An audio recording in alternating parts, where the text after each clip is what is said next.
Hello, welcome to the CyberSec and AI Connected 2021.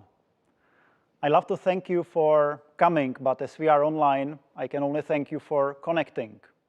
We are very happy to have you here with us today at this special occasion, special to Avast, the industry, the academia, and also the community at large. It is here that we bring together real experts from academia and from business, people who are in the front lines of the battle against cyber threats. I'm Mirek Umlauf, I'm Chief Data Officer at Avast, but in the upcoming 6 hours, I'll be your guide. The CyberSec and AI conference starts now.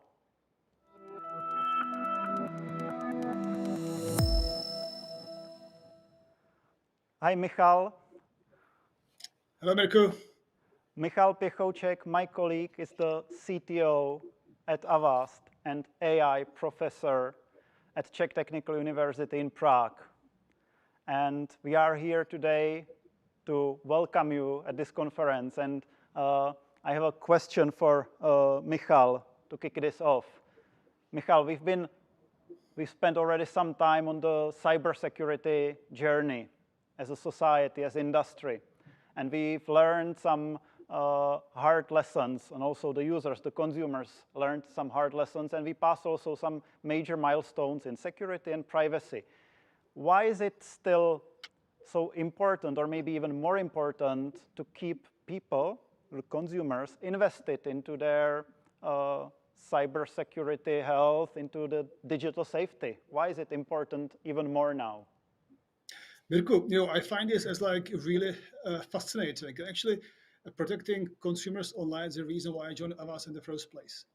Liberating people and providing them with a safe digital life that is free from manipulation is equally important to the society and even more difficult than fighting the climate change. While climate change is an exponential phenomenon because climate is changing, I would say that the way how we live, work, and make decisions online, how we influence each other online, is also changing exponentially. So I think there is a duty for the tech companies to provide users with technology that makes them free and liberated from attackers online and from the money-making algorithms. Yeah, thank you.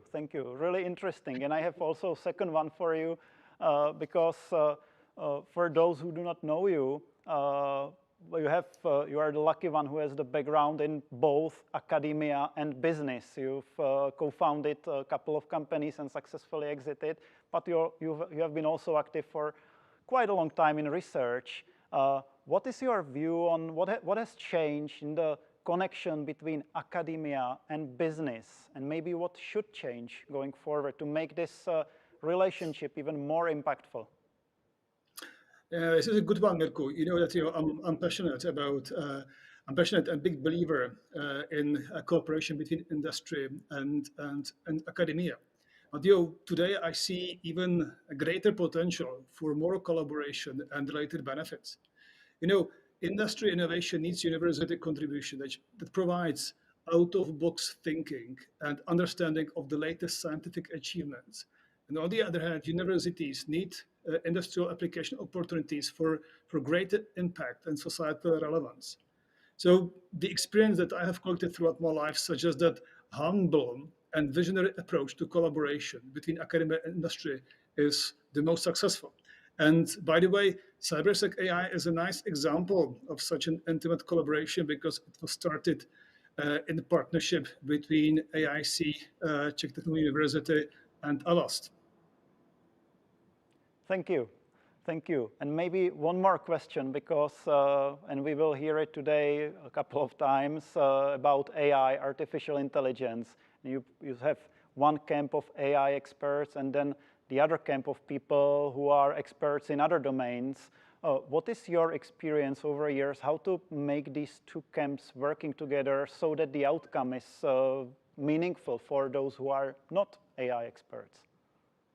So actually, there are kind of two sides of the problem. In traditional industries and kind of general applications, I think that your AI will be contributing and changing our life irrespective whether we want it or not.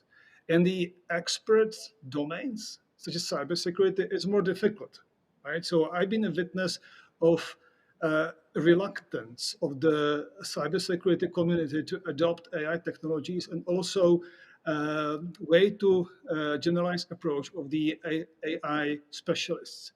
So my experience and my recommendation is to bet big time on AI explainability.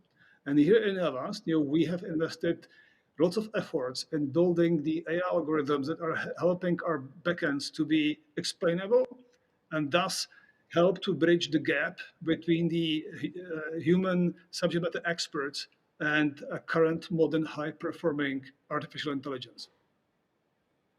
Thank you, Michale, for your insights, and let's get started with the conference. Thank you.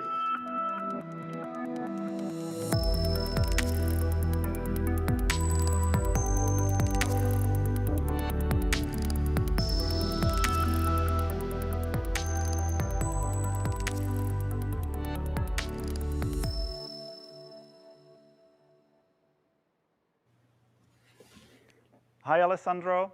Greetings from Prague. Good afternoon. Good seeing you. Here with us is Alessandro Acquisti, who is the professor of or privacy economist and professor of information technology at the Heinz College and Carnegie Mellon University. Alessandro, I still remember your TED Talk, which is, I think, quite old already, but it has like millions of followers about the very first privacy incident in the human history. I will not say it out loud here so that people can find it themselves, but I really loved this parallel which you used. Well, tell me briefly, what are you going to share with our audience today in your keynote? Thank you, Miroslav. So yes, I'm a privacy researcher. So I will try to talk about the lessons we believe we learned from doing lots of empirical research, the overlaps of economics, consumer behavior, privacy, and of course, big data analytics. Really looking forward to hear it from you, and hopefully also the audience will enjoy it. So let's get started. Over to you.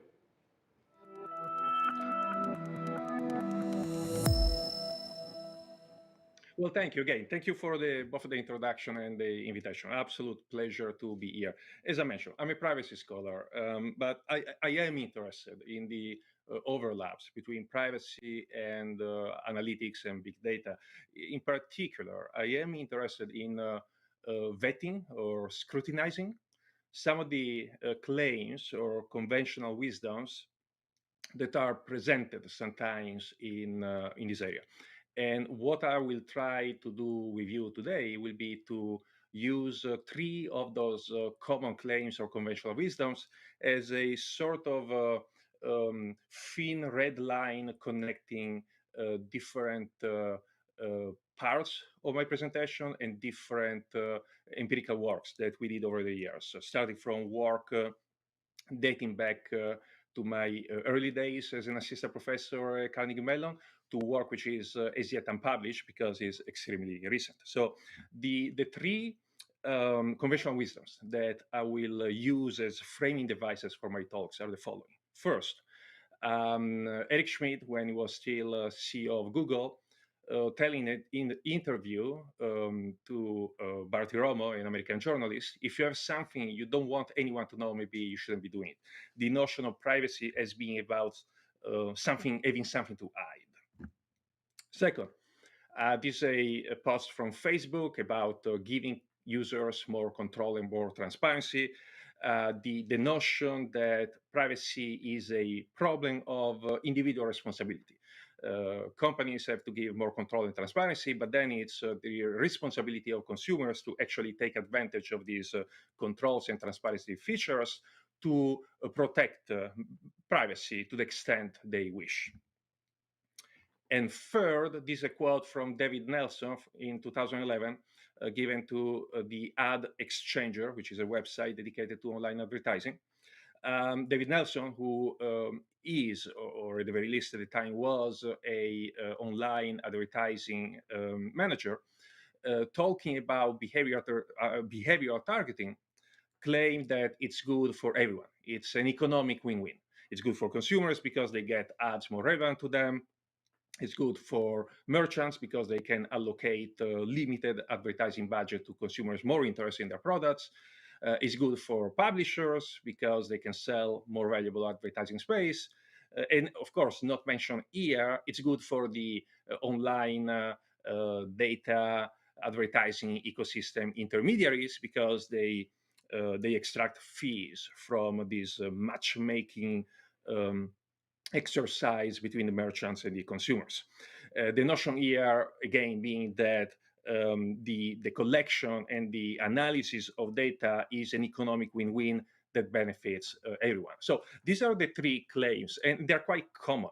You find different versions of them recurrently arising from industry, but also from policymakers and sometimes also from research.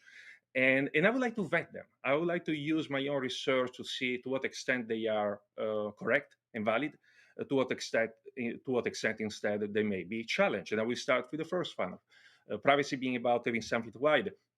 It's not just Eric Schmid making similar claims. You can find across the last 2 decades very similar claims made by others, similar in the sense that the connection between the different claims here, you can see Scott McNealy when he was at Sun Microsystems, Zuckerberg in the first few years of Facebook. The common theme here being that either privacy is about protecting something bad, or it's no longer relevant, or you no longer have it, is dead, and therefore we should move on.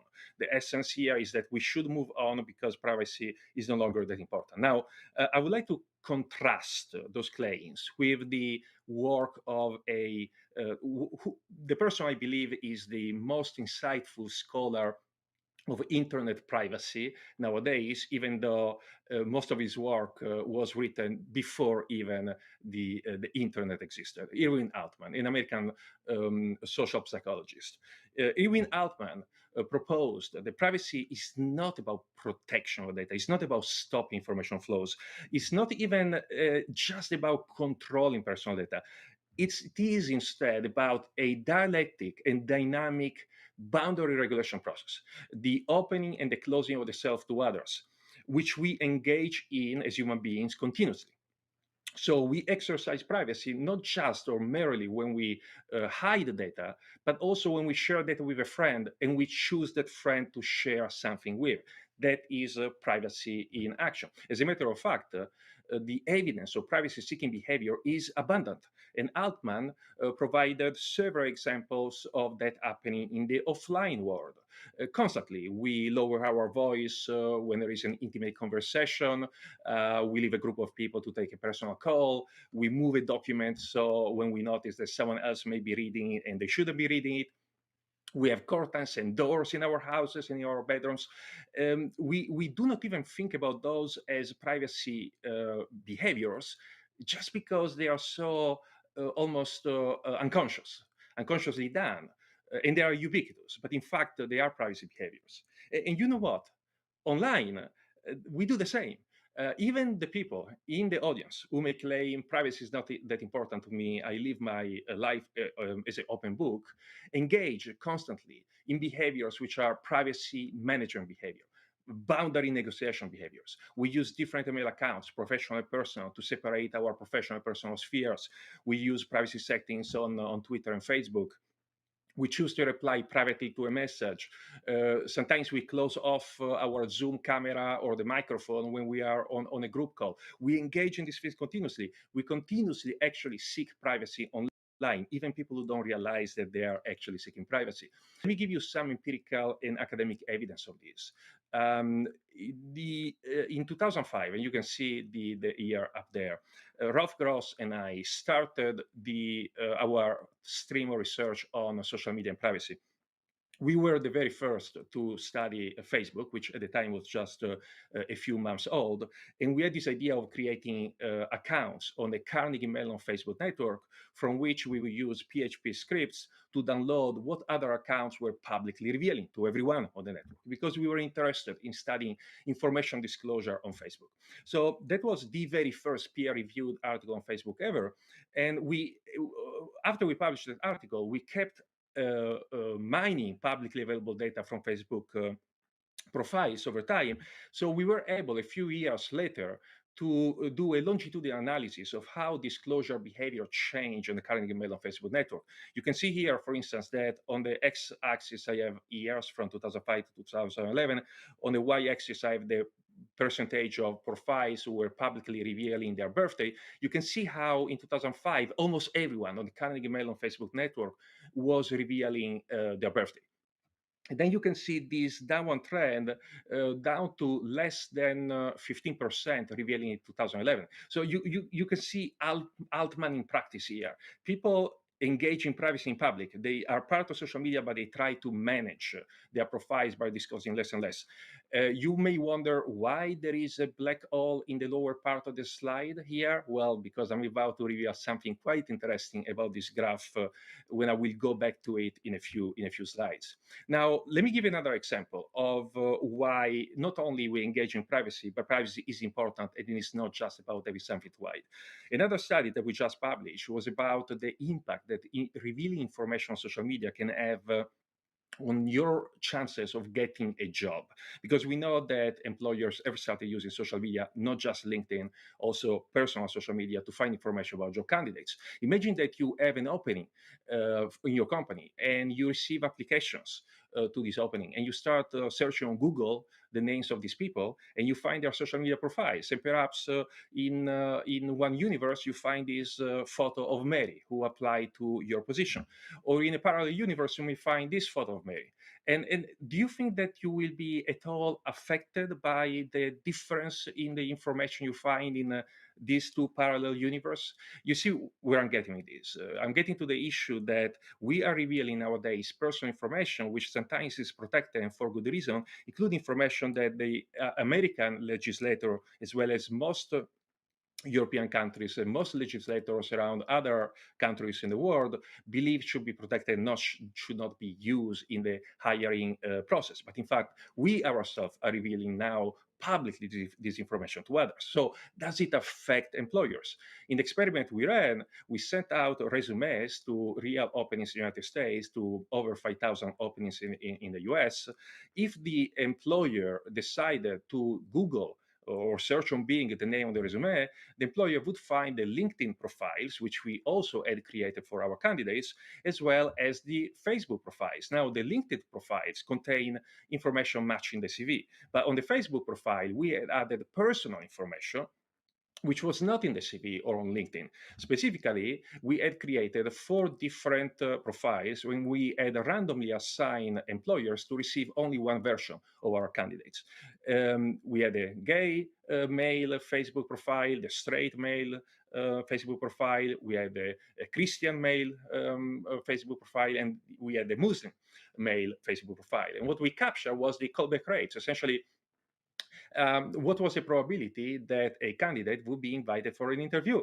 Now, if the employers only were looking at the CV or LinkedIn, the callback rate should be identical across for the 4 experimental conditions, because the educational and professional background of candidates were identical.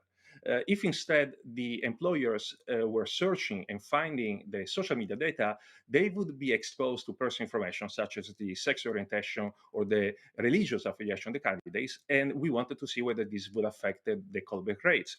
So what we found was that there was no difference, no statistical difference in terms of callback rates between the gay and the straight profiles.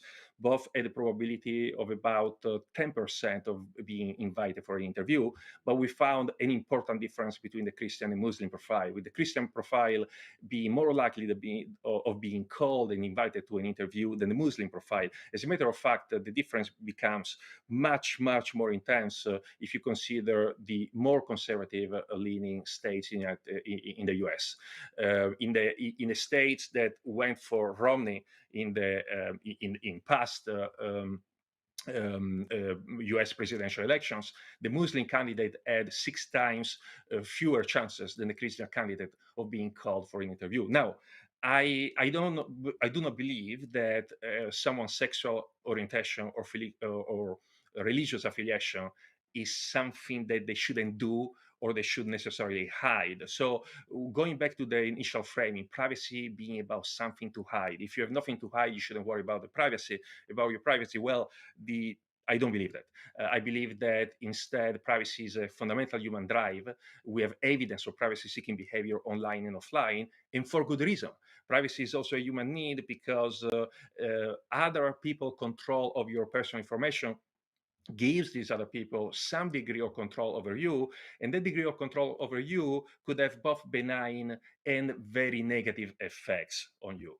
The second framing device that I share with you, you may remember, was an image from Facebook about control and transparency. And I use it to consider this notion of the industry likes to believe or to tell you that privacy is your responsibility.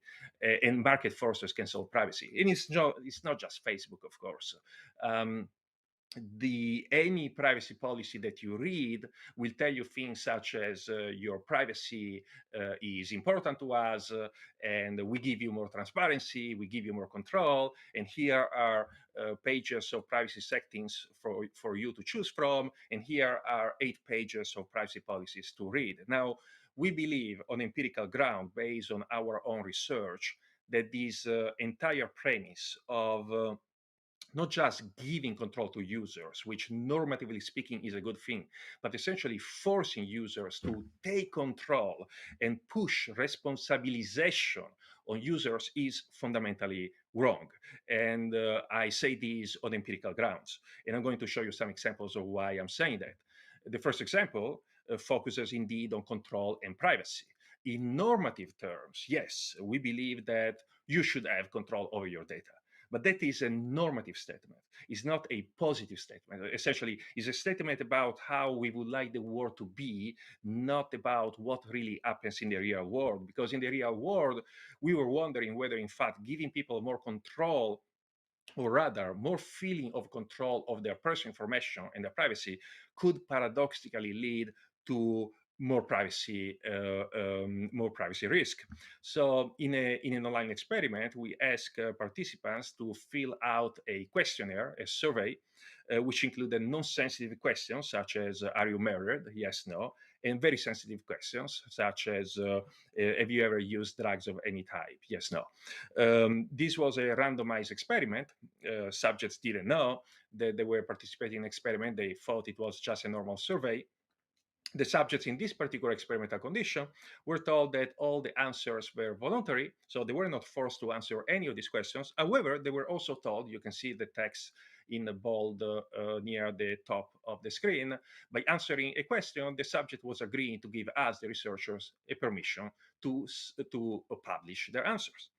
In the second experimental condition, we had the very same questions, but we also added a checkbox, this publication permission checkbox. And you can see subtle changes in the instructions. Once again, the answers are voluntary. However, now we tell subjects that in order to give researchers the permission to publish their answers, they would have to please check the box. So essentially, in this condition, we created this sense of agency. We kind of magnify the feeling of control. It is to some extent an illusory control in that also the subjects in the first condition could simply decide not to answer the questions and they were not forced to answer. But here, by adding the checkbox, we counted on the fact that this feeling of control would paradoxically lead people to 2 consequent behaviors. One, checking the box because they feel in control, they feel they are the ones choosing to give us the data, and 2, would increase the probability that they would answer the most sensitive questions. And this is exactly what happens. So what I have here is on the x-axis the first experimental condition. I'm about to show you the second. On the y-axis, I have the response and publication rates. This is for the most sensitive questions. And you can see how in the first experimental condition, less than 40% of the sensitive questions were answered and therefore published. But once we added the checkbox, we are able to double the probability that that our subjects would in fact answer and publish their and let us publish their answer. So you see here how just making people feel more in control doubles the probability that they will answer and share their answers to extremely sensitive questions. So there is this paradoxical effect of control.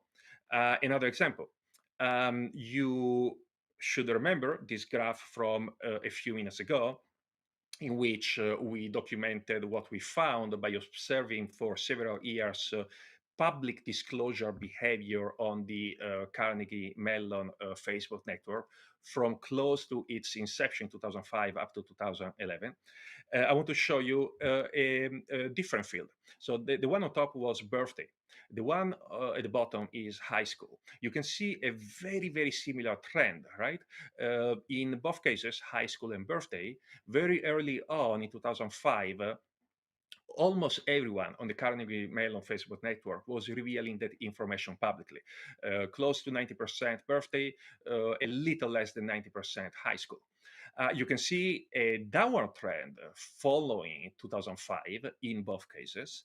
But then you may notice that there is an inversion of the trend in for high school between 2009 and 2010, and there is no such inversion of the trend in the case of birthday. Now, that inversion of the trend is of course highly statistically significant. Now, it may look like a small change because if you compare 2009 to 2010 with reference to the entire y-axis, it may look small, but in fact is a huge change. It's basically doubling the probability of public disclosure from just roughly above 20% in 2010 to close to 40% in 2010. So, sorry, from 2009 to 2010. So it's about doubling the probability of public disclosure.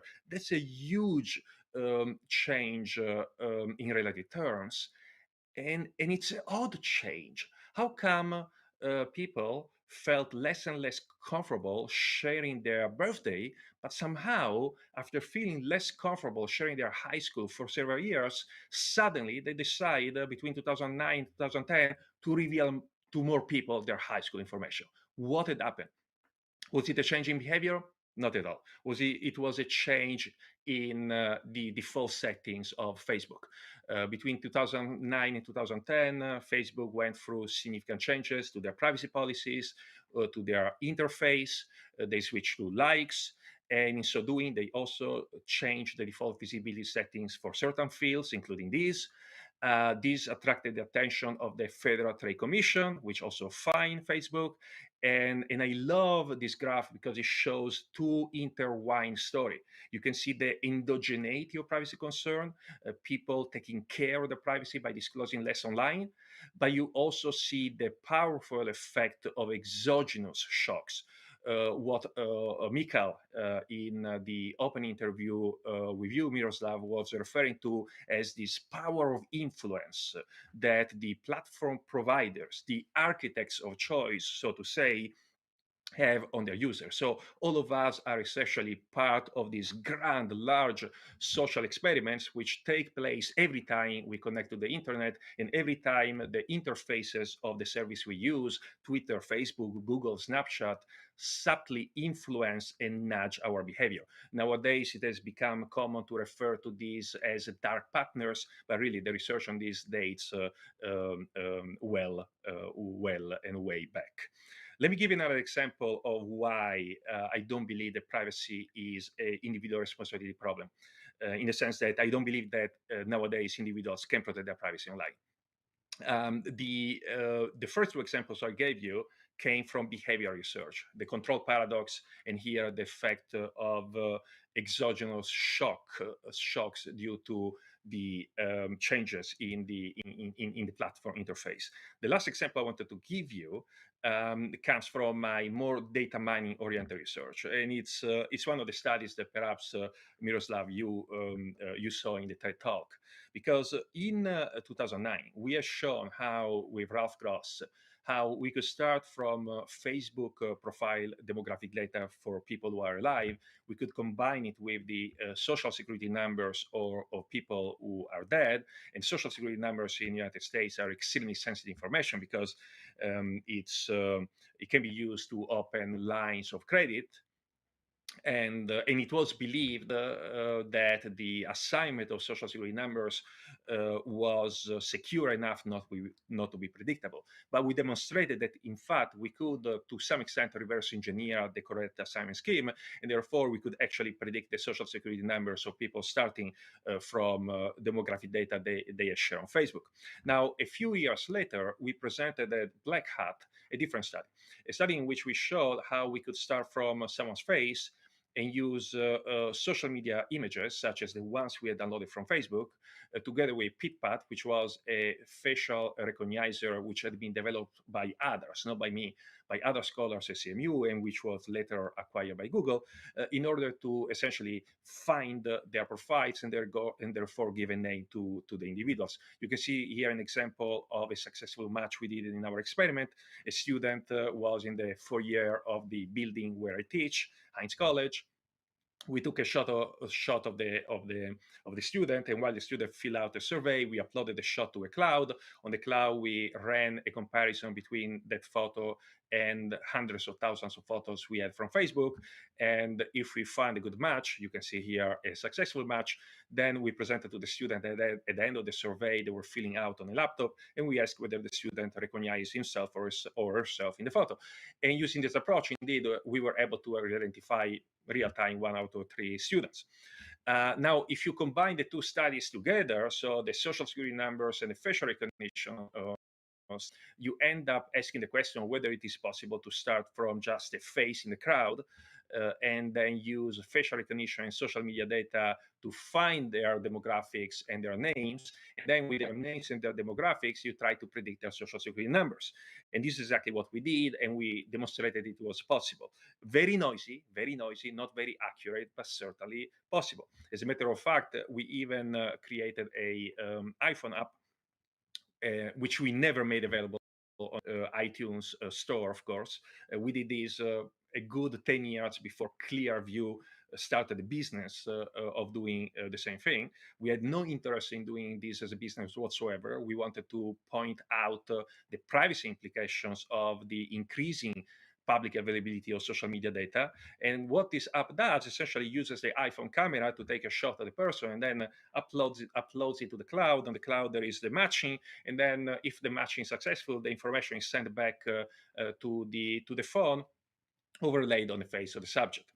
Now, this is just an example of what we call data accretion, the notion that we can start nowadays from anonymity, and then due to the vast availability of personal data online, we can statistically infer names. From names, we can find associated and innocuous personal information. From innocuous personal information, we can use machine learning and statistical tools to predict sensitive information, and we close the circle, right? Or in this case, the square. Essentially, we live now in an age where very sensitive information can be predicted just from pure anonymity, which then brings back my point. I don't believe that privacy is a problem with individual responsibility solved by the market. I think that the horse has left the barn. I don't think that individuals can be expected to effectively manage their privacy online on both behavioral and technical grounds. We should move past the reliance on notice and consent mechanisms. They are unfair. They do not work. They are a terrible example of consumer responsabilization, pushing responsibility of consumers for problems that they cannot solve. Now, I've shown you mostly past research. I want to focus now on where my research has focused in the last few years, because I went back to my roots as an economist, and I started challenging, or at least vetting, one of the most common claims I see propagated around, the one of collection analysis of personal data as economic win-win. I was citing David Nelson earlier, but you can find a similar tone and similar sentiments across many comments by online data industry representatives. Now there is no doubt that lots of value can be extracted from data. There is no doubt about that, and the key issue is how that value is allocated. So who is really benefiting from it, and to what extent?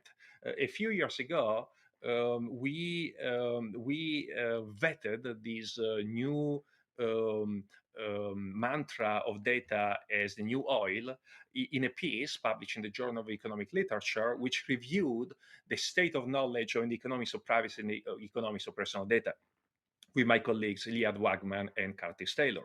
In completing this review, we find out that, first of all, the trade-offs associated with protection sharing with data are extremely nuanced and context dependent.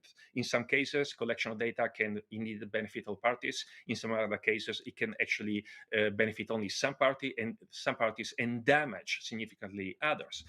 We also found that there were some important and open questions in the field. When is privacy protection, for instance, through the usage of privacy enhancing technologies or pets? When is it welfare enhancing? When is it decreasing? When do consumers benefit from trades in their data? When do they lose? If there are indeed costs from the adoption and the usage of privacy enhancing technologies, who is really bearing those costs? And ultimately, and this to me is the most important research question right now of them all in my field. How is the surplus generated from data? Because yes, data is generating wealth for sure, but how is that surplus allocated?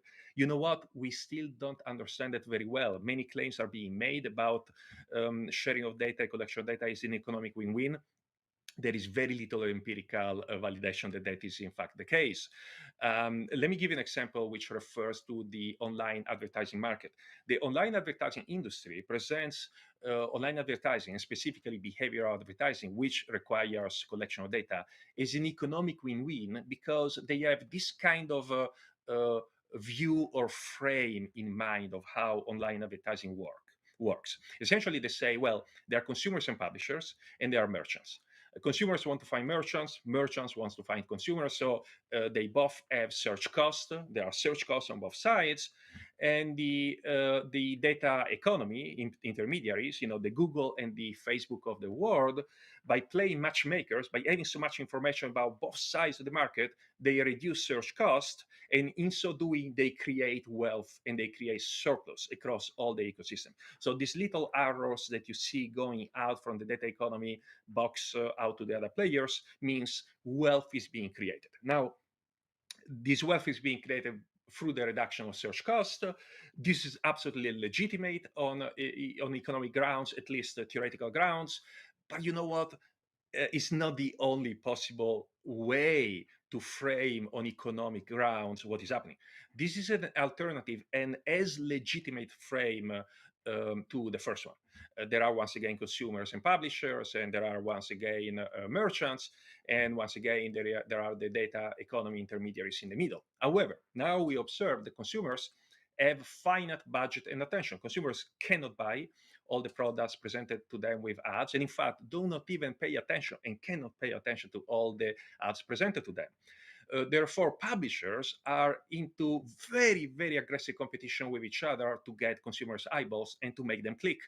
The New York Times.com is simultaneously competing not just with the Washington Post, but also with someone on TikTok, someone on YouTube, someone on Twitter. Merchants are in very aggressive competition with each other because nowadays a merchant who is trying to sell you some Prada shoes based on your click-through behavior may be competing with a gazillion other merchants who try to sell you completely different things, again, based on your past behavior. So there is this two-sided platform with lots of aggressive competition on both sides, but in the middle, essentially, we have an oligopoly. Because yes, the online advertising ecosystem is vast, no doubt about it, but at the end of the day, it is dominated by few large firms. So where would you expect most of the economic economic surplus to go in a two-sided market with lots of competition on the sides and oligopoly in the middle? Well, of course, you would expect most of the surplus to go in the middle.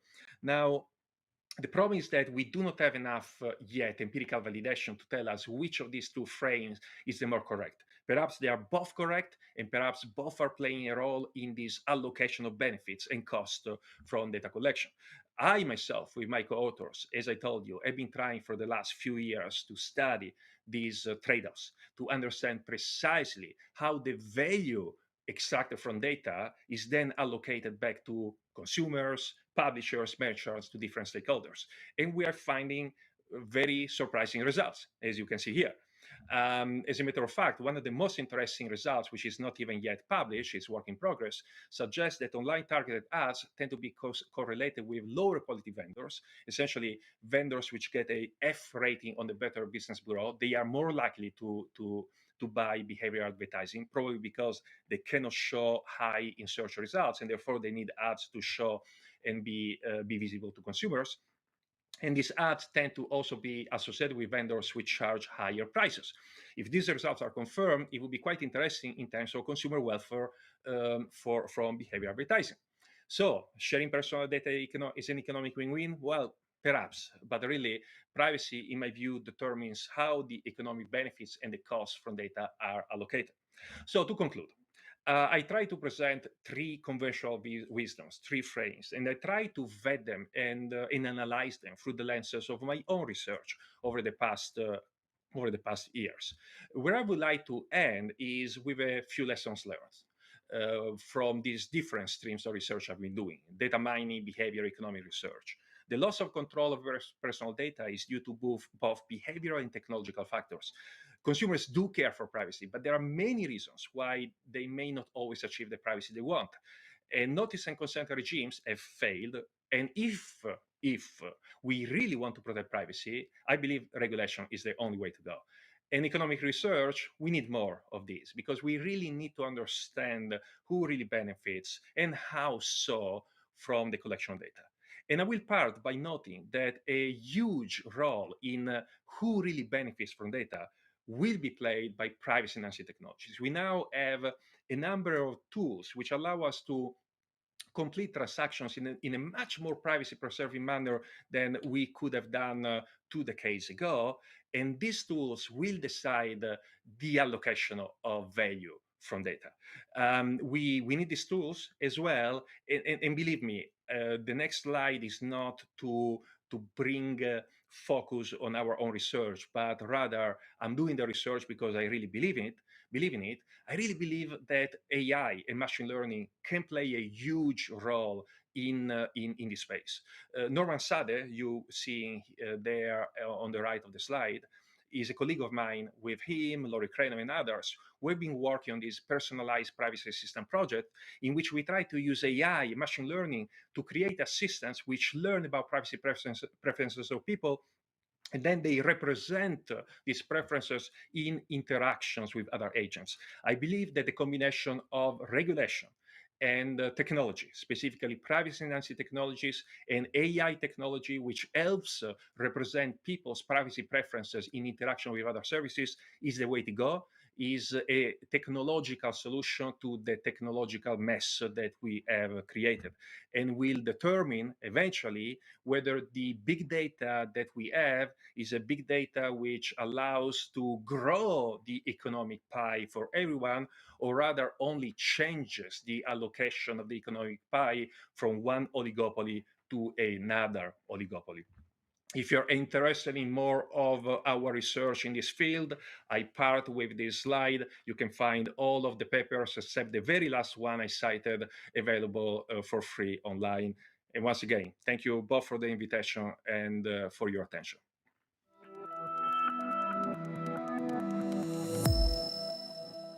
Thank you, Alessandro. Really enjoyed that. I have a couple of questions for you. What I really enjoyed in the beginning, and I call it objection removers. That's the statements that people use and they sound believable. and you use the 3-1, that there is no privacy actually. I do not know who said it. Can you think about other objection removers? What people, normal people, can hear from technologists? Yeah, so I will start from the notion that privacy is antithetical to analytics and to extracting value from data. I believe that's a very incorrect statement, very incorrect framing on technological grounds as well as on behavioral grounds. On technological grounds, because of the kind of tools that I cover near the very end of my presentation. Some of the best tools relying on federated learning, homomorphic encryption, differential privacy, don't simply block collection of data. Rather, they attempt to optimize for data privacy while still allowing analytics to go on. Now, of course, as an economist, I do know that there is no free lunch. There is a decrease in utility, which we can extract from data once we decrease the granularity and precision of the data. That's inevitable. But the interesting research question from an economic perspective is who is going to bear that cost? So if we deploy at a vaster scale tools such as differential privacy, federated learning, et cetera, are we going to significantly undermine consumers' welfare? Are we going to significantly undermine societal welfare? For instance, society's ability to do medical research to discover a cure for a disease? Or are we simply decreasing by a little bit the profit margin of data oligopolies? My view that depending on which is correct answer here, my personal perspective on the importance of these technologies will be very different, right? Because if you're talking about one outcome versus the other, we're essentially talking about different welfare implications for society at large. The behavioral ground for which privacy is not antithetical to data sharing lies at the very start of my presentation. I was mentioning Irwin Altman as, in my view, one of the most profound internet scholars who never wrote about the internet. Most of his writings are from the 1970s and 1980s, but his notion that privacy is not about blocking data, but it's about this boundary regulation process in which I may share with you, Miroslav, a secret over beers because you're my friend, and at night in a pub, I really need to open up and I need to share something with you. Well, you know what? In that moment, I am engaging in privacy boundary regulation because I trust you enough with my secret that I'm sharing with you. This process of opening and closing of the self to others is a fundamental drive of human beings. We have evidence from anthropology, from history, from ethnography. The privacy-seeking behavior is far from a modern invention, is universal. It is as universal as, of course, socializing, communicating, and sharing behavior. The two are essentially the two sides of the same coin.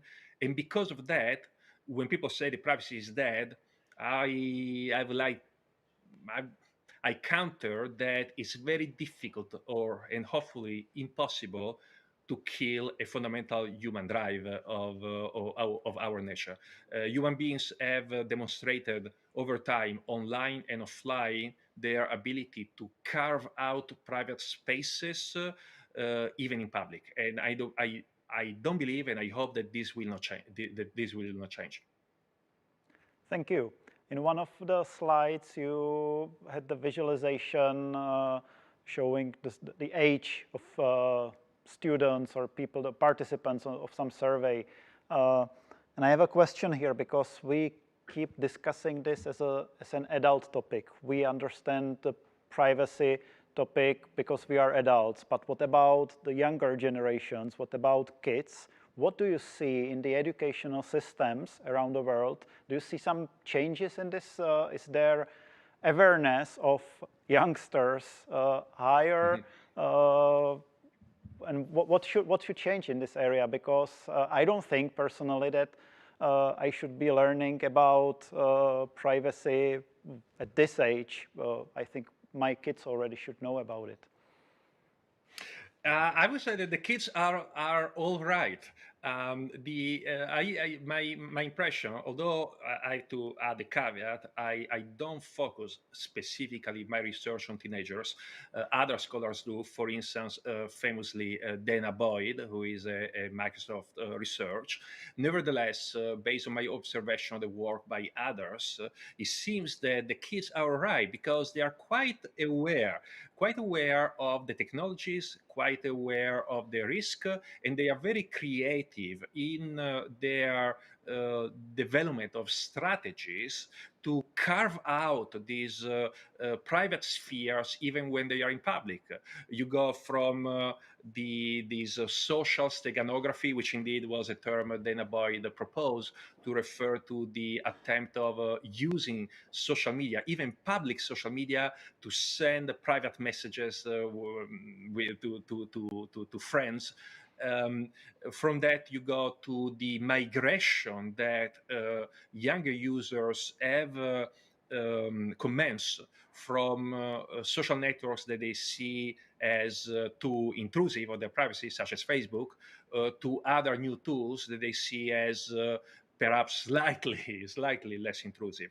What worries me are not the kids, are people like us and people a little older than us who are using these tools, but we don't fully understand their implications. That does not mean that we don't need user education starting early on. I do believe that I agree with Mikhail that cybersecurity, and I would add privacy, is one of the essential problems of our time, as important as climate change. And I do believe that there should be user education in this. I just don't believe that only user education is enough to tackle this problem, because I go back to my point about the failure of consumer responsabilization. If we are serious, and I stress if we are serious about privacy management, then regulation is the only way to go. Thank you very much, Alessandro. It has been a pleasure to have you here. See you soon. Thank you.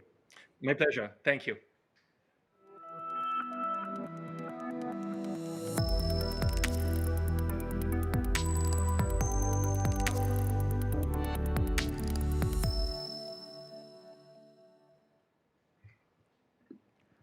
We are back from the studio. Hello, everyone. CyberSec&AI conference is also here that we can discuss the latest evolutions, the developments. And now we have an amazing panel on the topic of technology and its role in the protection of privacy and of the data that people entrust to companies. I have a couple of guests here, and let me share first of all with you what is our goal. Our goal, no matter what industry you are coming from, our goal is for you that if you disconnect today, or once you disconnect, you will leave with a new idea, interesting perspective, or a strategy that you could apply in your business or in your research. Here's the quick intro into the format of this panel discussion. And I want to invite the audience to ask questions or look at the questions what others are asking at the Slido. It's the platform we use for asking the questions, for upvoting the questions you like. In the second half of this panel, I will pick some of the questions which you will ask.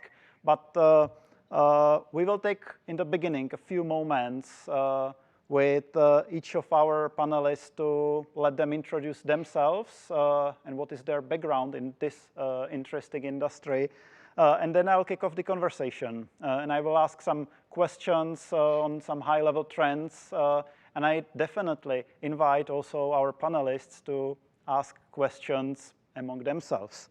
So hello, panelists. Hi, Frida. Hi, Micah. Hi, Riza. Hi, Dave. Welcome at this online panel discussion. Let's get started. And I will ask Frida to start. To introduce yourself, please. Sure. Thank you.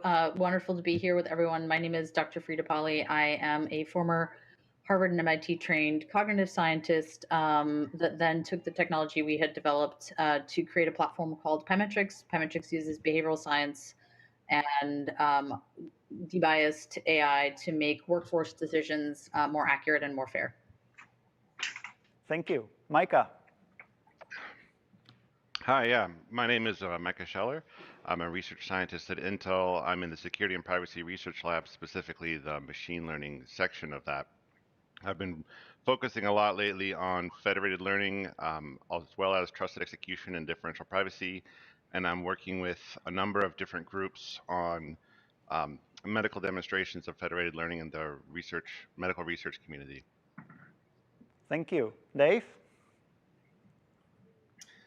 Hi, I'm Dave Freeman. I'm a research scientist and engineer at Facebook, where I guess I've been between Facebook and LinkedIn for the past 9 years. I've been working on applying machine learning to solve abuse problems.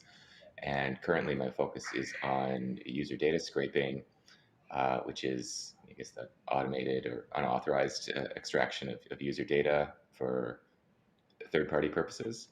And this is a really exciting intersection of security and privacy areas. Thank you. Riza?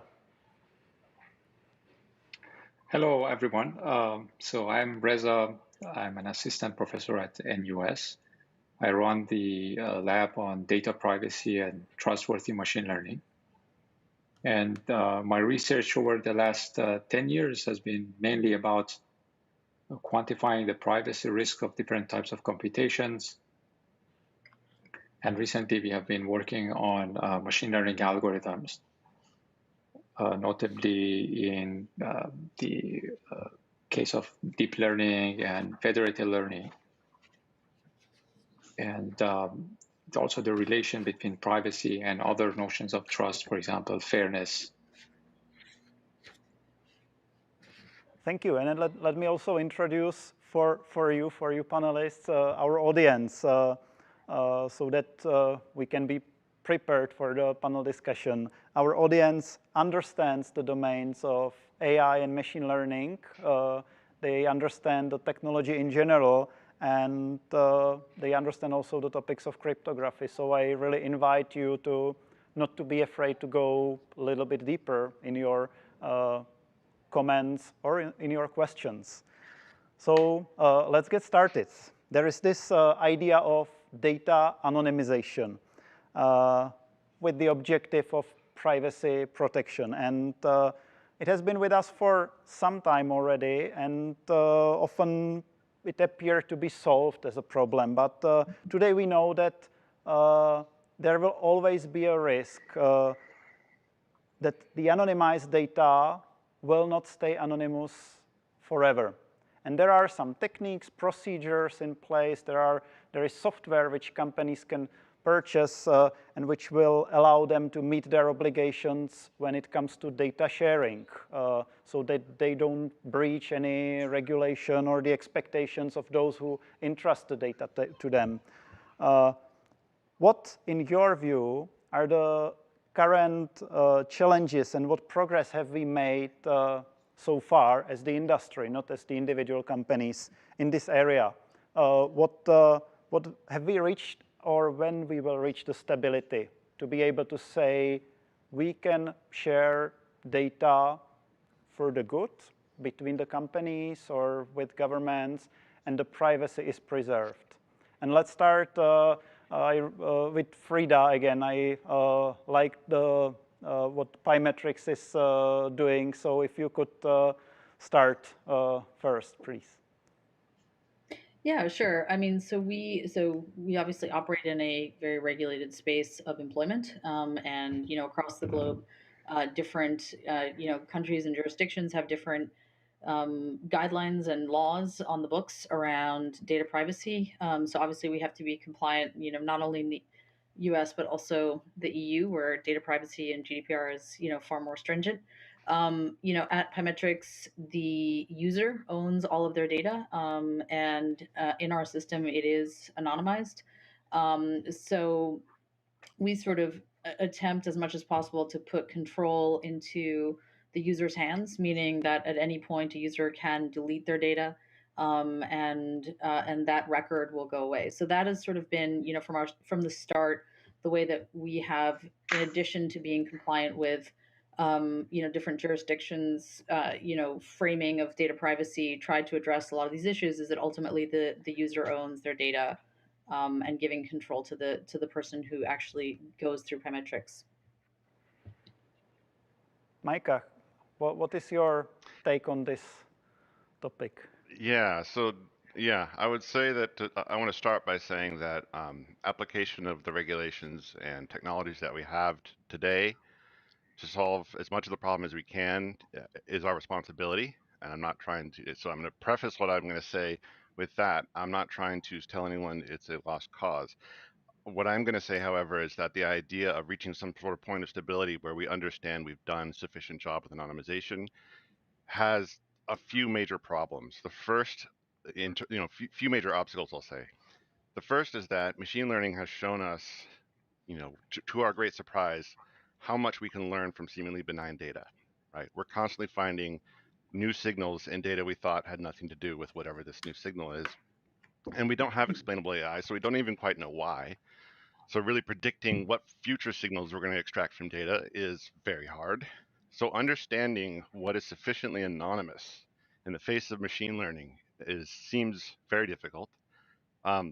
The second piece that I was going to say on this is about sort of the user education and user control part, because just as we have a hard time predicting what's anonymous, expecting a user to understand, what the release of their data is going to mean, how it can be used, is extremely difficult.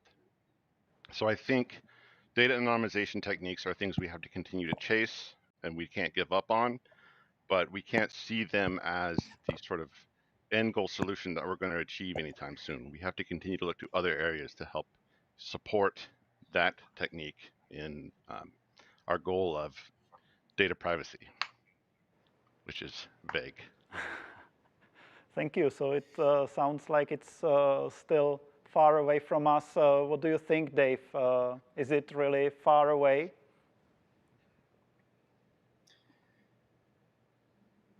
I think both of you made really good points about that quantifying this is difficult, getting the users to understand is difficult.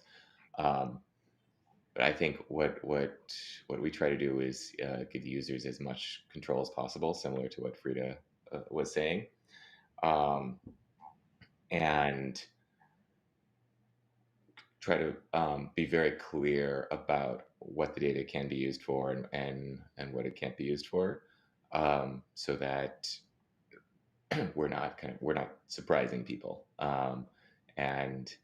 Obviously that's a work in progress, and sometimes people get surprised. But kind of the end goal is to use not just anonymization, but a range of other defensive techniques to try to make sure that the data is used in line with the user's expectations. Thank you. Reza, in your view, are we really far away from reaching the stability point in data anonymization and the protection? So what I want to highlight here is that anonymization and privacy are used very broadly. And especially when we talk about anonymization is just, or anonymity is one particular property or privacy property that you may want to satisfy for your users. But it's used as if it covers all different notions of privacy. So that's point number one. Point two that I want to say is that I think there is not much disagreement that any sort of data obfuscation, data anonymization, secure computation would somehow increase your privacy or increase privacy of individuals. What is the challenge is how much can you guarantee that protection, right? I can add some sort of noise to one type of data, get some level of privacy, and add the same type of noise to another set of samples from the same type of data, get another level of privacy with respect to same, let's say, adversary. So the challenge basically is the definition and having guarantees that would hold under different circumstances, right? Even if in the future some advanced machine learning algorithms are developed, we still can say our privacy is preserved. So to go back to your main question, I would say we are somehow going from, I want to use the analogy of cryptography, that we have these traditional cryptographic techniques where we didn't know what security is, but we had many encryption algorithms. And there was a long time going from there to modern cryptography where security was very well defined. And now a particular protocol satisfies a particular notion of security or not, right? There's not much ambiguity there. And I think all the efforts in domain of privacy is helping us to move towards that direction. We are not yet there, but I think there are some good tools, and we are discovering the gaps between different techniques, from secure multi-party computation to differential privacy and so on. Thank you. You mentioned a couple of times that we should give more control to users, or as much as control as possible to control their data, the data they entrust to companies, to software, to the applications. And there are some techniques I mentioned in the beginning, but often they can be perceived as obscure by the data owners or by the data subjects as such. How would you, what would the good control for the user, for the one who really entrusts the data, who uses the application, what the control should be, or how should it feel, how should it look like? Frida. Sorry, I'm not sure I'm 100% following your question, but I guess from our perspective, and again, what we do to ensure that a user knows that they own their data is probably different, than what Facebook and other companies do. And also, because it's being collected in such a regulated, overall framing, it will never be attached to other forms of data. We don't obviously sell people's data. We don't allow any stitching together of the data we collect with other types of data unless, so I guess all I'm trying to say is that the framing under which somebody would be giving their data to us in the process of a hiring process, is probably has a lot more stipulations as to what we can and cannot do with that data from, again, just a regulatory perspective.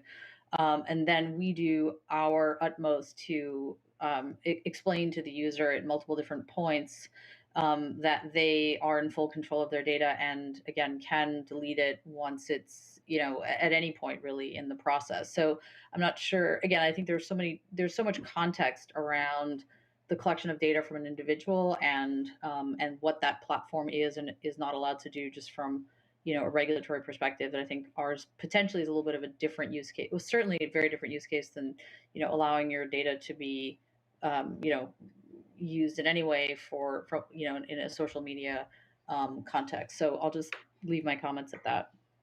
Thank you. So what people do, that's the self-reported data, what they share with companies. And then there is also the other type of data. Sometimes we can call it digital exhaust. So you use the technology and the data is generated by your behavior. Right. Exactly. And we don't use any type of digital exhaust or metadata. It is entirely what the person going through the platform allows us to collect. And we don't attach any, again, to your point, digital exhaust. I think in the context of employment, that is far more trickier, particularly in certain jurisdictions. And so we personally just take the approach that we don't do that. There are industries which have been regulated much longer than, than the online retail and internet itself, healthcare. And Micah, you mentioned you have worked in this area with medical data. What lessons learned, or what could we apply from the data protection, or the techniques or approaches in this area to other types of data, to the digital exhaust data? Yeah, so this actually ties into some stuff that Reza was talking about, as well as the previous speaker that I caught the end of.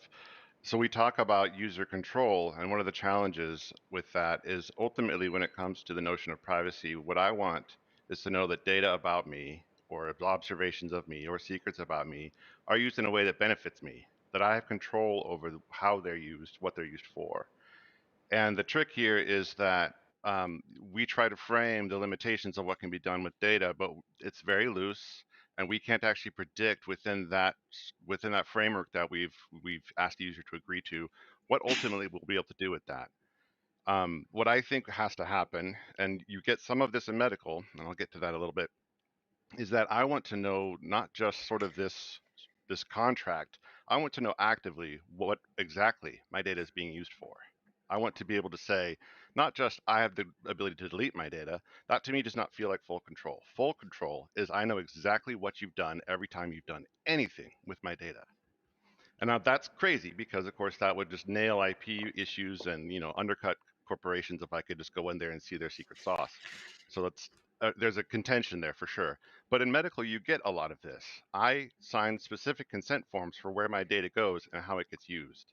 And so I'm not just releasing my data to this doctor. I'm releasing the data to this doctor to analyze this specific study that I had done and combine it with the other studies that they've done and look to see if there's something they can figure out with those two pieces of information specific to a concern I actually brought to the doctor myself when I made the appointment. So that granularity, it's not perfect in medicine, but there is that goal that it's not just this idea that you've put some boundaries around my data. It's that I actively know what you're doing with it, and that I think is sort of, for lack of a better term, a holy grail kind of a solution that we want to provide to users that would address a lot of these concerns, but flies in the face essentially of intellectual property. So I don't have a solution there exactly, or beginnings of one, but not one that I really believe that strongly in yet. But I think that's really the end goal, and I think you see this in medicine. It's one of the things. I'll just add on really quickly that in the medical world, a patient wants privacy of their data completely depending on how it's going to be used. Where I'll talk to a research doctor and they'll say, my patients will tell me, please share my data broadly and widely if it means you're going to cure cancer, and don't share my data with anyone if it's going to drive up my premiums, right? So it very much matters how it's going to be used. Thank you. Dave, you are focused on anti-abuse research. So there is data shared, and you focus on the fact that it is not misused. What techniques, what works today for you? What technologies are helping you in detecting that there is something like an abuse or misuse of the data? Yes, good question. So we are focused on the boundary between Facebook and the rest of the world. And we basically, once data leaves, we have no control. We have no idea what it's going to be used for. Our users have no idea what it's going to be used for. So we want to go through a couple of kind of a defense in depth tech approach to making sure that the data kind of stays within where we at least have some idea of what it's used for. I mean, going back to Micah's point, we in terms of explainable AI, there's this trade-off that we don't. It's not even necessarily obvious to the builders who are exactly how the data works. But anyway, going back to the point about the boundary between external and internal data use, we want to first of all reduce the surface area. So we have a bunch of penetration testing, vulnerability assessment, and data about the data that's going out that just shows where it's leaking, and try to assess the value of the data. And then there's the more kind of active side, which is more on the traditional abuse approach, as in similar to phishing, etc., which is what is going on, what are attackers doing, what signals are they using, what kind of subtle behaviors are they exhibiting that's different from normal users, and how an ordinary user would use the data. And that's where a lot of the AI and machine learning come in to try to basically do this detection of what's unusual, and where there's some user that, like, hey, this user is taking data and not using it, as the product was designed or as we expect, and in some egregious cases we can block the user entirely, or we can reduce the amount of data allowed out somehow. Reza, if you look into the future, do you think we will be technologically capable in being in control of how data, if it is shared, how it is used? That will there be something like, I share it for this purpose, and there will be technological constraints which will prevent us or those who use the data to use it for other purposes? Very difficult. Perhaps not. So I would say that there are two main difficult challenges here when we are talking about controlling what the data is going to be used, and asking those who own the data to have that control. Question one is that who owns the data? If I'm sharing something, is it my data? Like, in many contexts, it's not my data, right? So like in speech and text, whose data am I sharing? In medical cases, am I sharing the data of my family or myself? Location data, am I sharing the information about my community or myself alone? So who owns the data is not clear. It is not that easy to define who is the owner. And the second question is how to explain what is done to the data in an understandable way, right? I mean, yes, I can say that, okay, I want to do matchmaking, and I use your data and others' data to do matchmaking, right? That's a very high level. But what matters and contributes to the information leakage about sensitive data is what exact computation is done, how it is done, what is the architecture of the systems, right? This is also a very difficult problem, especially as we move towards using more machine learning and black box systems that we don't know how they work. So I think the ultimate solution would be to maximize transparency and enable full auditing of all the systems that use personal data. And we need to design privacy meters that enable us to quantify the privacy risks At this moment, we might be aware of certain types of privacy risks. We might build some privacy meters for certain types of computations, and maybe not for some others, right? So we would definitely make some mistakes, even with best intention to use the data in the right way. However, over time, as we are doing more research, as we're understanding the systems, we might be able to design better privacy meters, better auditing tools to help actually the users to understand what is happening to their data and what is there. If there's any violation based on the agreements, if there's out of context use of the data, and yeah, the regulations can play a big role there. Micah, you wanted to say something? Yeah, I just wanted to add a bit. I love what you're saying, of course. The privacy meters and empirical privacy tools are something I'm a major fan of. You talked about exact computations being run over data.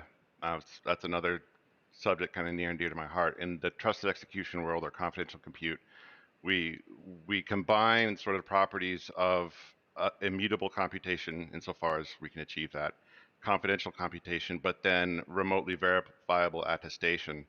So I can potentially have an algorithm in a trusted execution environment attest to you exactly what algorithm's in there, and you can encrypt your data for this little black box on my end that, assuming the implementation is correct, that data can't leak out of it, and only the output comes out that you know what it's going to be because you know the code. And that's a beautiful little building block, but it runs into a whole lot of actual problems in terms of how do you compose these little building blocks, how can you be flexible with these tools. But additionally, thank you for fixing the echo, by the way. Additionally, the trouble there is if I say, okay, here's the measurement of my computation, and you go up on like GitHub and you try to read this pile of code to understand what exactly my computation is, good luck. So I think one thing we need to really drive toward is, and it's again another long haul, but is basically domain-specific languages to describe these computations in ways that are easily reviewable, as well as a lot of code reuse to allow us to compose things in a way that if I want to understand this computation, I can understand it much more quickly because it's known code or it's a specific language that's very good at describing this kind of compute. I'd love to see one for deep learning. Um, these kinds of tools to allow rapid assessment of an algorithm, I think, are essential if we're going to ever get to a point where I'm going to release essentially data encrypted for an algorithm, which is, I think, a lot of what you were talking about in terms of ensuring what compute runs over this data. So one of the things I'm looking for in medicine is how to scaffold things in a way that InfoSec in hospitals can rapidly assess code that's going to run on their infrastructure, because they don't have machine learning expertise necessary, and I'm not sure who does, to read a whole pile of Python code and understand what's going to happen. And this is very important for federated learning as well. But anyway, I'll stop there. Anyone wants to comment on this? Or because there is this. I guess there's. Yeah. I was just saying, I wanted to go back to Reza's point about quantifying the data or quantifying the risk, building privacy meters. I mean, this is very close to what we're trying to do, and it's very hard to ground it scientifically. I think at this point, it's more of an art to try to understand some combination of the the bits that are flowing out and the expectation of the user who provided those bits and the expectation or intention of the user or entity that's receiving those bits. And so I think we try to make baby steps towards that, and I think Reza's research is a great start here. But I think as as Michael was saying, we need some kind of higher level abstractions to be able to do this kind of quantification.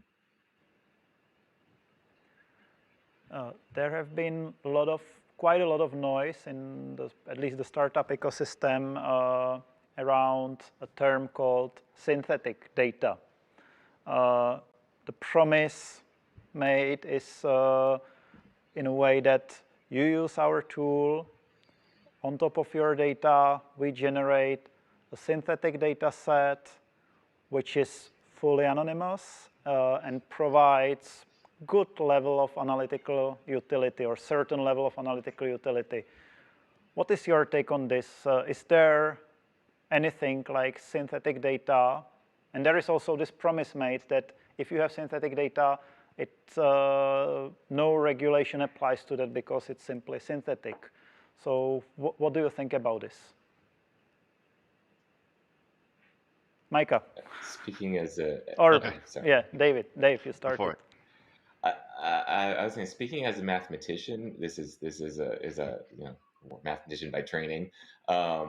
It's hard for me to get around this because information theory says that if there's really no risk and it's truly anonymous, then there's also no information there for utility. And so I'm there's trade-offs, right, between anonymity and utility. I think as the previous speaker was saying in the last session. So I've not seen a convincing example of this kind of use. Micah. Yeah, I'm highly skeptical, frankly. Both the theoretical reason you gave, David, I mean, insofar as the private information and useful information overlap, what are you going to do? But additionally, it ties very closely into adversarial machine learning. A lot of these techniques are going to be using GANs or something like this. And backpropagation is a very powerful tool for finding secrets within data, or finding weak points within models in the case of AML. And my experience with this stuff is you can reverse it. I mean, it's generally going to be something you could work backwards from and find, reconstruct partial or even complete information from. I'm highly skeptical, but it's, again, proving it wrong is almost akin to explainable AI. Which is why, again, I'll plug Ray's work on privacy meters, because I mean, this will be a great step in sort of, if the privacy meters can blow this stuff up, then we'll know right away, okay, no good. Not to say that if they can't, we know it is good, but it at least potentially gives us a bar to put in front of people trying to create synthetic data to say, hey, you must at least clear this, please. But yeah, I'm definitely a skeptic because of the basic problem where if you're generating useful information, you're basing it off of likely private data that you're deriving from. So it's derived data at the end. It's not data out of thin air. Reza? Yeah, so maybe I add to this that, well, the echo is back, that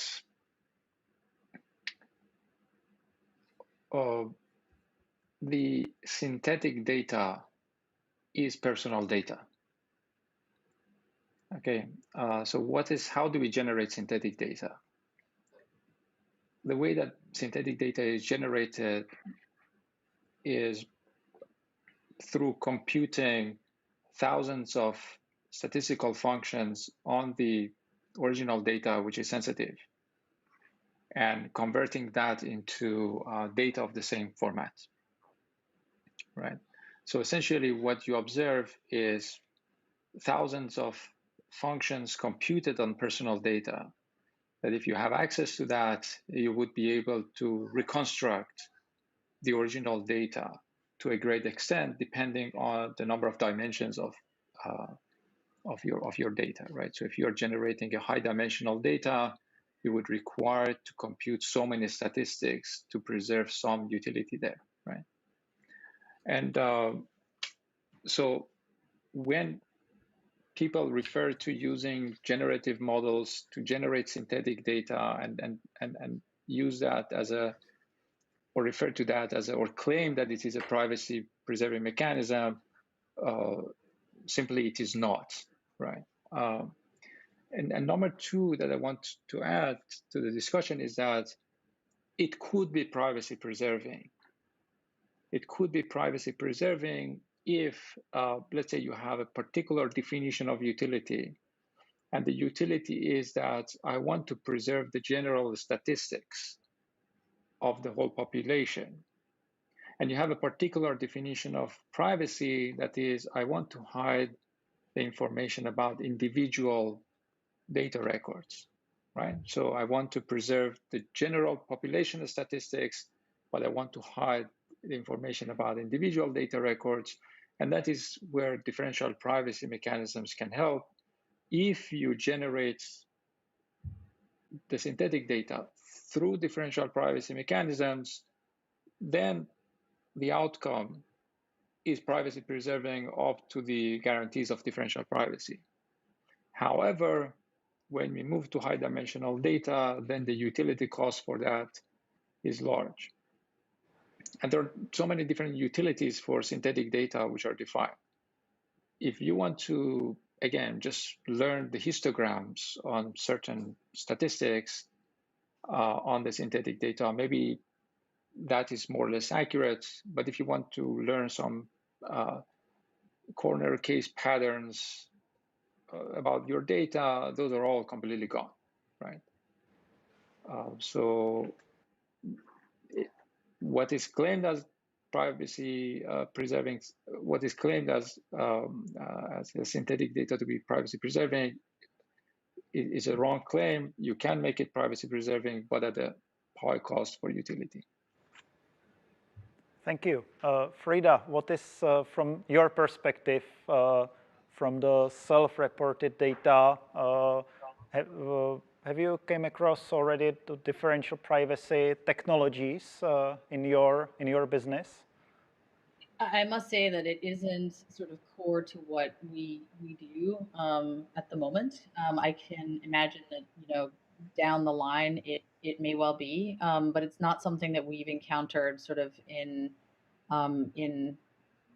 the ecosystem that we live in at the moment. Thank you.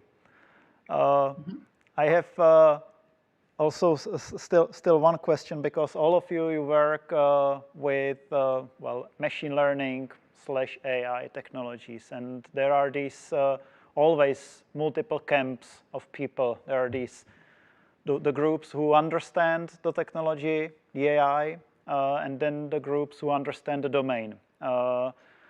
In your case, Frida, it's the people domain. It's us. What do you do in your companies to ensure that these two camps work together and the impact of the solution, of the technology, of the outcome is really valuable? What works for you to get the domain expertise to the technological expertise? Sure. Yeah, and I think in our case, it's actually there are multiple types of expertise that are needed, because some sort of traditional machine learning processes that you might want to deploy in building algorithms, for example, that perform well for, let's take gender, where you might actually want to add gender as a variable to the algorithm, are illegal in the context of hiring. So there's certain things that, for example, sort of best practice machine learning, you cannot actually do. So it's really a combination of the behavioral science, the machine learning expertise, as well as just employment law has to be really factored into a lot of what we do. And so I think there's just, it is a continual cross-functional discussion that we have to have collectively. And I think it's not only within Pymetrics, but also external to Pymetrics. I mean, as an example, this is not privacy related, but interesting, I think, nonetheless. Employment law does not require that an algorithm be predictive. Now, that might sound very strange, but so long as it has statistical or group parity, the algorithm could technically be completely legal and be performing at chance, right? Now, obviously, that's not something that we would consider best practice, but from a legal perspective, it's actually completely legal. And so my point is simply, but obviously, when you say this to a scientific audience of any kind, whether it's a machine learning audience or behavioral science, they think that's sort of anathema to what we do. So my point is simply that I think it's when you get into these sort of complicated, and all of what we're talking about is super complicated, but I think that even one domain of experts does not really capture the breadth of understanding that's necessary for operating in a field. And again, I would argue that it's behavioral science from on one hand, which is sort of my expertise. It's certainly data science and machine learning, and then it's also employment law, and how that interacts with both of those disciplines, and it's actually quite complicated. So I think it's and I think that that's why some of these things. I mean, we've seen attempts to regulate artificial intelligence, and regulatory frameworks coming out of the EU, and sort of nascent attempts coming at this in the US in terms of the Algorithmic Accountability Act. And I think it's going to be very challenging from my point of view to come up with sort of a non-domain specific, framework that will actually be meaningful in any domain specific instantiation of these tools. So again, that was a bit of a long-winded answer to your question, but hopefully that explains how I think it's a cross-functional discussion that doesn't only have to happen within a company, but really needs to be happening outside and sort of in these different forums. Thank you. Our time is getting shorter, but I will ask, well, Micah, you wanted to say something, so please go ahead. Sure, I'll try to be brief. So I've recently started working with a nonprofit called ML Commons that seeks to form best practices around machine learning. And one of the wonderful things about this group, I'm in the medicine working group, we have this massive breadth of people, doctors, clinicians, machine learning experts. And what we have identified is that for the tools that we're making, we start with a clinically relevant task, which really starts with patient advocacy groups. And we pull in people from so many different domains in order to really find the right solution to the problem. And the breadth that we end up covering in this group is staggering. It's more than any company I know of in the entire world could possibly have. And because it's for the sake of trying to diagnose cancer early so that we could treat it, you get wonderful volunteers from everywhere. But the beautiful thing about this group is it's opened my eyes to just how broad this domain expert term goes for even a single clinical task. And so, if anybody's interested in working in medicine and wants to volunteer, please look up that group. It's fantastic. But in general, I think this creating of cross-disciplinary groups is something that's just going to get more and more important, and is amazing how broad it actually needs to be to make the right solution. Yeah. Thank you. Let's pick one question from the audience. Why do you think that it is important to protect user privacy? Where data privacy protection should lead, may anonymization techniques on the user side help with the problem? Who will take this one?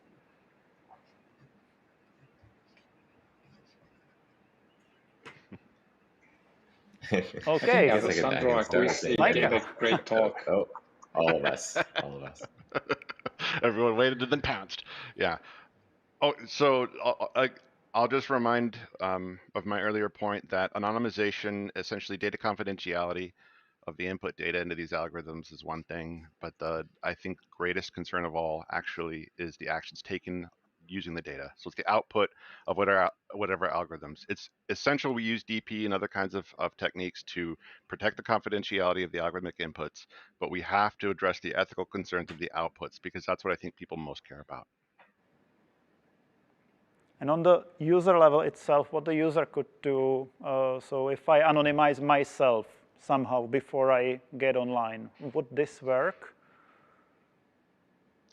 Insofar as you've actually scrubbed the data that's going to be used for the model that you want to stop, but those models are ever evolving. It's a cat and mouse game. And what you think is I go back to people who refuse to believe me in user studies that you could use gait to recognize a person. We said, what if I use the accelerometer in your phone to recognize you? Like, you can't do that. Like, well, but what if I could? But you can't. Back and forth with real users this way. People don't, it's impossible even for machine learning experts to comprehend what we're going to be able to do with data in time. So it's, cat and mouse, do it. You should always take these steps. They help, but don't expect them to be full solutions forever. Our audience are people who are fighting cyber crime.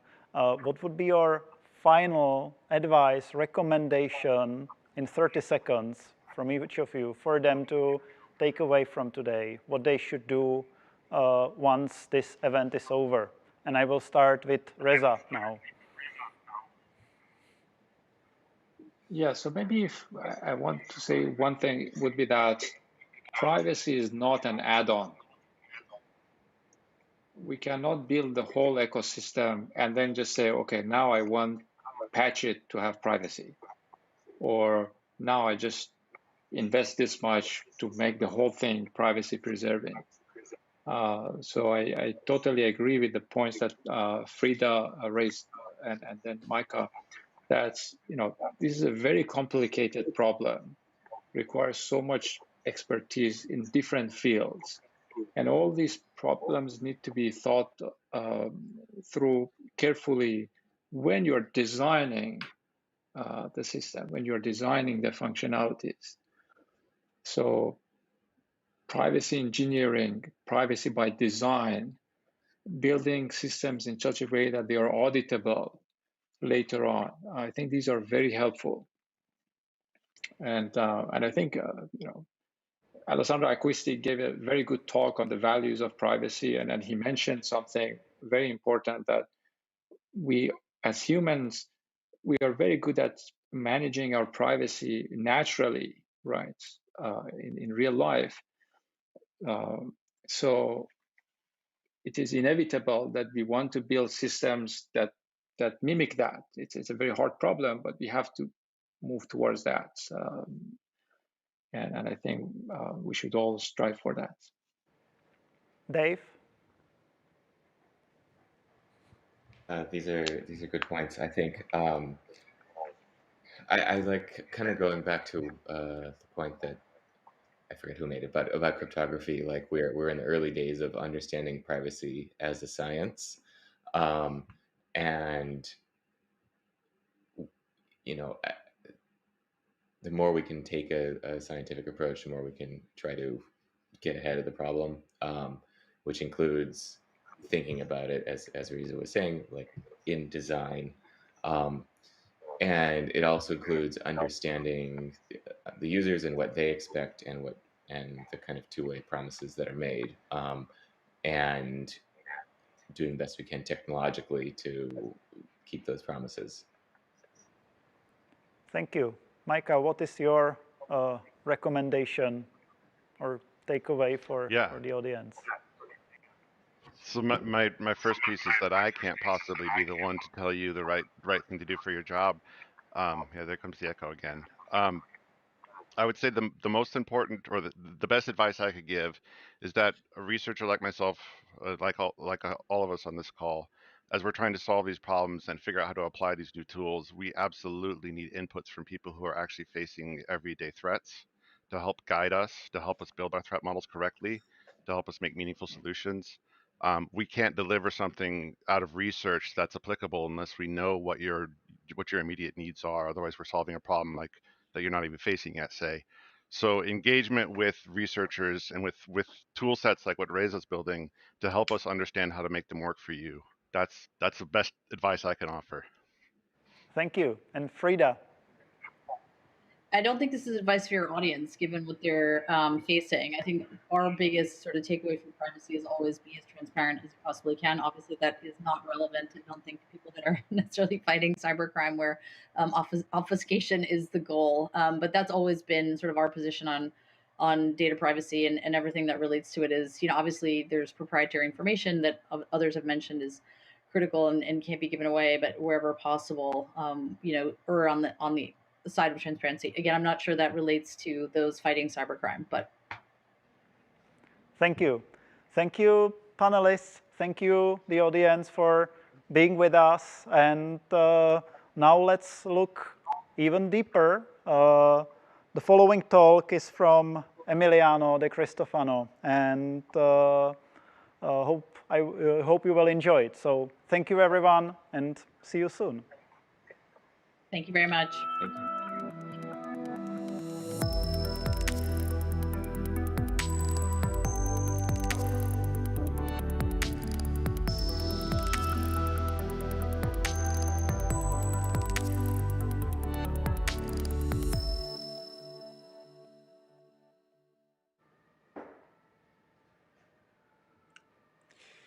Hello, everyone. Thank you so much for the invitation. I'm really excited to be here today virtually and talk to you a little bit about our research in privacy and machine learning. It's really a great honor. I admit I had really big imposter syndrome by looking at the other names in the program. So I'll try to do my best. I want to cover a little bit about, obviously it would take me weeks to really cover privacy machine learning, but I'll give like a slice of what we can reason about in terms of actual attacks that have been successfully implemented against machine learning models. So, and I'll do that through like sort of sharing the journey that I went through with my collaborators when working on this topic. So pretty much we started reasoning, trying to really make sense of what privacy means in machine learning. And there have been a lot of attacks in machine learning, mostly focusing on two different things. So trying to infer either whether or not a specific data point was part of the training set for a machine learning model that you might have some kind of API access to, or you can use to for prediction or classification and so on. And this is known as a membership inference attack. I'll get back to this in a second. And the second class of attacks is known as model inversion, where essentially you try to infer what class representatives, again, in the training set might look like. Right, so membership inference, I think it's a very well understood problem. Like I said, the goal of the adversary here is to test whether or not data of a target victim has been used to train a model. And this is obviously a serious problem if the fact that your data has been used to train a model is a sensitive attribute, is a sensitive predicate. So think about models that like healthcare related models, like prediction of cancer outcomes or predisposition to cancer and so on. This is problematic. And Reza was just on the panel, and his collaborators had this amazing seminal paper back in 2017 that really show how to the existence and how to build membership inference attacks against discriminative models. And a couple of years later, with some collaborators at UCL, we show how to do that for generative models, and I hope to cover it today in my presentation. So, like I said, membership inference, I think, is a very well understood privacy attack, and in fact, there has been a lot of work on membership inference attacks, not only machine learning. You essentially, you can think of a membership inference attack as an adversary that has access to the output of a function and tries to infer what the input of that function is. So in many settings, that function is like, let's say, aggregation. And you might think that releasing aggregate statistics or just aggregates information about some data set is somewhat privacy preserving, but it turns out that aggregation is very much vulnerable to membership inference attack. So there's been work on all sort of data, mobility data, genomic data, and so on. So overall, I think that membership inference attack could be used sort of as a measuring stick to assess whether or not a model leaks, and can also be established as a test, right? So to establish wrongdoing, let's say maybe you have consented to share some data, but not for the data to be used to train some machine learning model. This is somewhat what happened with DeepMind and NHS data here in the UK a couple of years ago. Or you can use that to assess protection for defenses, right? So like you test whether or not your defenses work in preventing membership inference attacks. The other line of work that I mentioned was inferring class representatives. So like I said, I mean, I'm oversimplifying here, and I apologize for that. But essentially, a lot of work in this space had tried to focus on properties of an entire class. So these model inversion attacks or GAN attacks, where essentially, the goal is to look at a model, a trained model, let's say a gender classification model, and infer what some class representative looks like, what a male looks like, And this is arguably not necessarily always a privacy problem, right? In some cases, obviously it is, but overall, there is nothing we can do about, and in fact, it is a desirable property that machine learning model will reveal something, well, useful machine learning models will reveal something about the population from which the training data was sampled. So I think personally, I think it's there has been some sort of misunderstanding in the past where the privacy machine learning was framed as the ability for the adversary to learn something about the training data. I don't think this is a good necessarily the way to go. Like membership inference attack is pretty simple. Like I want to test the presence, I want to assess the presence of a specific data record inside of the training set, right? But when we want to go a little bit further from that, I think a better way is to look at what we call property inference attack. So look at trying to infer, the adversary will try to infer properties that hold for a subset of the training inputs, but not for the whole class. Okay, so in a nutshell, if I go back to the example of a gender classification model, here the attributes that might leak, that the adversary might infer is a separate attribute. In fact, maybe an uncorrelated attribute. For instance, race. So race of people involves photos, let's say. Okay, so I'll give sort of an overview of these attacks. Sorry, something was wrong with my slides. Okay, so we call this a property inference attack, and we're going to cover it in particular in the context of federated machine learning or collaborative machine learning. But first, we'll talk about membership inference, which, like I said, is a very well understood problem, right?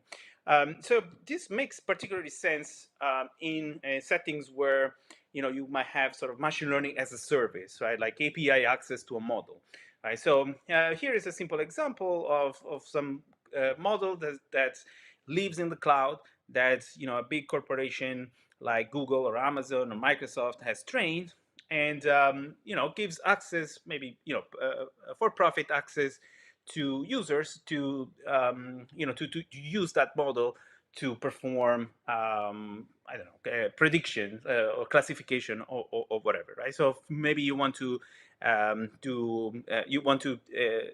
learn to distinguish pictures of houses from pictures of houses, pictures of houses from pictures of cars, or you want to predict house prices, that whatever, right? So you can use the model to get these intelligence without having to train a model yourself. You might not have skills for that. You likely don't have enough training samples, so you just pay the cloud to do that for you. Okay, and so the really great intuition by Reza and his collaborators was that these predictions are leaky. So, and this can be used to mount membership inference attacks. So, for instance, to know whether that blue house that you see on the left side of the slide was actually the picture of that house, or information about that house was used to train the cloud model. Okay, and the main intuition is that you can exploit a phenomenon in machine learning called overfitting, where essentially the model will have more confidence in making predictions on records that the model has already seen during training. Okay, so here's an example. You want to do some kind of image recognition, want to train some kind of image recognition model.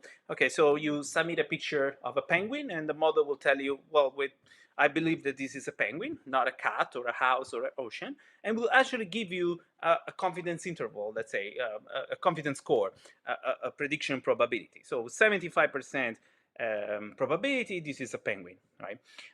So what happens is that these prediction scores, again, I'm also oversimplifying, will be much higher for records, for samples that have been used in training. So, and so you can spot the difference, right? So in this example here, you see a blue house and a red house. So these houses are, the blue house was not used for training. The red house was used for training. And so you can see that the prediction, the confidence score for the red house is much higher, right? So it's like almost 100%. So you can use this as a signal to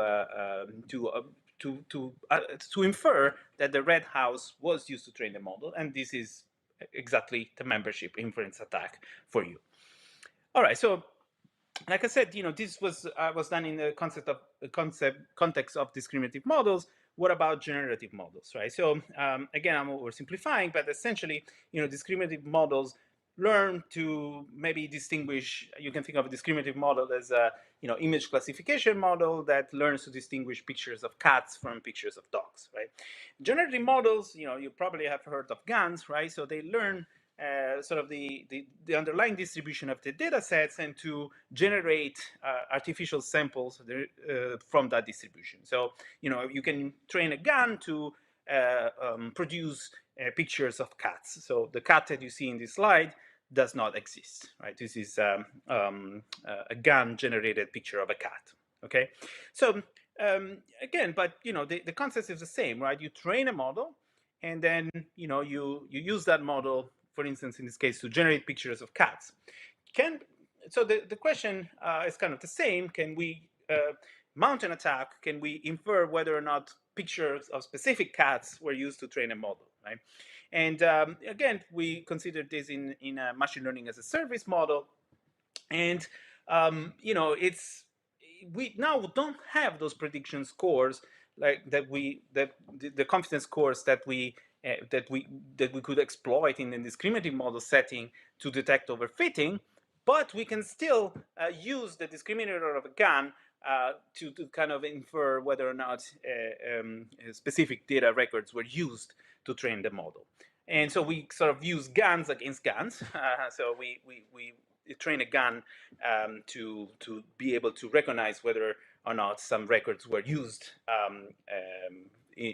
during training. And so we had sort of the first result in showing the membership inference attack is not only a problem for discriminative models, but also for generative ones.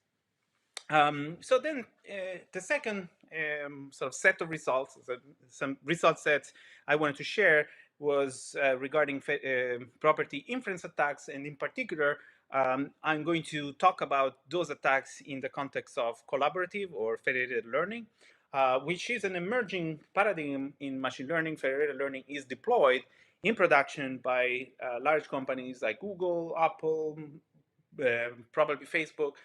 In fact, if you have Google Keyboard installed on your phone, you have all sort of suggestions as to how to autocomplete a word, or what is the next word that you should be typing. So if you say hello, how are, you get a suggestion that the next word should probably be you. How are you, right?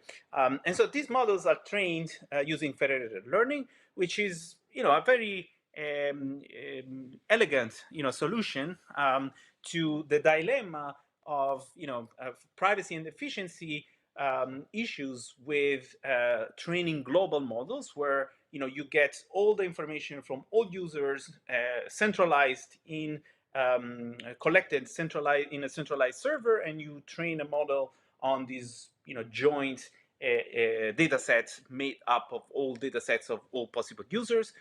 So this is one sort of the traditional machine learning approach, but that you cannot really use, like I said, for privacy and efficiency reasons in all aspects. So you really don't want to reveal what you've been typing, right, on your phone, or other sort of sensitive attributes. So what is your alternative? Well, your alternative will be to just train your model locally, only based on your own data set, and that's probably not very accurate, right? So federated learning try to give you the best of both worlds. So what happens is that each user has their own local data set, and they train their own local model, but they still collaborate, they federate to exchange some information from that model. And in particular, in federated learning, those are gradients that can be aggregated, can be put together and sent back to the user so that they can refine, they can improve the accuracy of their local model based on this aggregated model,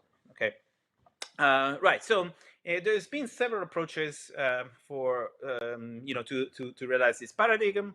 Like I said, the most popular one now that is in production, used by billions of users, allegedly is this Google federated learning with model averaging. So here are the algorithms.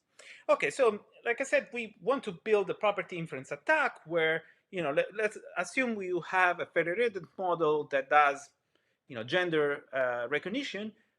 Maybe you want to see if that model also leaks uncorrelated attributes like race. Can I infer properties of the training set that are, for instance, race, and so uncorrelated with the main task, which is gender recognition? Okay, and so we show that this is possible, and the idea is, to mount attacks where you infer information based on gradients. So these aggregated gradients that you get in federated learning still leak information about, the gradients of each users, and in turn the training set of each user. So essentially, you can mount an attack that allows you to infer these properties.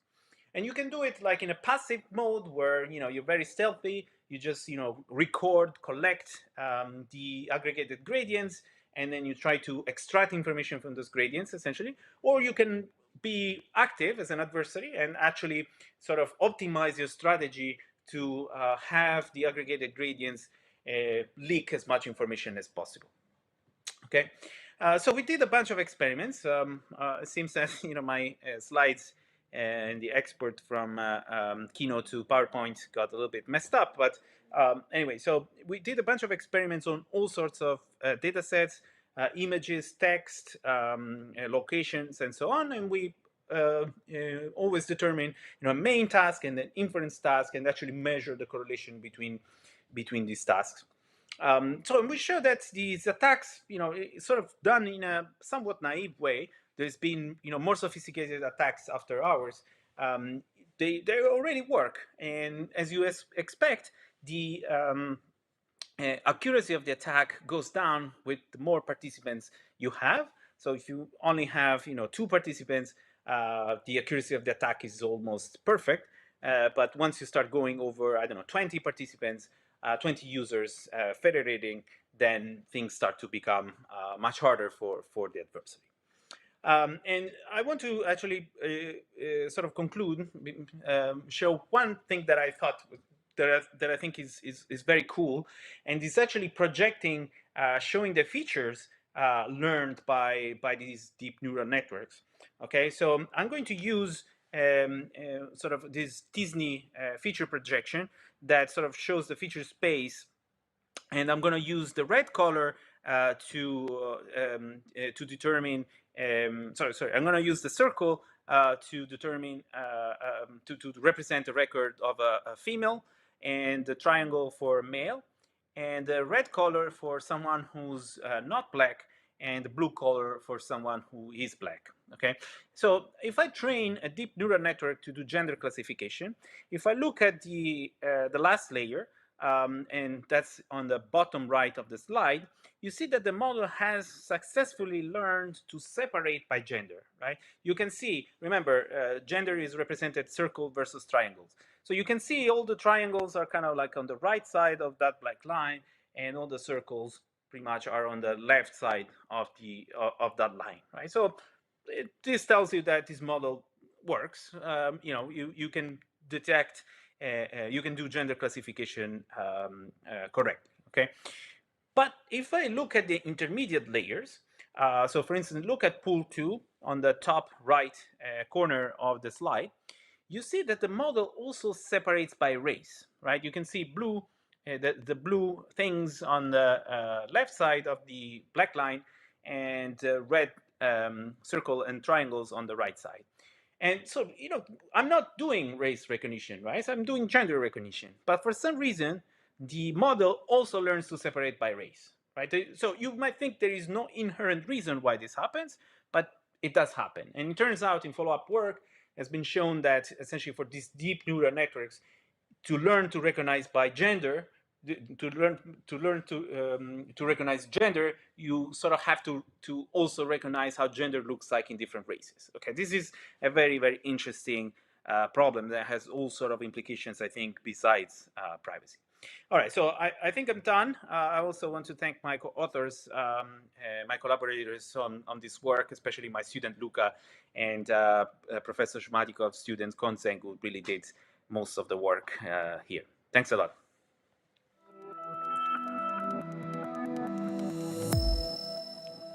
Thank you, Emiliano.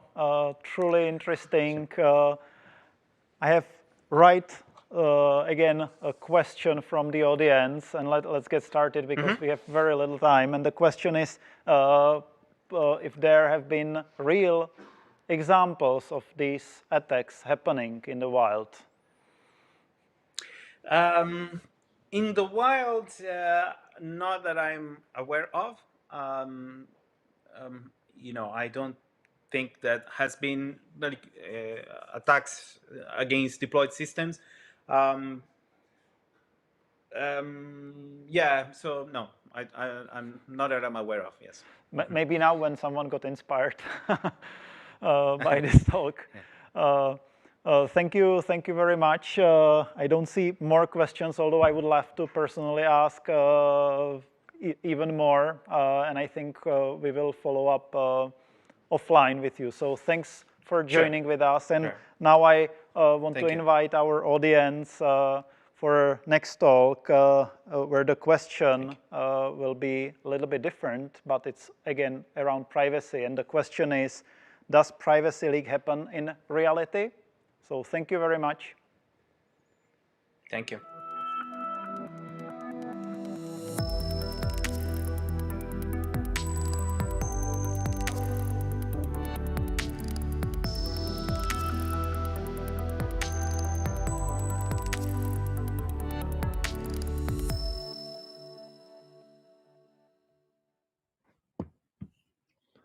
Hello. So I'm happy to talk about some work that we've been doing on extracting training data from large models. And I hope in part to answer, I guess, the question from the previous talk, is this something that actually occurs in practice? So this is joint work with a whole bunch of different collaborators, and it really wouldn't have happened with all of them. So I'd like to sort of thank them for all of their work. This is based on a paper that we submitted to Usenix Security last year. And so if you're interested for details, you can take a look there.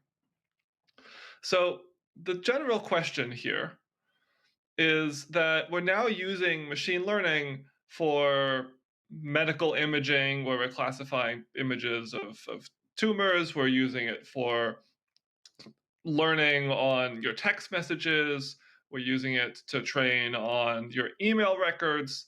And when you do all of this, I'd like to ask essentially the same question that happened in the last talk. Are there privacy violations? In particular, I'm going to ask a particular question. Let's imagine that you have some smart compose-like system that completes text.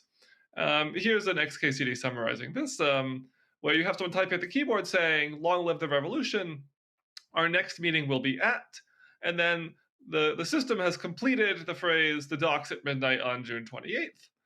And the idea is, if this text actually occurred in the training data, maybe it gets memorized, and the model will spit it out for anyone who asks it. Now, this is a comic. This was written a couple of years ago. Is this comic actually something that happens? Like, is this a real, is this sort of an actual threat? Or is this just, a comic that, we could like to joke about? And the purpose of this talk is to show that, yes, this is something that actually happens. This is a real threat, and we can do exactly this. Okay. So how are we going to do this? Let me tell you what we're doing, and I'm going to call this extracting training data. Given a model that exists out there in the world, we're going to try and extract individual training examples out of the model. We're going to attack what's called a language model. A language model is just like any other neural network, but it's designed to do something maybe a little different than what you're used to. It's designed so that it takes some input text prompt, and it's supposed to spit out text corresponding to the most likely output. So here, for example, we have some language model where the researchers have put in, in a shocking finding, humans discovered a herd of unicorns, and talk a little bit about the unicorns. And then the remaining text is written by the neural network, where it talks about, the scientists named the population after the distinctive corn over its unicorn, and starts giving various information about the unicorn, and it's relatively coherent text. So this is, very high quality text, and these kinds of models are very, very good today.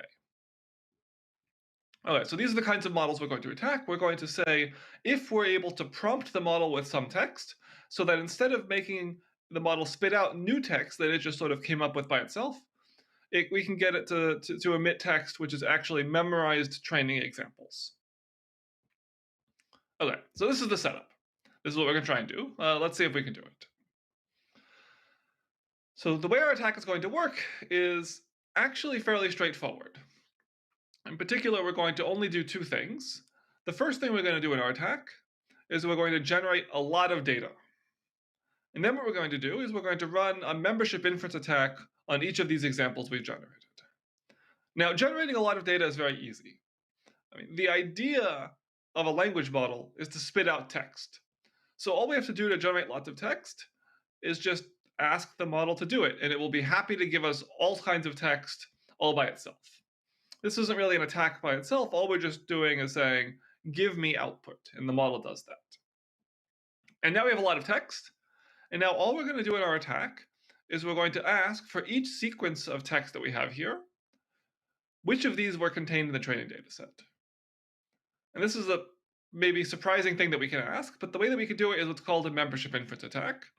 And if you were there at the last talk, you'll know a little bit about this. I'm only going to give a very brief summary of how they work, because the exact techniques that you use for membership inference are independent of this result.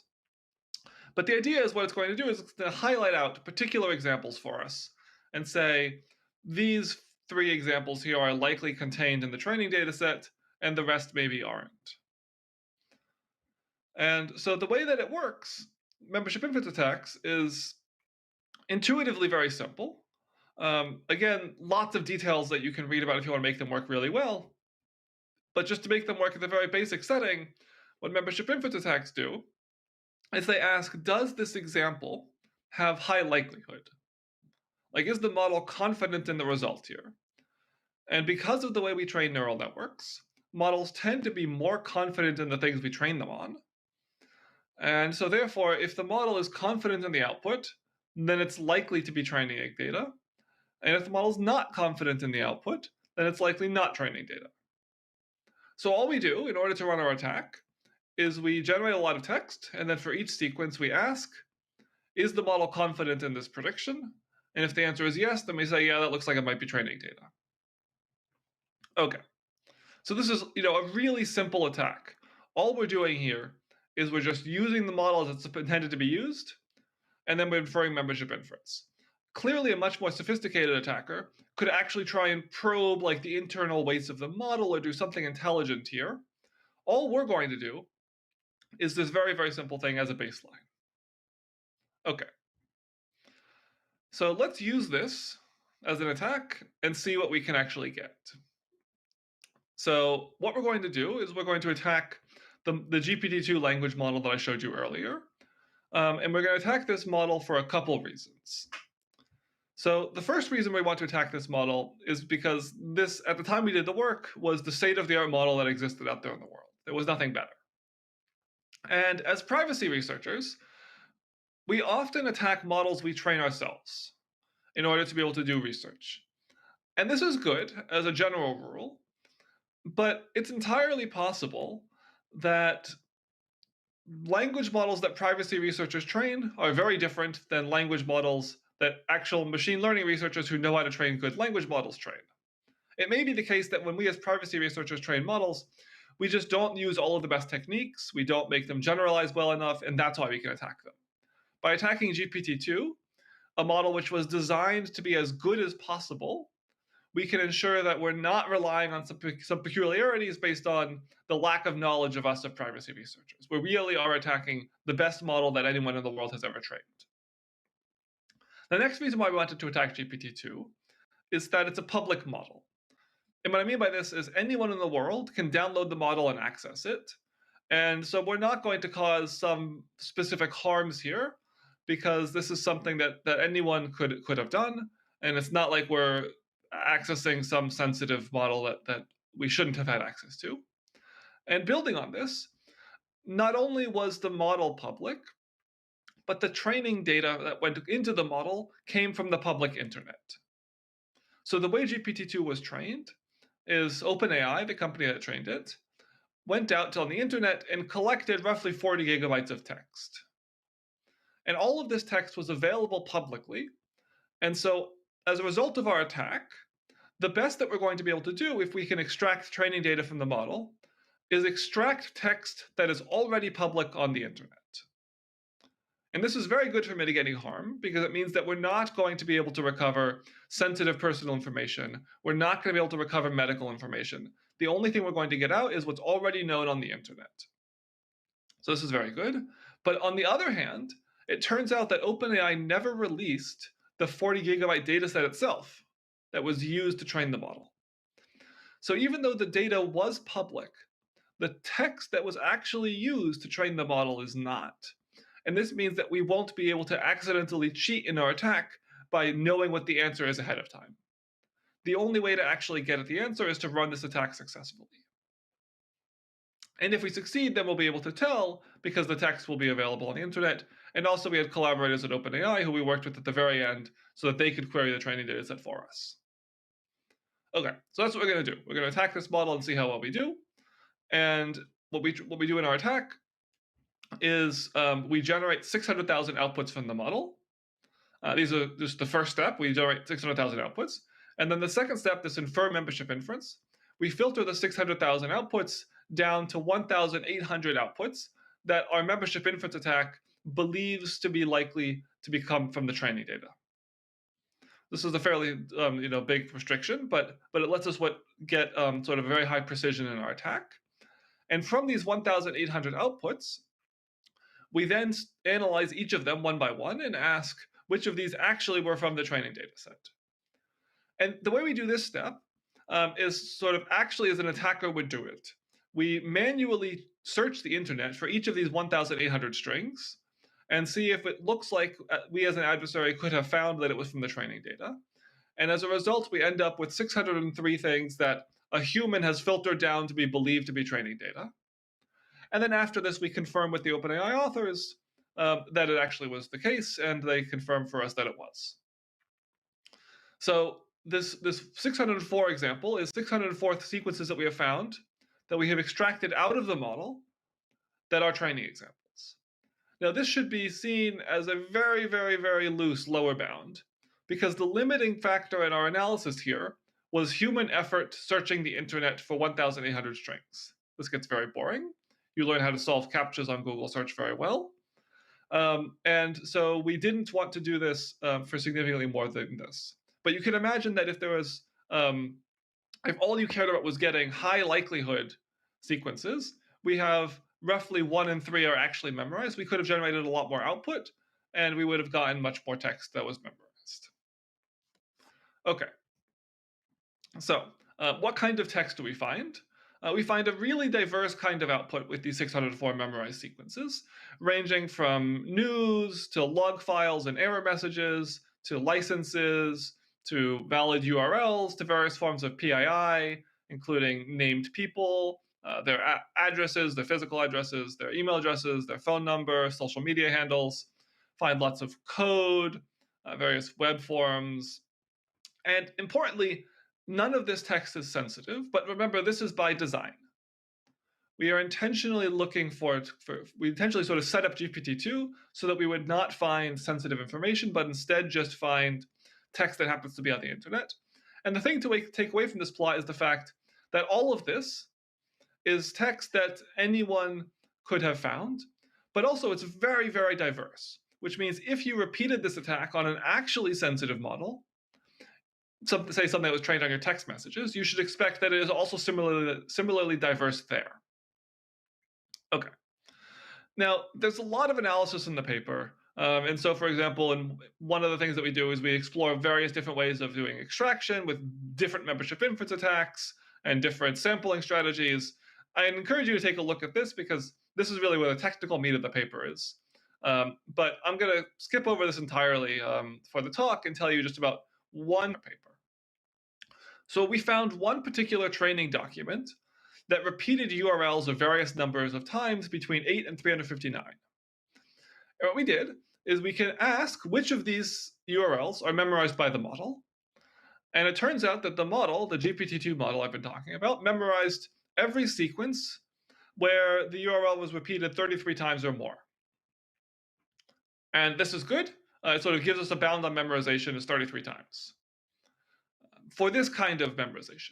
Maybe something else needs fewer, maybe something else needs more, but for these kind of URLs, we need 33, which is roughly a good number to know. But we can do sort of one better, because OpenAI trained not only one model, this GPT-2 model I'm calling XL here, this is their 1.5 billion parameter model. They also trained a GPT-2 medium model. This model had 300 million parameters, and when you do the same exact attack, you're only able to extract a fraction of the data from this medium-sized model, that's 300 million parameters. And they also trained a small model, that's 100 million parameters. And this model, you can only barely extract the sequence which was repeated 359 times. Now, when I say small model, this model isn't like small in absolute terms. This model is, half a gigabyte on disk. But it's much smaller than the XL model. And the interesting property is that this model is roughly 10 times smaller and also memorizes things that are inserted roughly 10 times more often. And the reason this is concerning is because if we sort of extrapolate forwards, this is a plot showing model size over time, where I'm showing various different models and the number of parameters log scaled on the y-axis. The GPT-2 XL model that we're attacking is this yellow bar here. We have already got models that are 1,000 times bigger than this GPT-2 model. And so if we look back at our plot, which is showing that by increasing the number of parameters by a factor of 10, we've reduced the number of occurrences something needs to be seen by a factor of 10 for it to be memorized. It's entirely plausible now with these trillion parameter neural networks that they memorize things that these kinds of URLs that are inserted just a handful of times. And so I think this privacy problem is likely to become significantly worse before it gets better. Okay, so let's spend the last few minutes on defenses and see if there are ways to prevent this. And if you had asked me maybe 3 years ago, I would have said, and in fact I did say in a paper, that by using differential privacy, this is one of the canonical defenses against membership inference attacks and these kinds of things, that you could solve the problem completely. And I'm a little less optimistic now. I still think that differential privacy is the right solution, but it's going to take a lot of work to be able to actually deploy it in practice for large language models. And there are basically two reasons why. The first reason why is fairly technical. Differential privacy has this notion of a record. It makes things private with respect to individual records. But when you have repetitions of training data, then the notion of records becomes very unclear.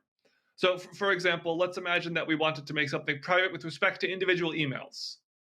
This clearly wouldn't make sense because I might send my social security number over my email 3 different times. Or I might send my credit card number over my email several times. Now, I shouldn't do this, but if I've done it, I wouldn't want the model to learn it either way. And so then you might say, well, maybe just define the user to be the record. But now, I might have sent this message to someone else, and now it's in 2 different people's email. And so defining this kind of record for differential privacy is actually very difficult in text models. The other reason why it's hard is that currently differential privacy techniques lose accuracy and are slow.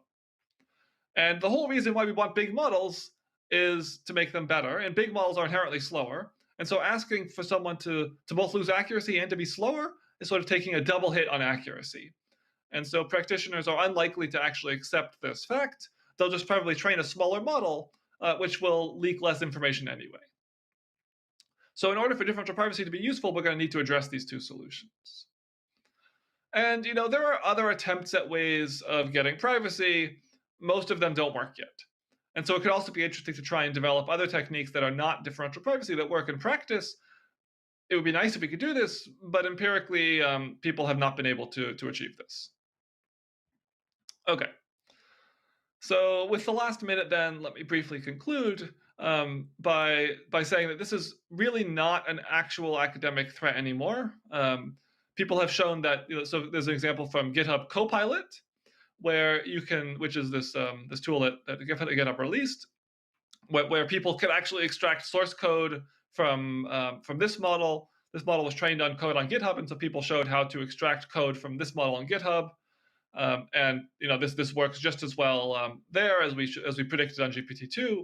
And so as companies really start to deploy these models, these attacks are going to start to work better and better on more and more systems. So in order to be able to deploy these kinds of neural networks in practice, we're really going to need to be able to better understand the role of memorization in neural networks. And then once we better understand this, we're going to need to be able to develop defenses that allow us to prevent these kinds of attacks so that we can effectively train large models at scale, use them because they're incredibly useful, but not at the same time leak the sensitive information of users that are contained in their training data sets. So with that, thank you very much, and I'll be happy to take any questions.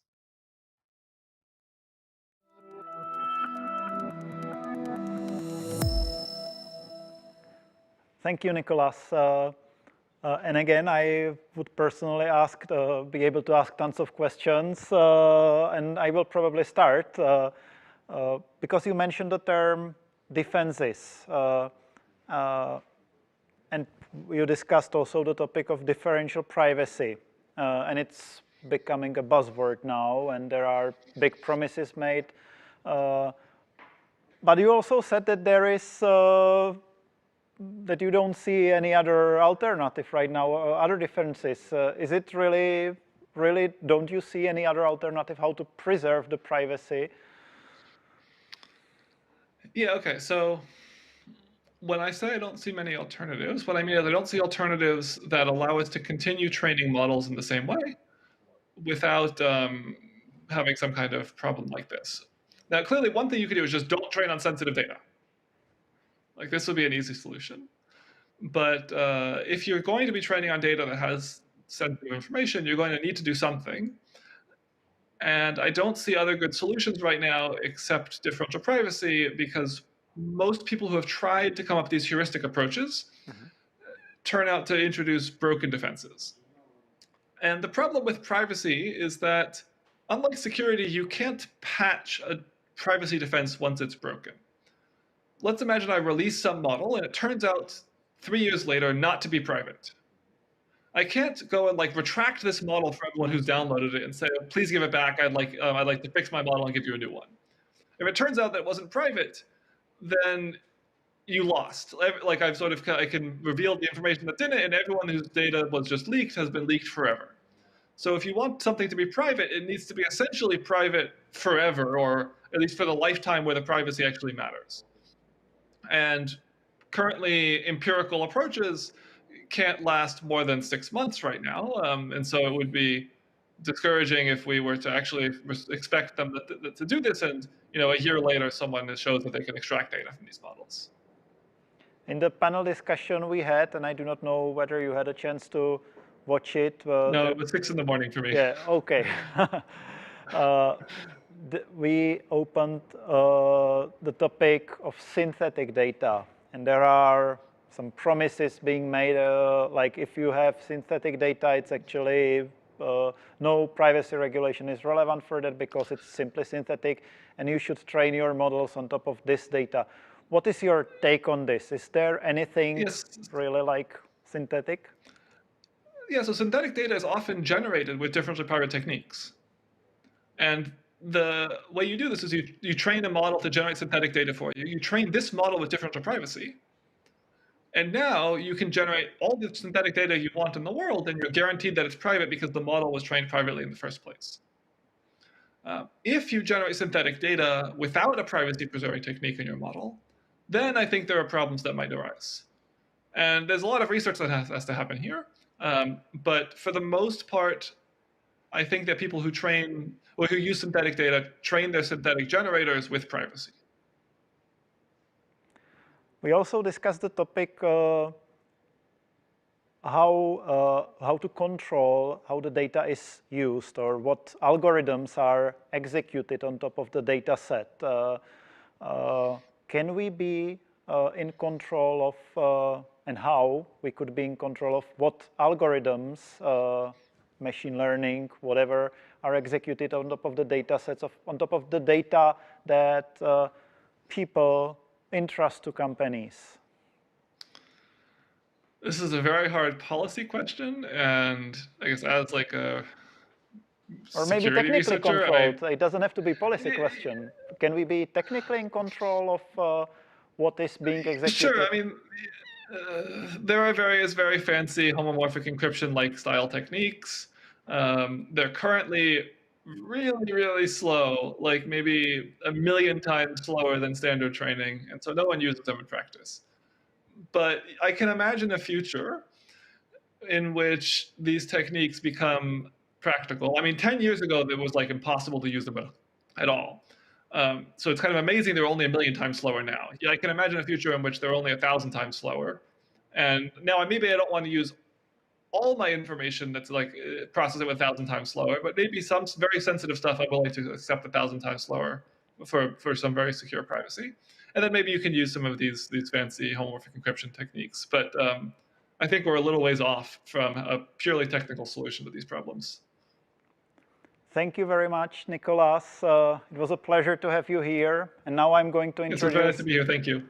The panel, which is the following our talk. So the panel discussion will be moderated by our past conference speaker, Professor of Computer Science at University College in London, Lorenzo Cavallaro.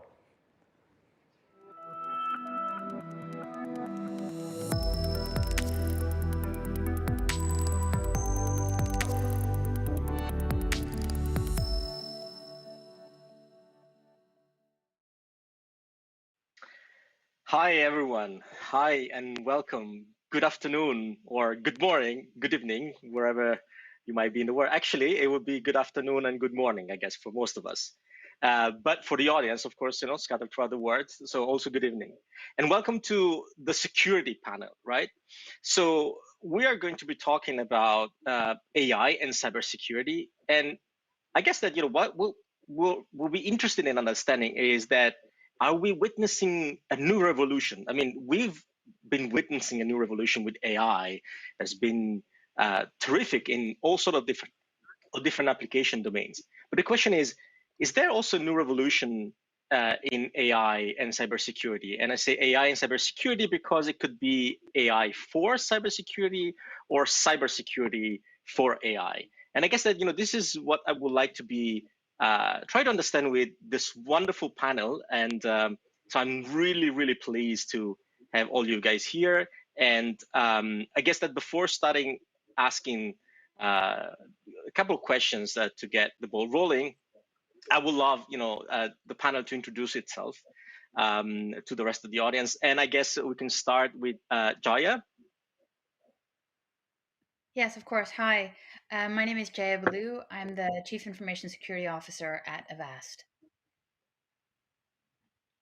And then we can go with Rajarshi. I'm just following whatever I see on my screen. So Rajarshi, you're next. Hi, hi. It's great to be here. I'm Rajarshi Gupta. I'm a General Manager in the ML services at AWS. And next is Brett. Thank you. Hi, I'm Brett Hartman. Been in cybersecurity a long, long time. Most recently, I was a security CTO at Cisco for many years, where I drove the overall security technology strategy for the company. Lots of AI discussion there. Earlier this year, I left Cisco. I'm now starting a new career in teaching. So I'm going to be starting a position as lecturer at Cal Poly, as well as advising startups and investors. Thanks. Thank you, Brett. And finally, we have Brad. Yeah, my name is Brad Miller, and I'm a tech lead on the safe browsing team at Google. Wonderful, wonderful, everyone. Welcome, and thanks once again for accepting our invitations. It's really great to have you over here.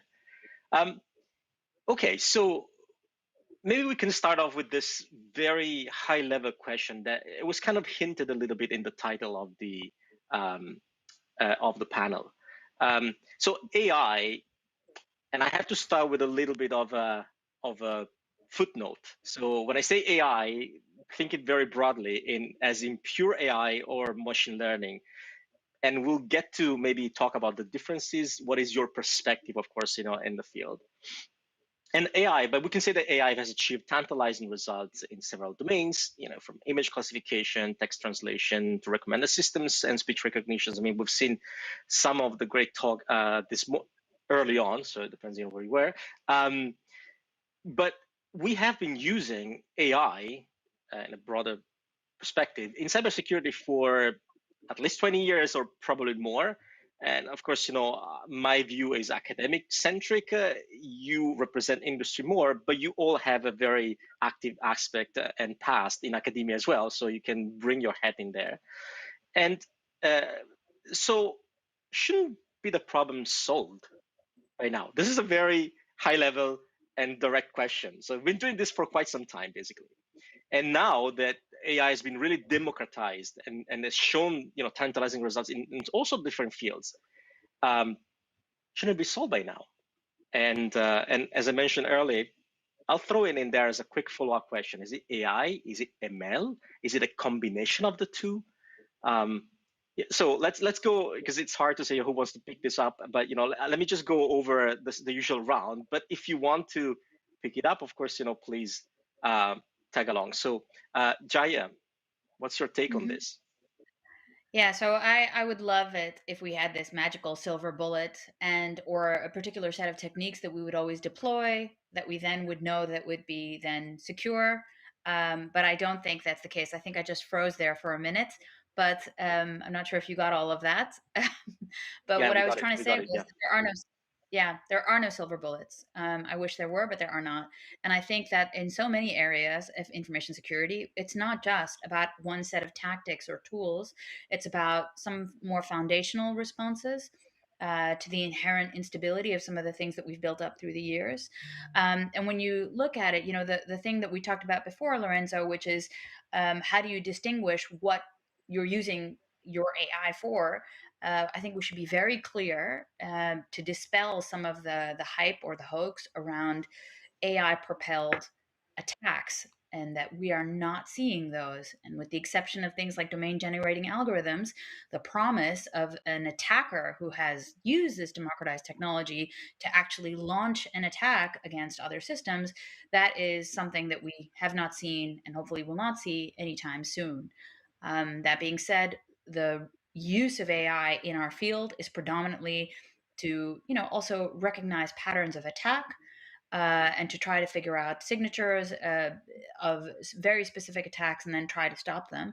And I think that because of the diversity and the plethora of the types of attacks we're seeing and the inability to actually consolidate a meaningful data set that would be able to correlate all of those attacks, it's still going to be a way down the line before we actually see some sort of global response using this set of techniques.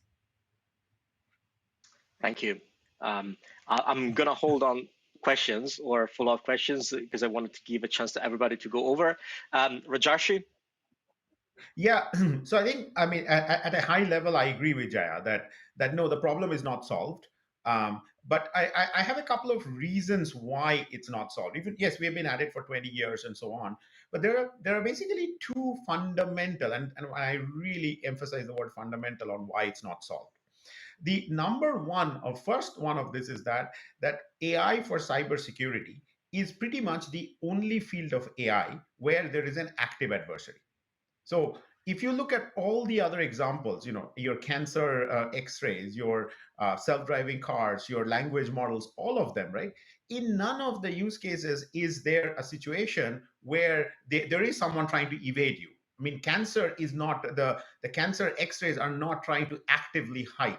The streets are not actively trying to change their shape because somebody is trying to model them. And the very fact that this is the only adversarial world makes it hard, because the adversary only needs to find one hole occasionally, while the defender needs to defend everything all the time. So that's the fundamental thing, number one. The second fundamental thing, and this is not unique anymore, the adversarial part was completely unique for this field. The second point is that we are dealing with a very rapidly changing environment. So it's okay to say we've been doing this for 20 years, but the computers were very different in 20 years ago. The software was very different, and the types of attacks were very different. So it's not like we can rely on data from the last 20 years. This is somewhat different from cats and dogs, because cats and dogs have not changed in 20 years. So and even the streets and signs, they don't change that often. But here it is, although as I'm saying, it is not the only area where this is happening.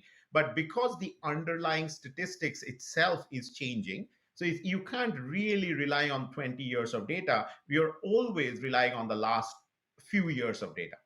So I think in my mind, those are the two fundamental reasons why it is not yet a solved problem. And it won't be. I mean, basically, what I said is not going to change. So therefore, it won't be a solved problem. We can only keep doing the best we can. Thanks, Rajarshi. It's so hard to hold on questions that I have, because this conversation is so great. So, but I promised that this first round. So I'm gonna go over to Brett. Yeah, thanks, Lorenzo. So Jaya and Rajarshi did a great job summarizing the issues. So I'll try to keep this pretty short, because that was an awesome summary. I immediately thought no silver bullet, Jaya. So I'm totally with you there. It's like it doesn't make any sense. And actually, what does it mean? I mean, if AI and machine learning could solve cybersecurity, whatever that means, it could solve a whole lot of other way easier problems that it doesn't solve. So I think, to me, that's not really a very helpful type thing to say we're going to solve cybersecurity.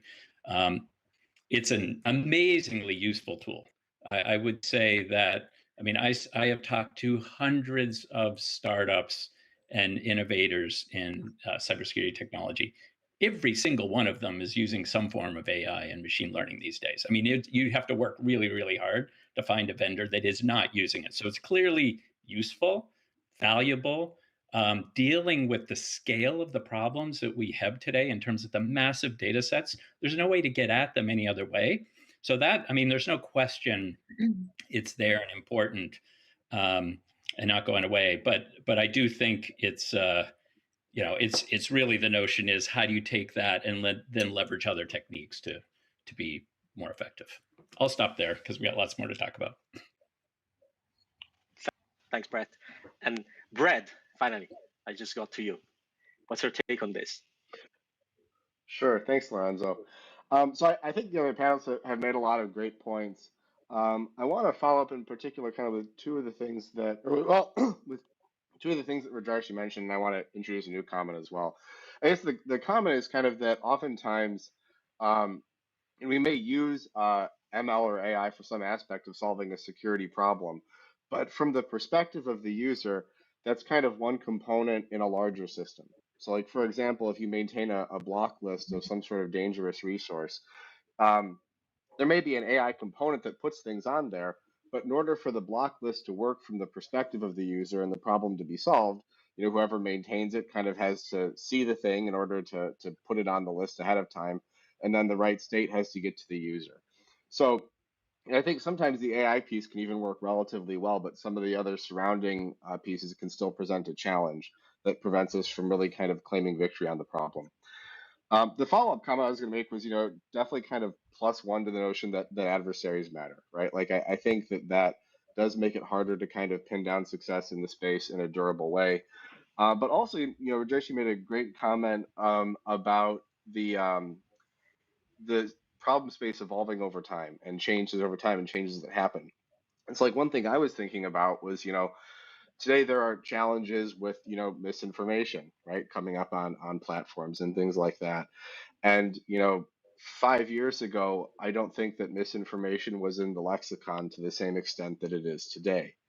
And so while, content classification and anti-abuse are kind of enduring themes, there are kind of new things that crop up and present new challenges in terms of, practically curating a data set and addressing a problem. Thank you. Thank you. So here's my questions. There's a small follow-up to that. And I guess, it goes to the next question I want to ask, but it hinges to what Rajarshi mentioned, that, we've been working on this for 20 years, but of course, we're dealing with non-stationarity most of the times, so things change over time for one reason or another. And I understand that, what Jaya said, that there's usually no not cleverness, let's say, no AI-driven cleverness in these attacks. Still, we do observe changes, right? And so Rajesh, you righteously said that we can't use just 20 years worth of data, because they're good, but things change. So of course that they're not representative of the current time slice, or they might be, but not completely. But my question is, isn't there a risk then that we're not entirely solving the problem, the task that we would like to solve? And let me just put it this very example. I guess Brad hinted to that as well. And let's take somebody that is a little bit independent from your role, like Twitter spam abuse. Okay, so because I just recently went over a paper that was explaining, so was trying to enforce some robust properties. Very nice paper, actually. So it's trying to enforce some robust properties and robust security properties, and then it was evaluated on several data sets, including Twitter spam data. And the features were very carefully manually engineered. I guess that there were 7 features, and it was very clear to understand what a feature meant, and also to understand what you would expect if you would see an increase in that feature or a decrease of the other feature. So it was very interesting to define that set of features to solve the task ahead. As an analogy, think about ransomware, a very naively way that you might actually want to design features, say, if you observe many file operations as well as cryptography operations, just oversimplifying, it's very likely that there's something dodgy going on. So you can actually understand that. But when you talk about other forms of maliciousness, other behaviors, we are a little bit in uncharted territories. And so we come up with automated feature engineering that are good perhaps at discriminating between classes, but they're not really capturing, so they represent in a way spurious correlation. So they're not really capturing what we would like to be representing, like what we would like to be detecting. Is that the problem, or is that also a problem in your view? And I'm leaving it here. Whoever wants to take it. So I go ahead. No, you go first. I wanted to, this was one question that I wanted to jump in, because you mentioned like 5 things from my career during that question, which is super interesting. So let me give one example. Okay, so many years ago, I was at Qualcomm at the time, and we built the first ever on-device machine learning solution for security. So this was deployed, it was in phones, it got deployed. I remember a billion chips. Yeah, and it was, it was a great solution. It was a behavioral analysis solution. It ran on the phone. It looked at all the things that was going on, and it detected.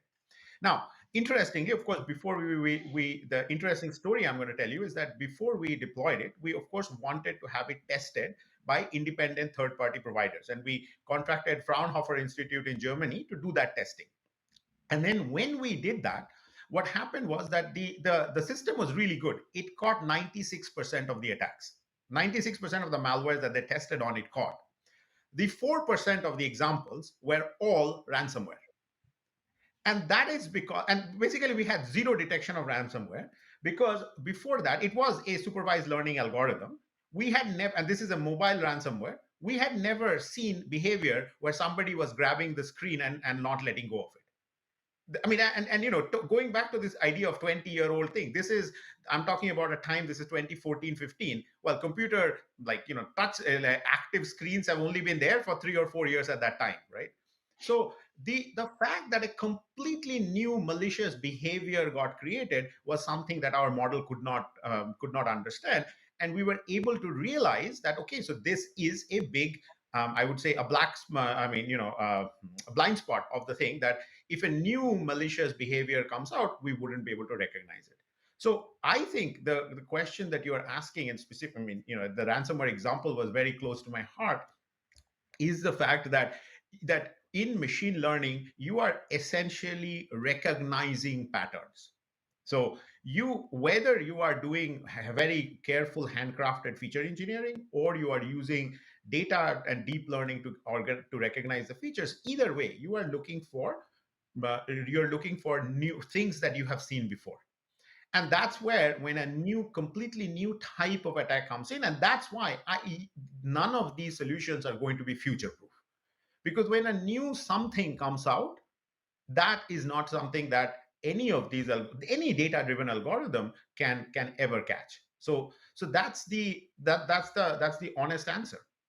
On the other hand, I would say that, yes, you said that for the Twitter spam, there were data. I have no reason why. I don't agree with you that it's a good thing that the features were understandable by humans. To me, as a machine learning scientist, I don't care.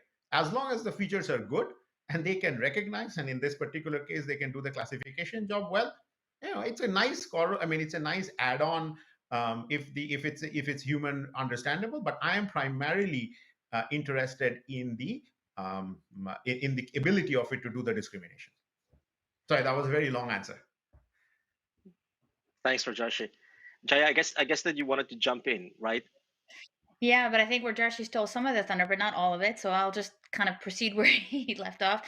So, really looking at it from a sort of internal perspective, I think the biggest fear that I have is that sometimes we tend to invest in solutions where we really do think that there's this hype kind of behind it, like, oh, this will fix so many things. And the problem with that is that, attacks do evolve. So there's definitely a whole bunch of new, and they don't even have to evolve that significantly for them to not be recognized as a false positive, for example, just because we don't understand what's going on. So even though we might have it underneath a hit of something that's anomalous, it will very likely be discarded at least the first couple of times, potentially as an FP.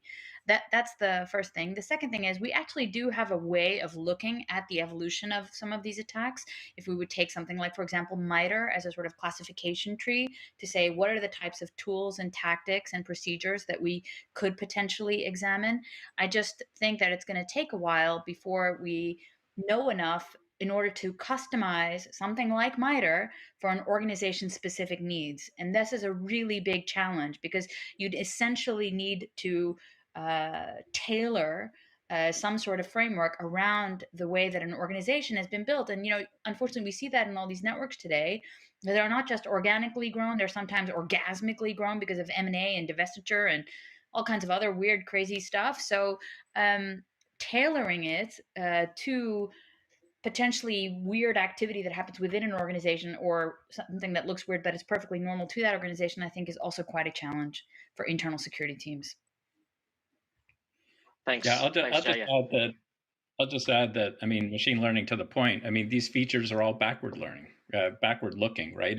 We need to be predictive somehow, right? To be able, ransomware hasn't really been around all that long, right? And who was talking about ransomware back, 15 years ago? So what's the next kind of campaign beyond ransomware? If AI could predict human behavior for the next campaign, that would be really interesting. But I think that's a pipe dream.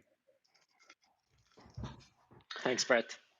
I was going to jump in there a little bit as well. So Lorenzo had a comment there that actually, or a specific phrase I really liked. He mentioned, spurious correlations, right? It's like, let's suppose you're trying to train a classifier to detect some sort of, security problem or abuse or something like that. On the one hand, there's kind of how we view it and understand it as humans. Like, I see this web page emulates a financial institution and I can tell that it's not legitimate. And we kind of feel like that's what we want to act on. It is also possible, sometimes it may be the case that maybe the web page just uses a particular font package that happens to have been shared, across a bunch of abusive web pages, and it's not really endemic to the problem. It's a spurious correlation, right? But nonetheless, when you're trying to field a classifier that actually works and can achieve high recall at, very extremely low false positive rates, it's hard to basically you're inclined to take what you can get, right? It's kind of hard to want to turn a cold shoulder to that. Right. I guess the other comment Yeah. I'll make is, I think that kind of speaks to why it's easier to detect things that you have already seen. But I think kind of right, the challenge is around being able to find things that appear more novel while doing it at an acceptably low false positive rate. Because the ransomware examples, for example, probably got higher than average scores. They probably looked a little suspicious maybe to your model, but they just didn't look, high enough to be above the bar. Yeah, that's a great point, Brett, and all the others for follow up. And to follow up on that, I guess that it was a question probably for later on, but here's where maybe there is a little bit of a divergence between academia and industry, because you say, well, that maybe might be a spurious correlation, but I'm happy to get whatever I can get, right? So, but the point is that if it's a spurious correlation, it might not well match necessarily, maybe yes, but not necessarily, it might not well support the prediction. It might or it might not, but at the same time, it's very much likely that you would observe some form of drift, because again, the way that you're modeling the problem, it's not the way that capture the semantics of the problem for whatever semantics definition you have in mind. So you're happy with whatever you get, but then you'll see a drift because it's a divergence from the way that you're modeling something that you don't really know how to model better. And I guess that was the point in trying to understand the two things. So let me just jump on the next question. Maybe it's less about drift and more about discontinuities, right? That's if it was just drift, maybe we could manage it. But the attacks change sometimes so radically that the models just can fall apart. I absolutely, I agree. I mean, drift there are different forms, of course. It could be a smooth drift, it could be abrupt. So there are different forms as well, covariates and prior and concept drift. But I agree with you, Brett. It depends really on how you perceive that. Let me just jump to the next question, and then I will tag in a question from the audience, because I guess it kind of relate to that a little bit. So we've been discussing a little bit mostly how AI might be helping cybersecurity, but is the opposite for the security of AI important too, or is this just an academic exercise? And I've hinted to being able to enforce robustness properties and go a little bit beyond the traditional adversarial example that you see on a panda that is misclassified as a gibbon, or of the road sign, because all these examples stay in the computer vision domain. So try to think a little bit beyond that.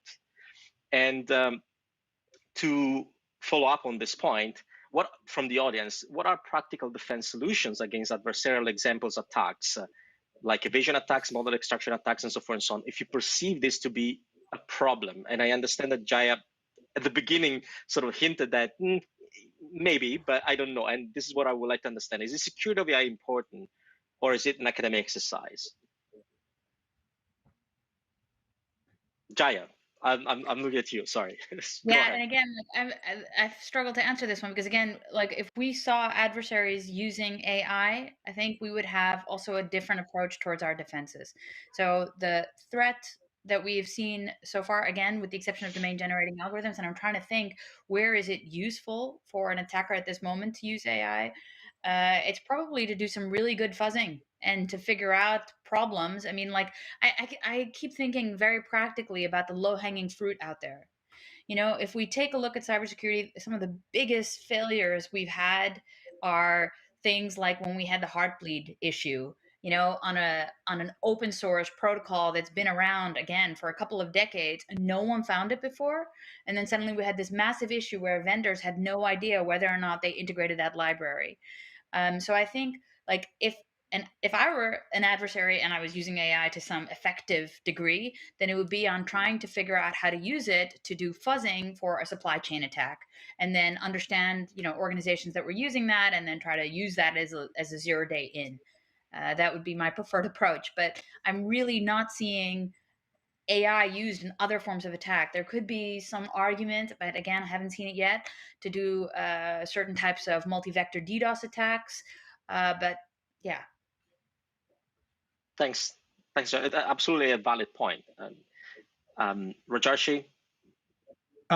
Sure. So I think so the issue here is that okay. So I agree with Jaya that we are not seeing a lot of different adversarial AI techniques. So that is one part of it. But here's the conundrum, right? So if you look at the state of adversarial AI, and there are of course these examples of the speed limit sign and the panda and the gibbon and all that, but there are also examples in cybersecurity. So for the last 3 or 4 years, first Endgame and now Microsoft together with Endgame have been running this contest about, and the latest results just came out like 2 weeks ago.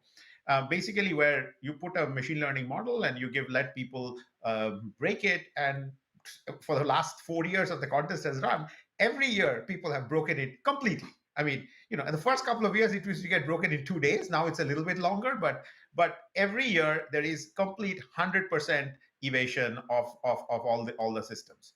So what is actually, yeah, I think so. I mean, I actually haven't gone through the results this year carefully, but yeah, people tend to be able to break them quite a bit.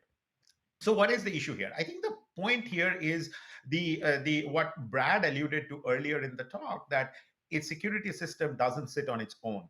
It's always part of this big pipeline with many other things. Now, whenever you have 7 different systems working together, fine, there is and as with coins, there are 2 sides. You have other ways to get in, but it also means that your security, the machine learning engine by itself also has other protection. So if you can isolate a machine learning model and beat it, that's not the same as beating the machine learning model in a whole system where people are tracking the number of attacks, that number of queries that you are doing, where there are many other things that are being checked and so on. So in my mind, I'm not sure of this, but in my mind, the fact that security systems are, AI and security systems are part of a large number of different systems that work together is a big reason as to why the kinds of adversarial attacks don't really work very well on them. Thanks. Brett, do you feel like jumping in?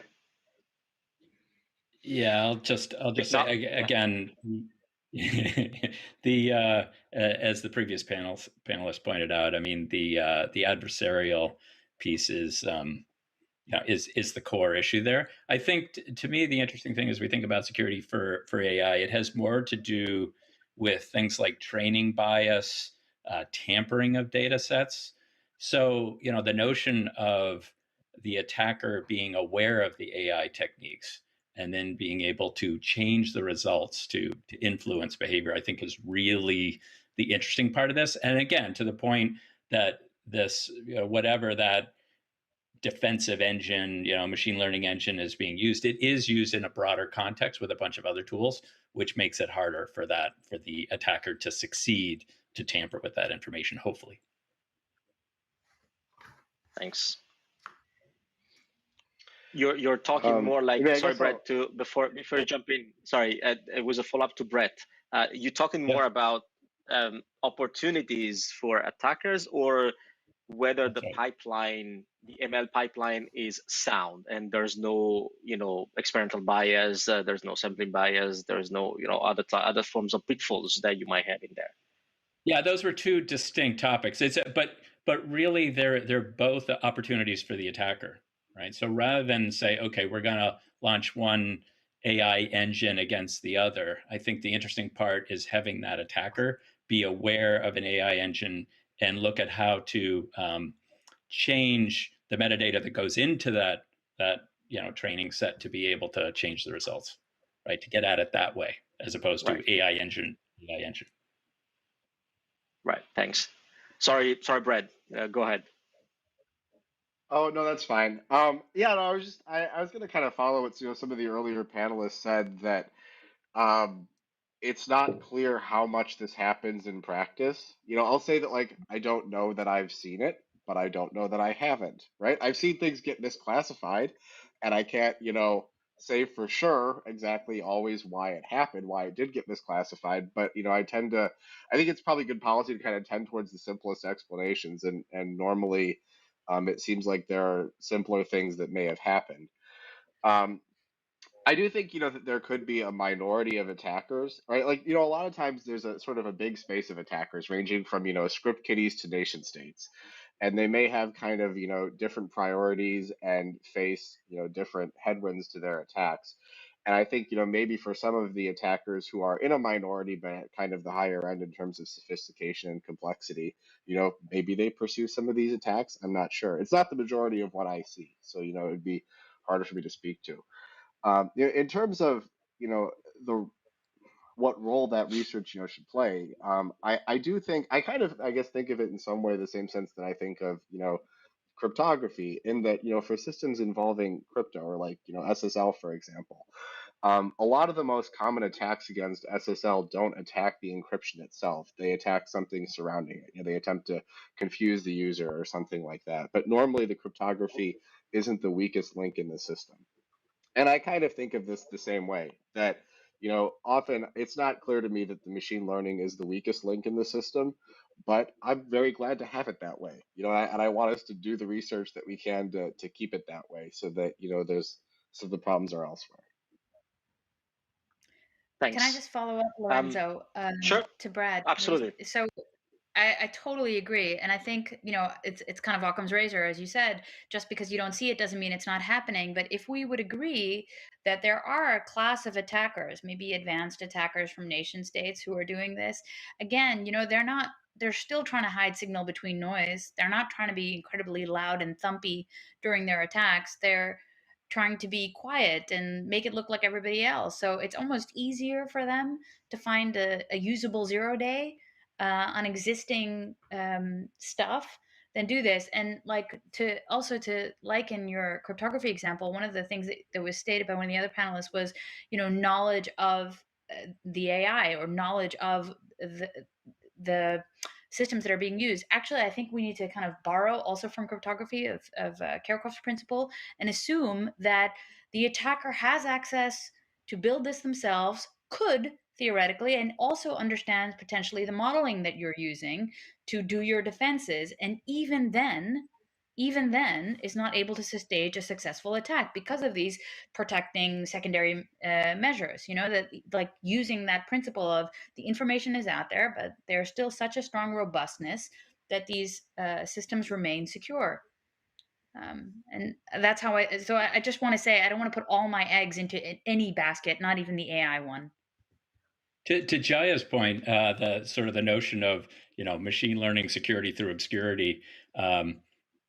In many times I've talked to a number of like early startups, cool ideas, and they report fantastic results because they're very barely deployed. Nobody even knows they exist. And my question is always, okay, that's awesome, but what if you're wildly successful and there's thousands and thousands of deployments? How well is this engine gonna work, and how are you going to deal with the inevitable evasion that's going to occur as attackers discover you exist and avoid it? I think that's the problem I see all the time. Works great in a tiny deployment, but not once the attackers are aware. And that's a terrible argument to say we try to keep it secret. Yep, right with you. Yeah, security through obscurity, never. I mean, that's a guaranteed to fail. Thanks, guys. So these are great points, and I guess so I'm trying to summarize. So I want to pick on the question from the audience, and maybe condense a couple of other questions that I was going to go over with you guys for the sake of time. And so the question from the audience is: the attack seems quite complicated and time-consuming. I guess that there is a hint here to refer to adversarial attacks. I mean, if they will ever made through the system. So are you working on a more automated solution? And I guess here, I'm trying to follow up on what Jaya's just said, that it's not just put all your eggs in a basket, like in one single. So it's not just AI, but there is a different plethora of systems that help to deal with the problem. So, and I guess, the combination that I wanted to find is, are we rushing because it seems that we're getting in that direction, but I wanted to have a straight, wanted to ask straight to you guys. So are we rushing a little bit too much riding the AI and cybersecurity bandwagon like that? Yes, AI, cybersecurity, hot, great, lots of job, which is true, but are we pushing a little bit too much? And I understand, marketing, branding, but I'm an academic. I can ask these questions. You can refrain from answering, so that's absolutely fine. But so is this hype? So I'm trying to understand: is this hype, or is there? Because at the end of the day, it looks like that on a day-to-day basis, you are not worried by most of the issues that academia, bright minds, are actually trying to work on. And I'm trying to understand. So is this a little bit hype? This AI cybersecurity, because it's a more complex system, or we'll get into that. Maybe because I just want to explain what I said. I didn't, try to make it sound like it's completely meaningless or worthless. That was absolutely not my intention. I was just trying to suggest. No, I just exacerbated. Yeah. I just wanted to say that I wanted to emphasize this core belief in defense in depth, and before I refuse to run headlong into any set of solutions as long as they are not supplemented with something else, with a plan B, if you will. And so I don't think it's feasible to not invest in AI. So I want to be 100% clear. Just the sheer size and scale of the data that we need to wade through on a daily basis demands AI. There is no space to suddenly say, okay, we're going to go back to the days before machine learning. That's not possible at all. I just don't want to be part of the hype and overpromise the actual efficacy of AI in dealing with today's challenges at an operational level. I do not think it is in balance with the hype that's sometimes generated, like, oh, get rid of your threat analysts, let's just use some AI instead. That we are miles and eons away from that, and that's what I want to make clear. So I invest very strongly in the people and the skill set that I have to protect Avast, and not only in AI. But that being said, I cannot think of doing our job without it. That's a very nice statement. Thank you, Jaya. So anyone else would like to chime in? I think, there's a problem here about just in terms of expectations, right? Again, every vendor comes along with a great new approach. It's that, we can detect attacks that other people can't. And that's great. And I'm sure, AI ML is used under the covers, and it is pretty much unavoidable, to Jaya's point, to use it. The problem with that approach, of course, is that, the answer in the security world is always yet another product, yet another technology, add something else. And then you get the counter, the problem of that you have a million things and so much complexity, you can't tell what's detecting what and how do you manage. And then you have, false sense of security and all that bit. So being able to measure somehow what's enough and how do you have enough techniques that are potentially orthogonal, that you got good coverage, a decent amount of overlap, but not too much. I think that's the challenge to me that a lot of CISOs face is like, okay, great, here's a new thing. It probably will make me incrementally better, but how much better? That dilemma of how to measure efficacy and what is enough, I think, gets to that problem. Cool. Thanks, Brad. That's a very good point. Rajarshi, Brad, do you want to jump in? No, otherwise, I have probably a concluding question. Yeah, let's go for that. I'm totally in agreement with what Jaya and Brett said. So and I'm gonna be jumping on this concluding question to also piggyback something that came from the audience. So the question from the audience is: should we stop?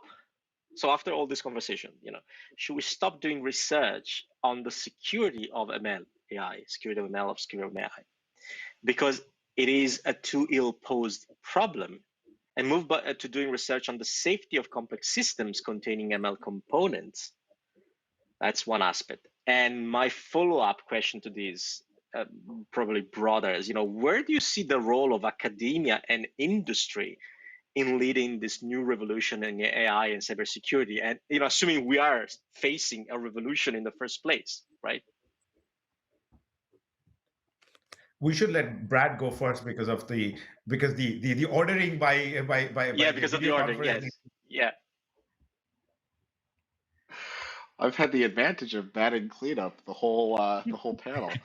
Um, I think on the role of academia and industry and what should we be focusing on, I think that's a great question. I think that thinking about AI and cybersecurity, right, I think there's tremendous potential.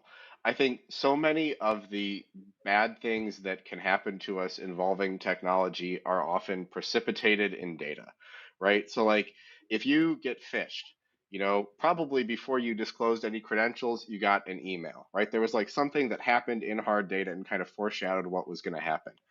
Or if somebody, if some company has a security breach and somebody gains access to their systems and then exfiltrates a bunch of user data, right? There were sort of events leading up to that that kind of foreshadowed the bad thing that was going to happen. And so I think there's tremendous potential in terms of being able to have systems that are kind of in the right place in the right time with the right data and the right logic to do the right thing. But I think all of that revolves tremendously around data, which I think is where industry really shines. I think industry has the data in a way that academia never will, and I think it's particularly hard for security because oftentimes the data is kind of sensitive for a variety of reasons. Users barely want to give their data to a company, right? And companies definitely don't want to give their data to the world, in terms of sensitive things, right? That they may not want to disclose. Um, and so I think those create hurdles, and it helps account for why in some areas of machine learning there are like well-established benchmark data sets, right? That that researchers can test against and develop against and provide kind of a standard over time, but we don't have that in security. So I think that's one of the great things that industry can bring to bear. And I think research on how to access data safely like that has tremendous value. I also think academia industry collaborations through partnerships and internships and all those sorts of things help a lot. I think the academic side of the coin is having, I think, a longer time horizon for payoffs and a better risk tolerance framework than a lot of times product teams face in terms of developing long run technologies. So I think that's kind of some of the strengths that both sides can bring to bear, as we move forward. Thanks, Brad. So let's go back to Brett, then Rajarshi, and then Yeah. Jaya. If we can do this in 3 minutes, I will love you even more. So on the first part, on the security of AI versus safety of the underlying AI components, wholeheartedly agree. I think that's the right shift to think of it that way. The previous speaker in the previous session talked about the challenges, for example, of applying homomorphic encryption on training data and the like, and how impractical that was as a case in point. On the academia question, shifting that away from the research part of that to how do we teach at the undergrad and master's level for the practitioners, which is what I'm now starting to do. And again, coming from industry and observing how our students, our computer science students, are being taught to more and more specialize in cybersecurity, I think there's a real gap here in exactly this space. Most of what I see, especially for undergrad, but even at the master's level, is its classic cybersecurity of cryptography, looking at malware, access control, authentication, all the stuff that we know about, but very little on the analytics side, right? The things that typical, I suspect, Jaya, in your group, what you do has more to do with analytics and looking for problems. Interestingly, I'm not seeing much of that at that education level. And I think that's a miss, right? How do you balance undergrads to be able to have more of those tools? So I'll stop there. Thanks, Brad. Rajarshi? Yeah, so I think on the two questions, so first of all, the audience suggestions was really good. I think to convert the problem from the security of a specific ML model to the security of a complex system that includes a number of ML models, I think would be really good. I haven't seen much of that happening anywhere, and that's a really, really good suggestion. I wholeheartedly support that. On the second question about academia and industry, I really want to second what Brett said, that security, and more importantly security plus AI, is an absolute a desert in terms of academics. There are very, very few groups, like your group, Lorenzo, is a wonderful exception. There are very few groups in the world Thanks. who are actually working on using AI for cybersecurity. And whatever problem you pick, I think we could do with a lot more of that. I mean, I can honestly say that, that when I've tried to hire people for my groups, so basically I'm looking for people who want to do AI for cybersecurity. When I've tried to hire people for those groups, you almost never find masters or PhDs with any sort of academic background. You just go for, okay, does this person know the basics of AI, and then we'll teach the cybersecurity part. I wish academia did more of the teaching. We're working on it as well. To supplement the wonderful comments from my colleagues, I'm just going to make something really clear. I fully agree with everything that's been said. If you are a student and you want to work in this area on a very specific question of AV evasion techniques, using AI and trying to think of new attacks using AI to avoid AV detection. Hey, that's not fair. We all have to do our ads. We'll send You can call students your everyone way. here. You can call absolutely everyone. And I would love to continue the conversation, because it's been really great, and hopefully I'll be able to see you all next year, or before, well, next year for this event, or before next year for other events, hopefully soon in the flesh. And I would like to thank you all for this great panel, and I would love to start introducing the next speaker. So Professor Don Song, who's going to be talking about building towards a responsible data economy. And Don Song is a professor in the Department of Electrical Engineering and Computer Science at UC Berkeley. And in her career, she received so many awards that you cannot even believe, enumerating all of them. So it's a real honor to have Don giving the next talk. And once again, thank you all. It was really, really exciting. And I wish we could have had like 10 hours to go over all of this. But, I might actually drop you an email. I have your email now. So, I'm actually, spam you. Okay. Thank you, everyone. And have a lovely day. Bye.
Hello, we are back from Prague studio, and I have here our next speaker, a professor in computer science from University California in Berkeley, Don Song. Hi, Don.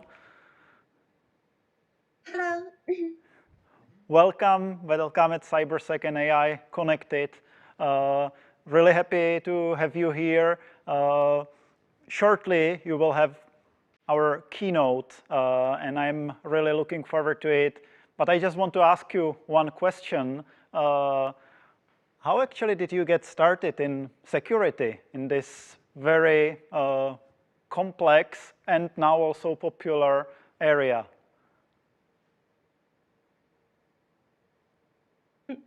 Right, thank you.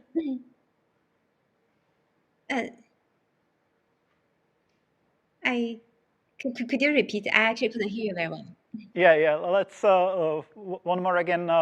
Just a question: how did you got into the security? How did you get started in this interesting and now popular also area? That's a very good question. I mean, that started a long time ago, right? I started my PhD in security in 1997.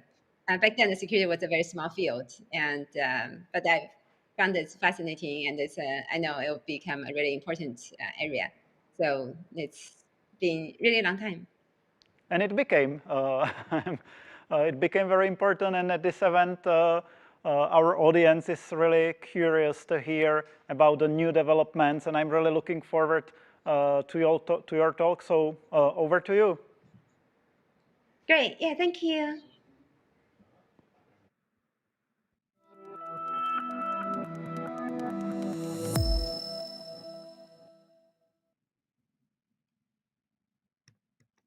Great.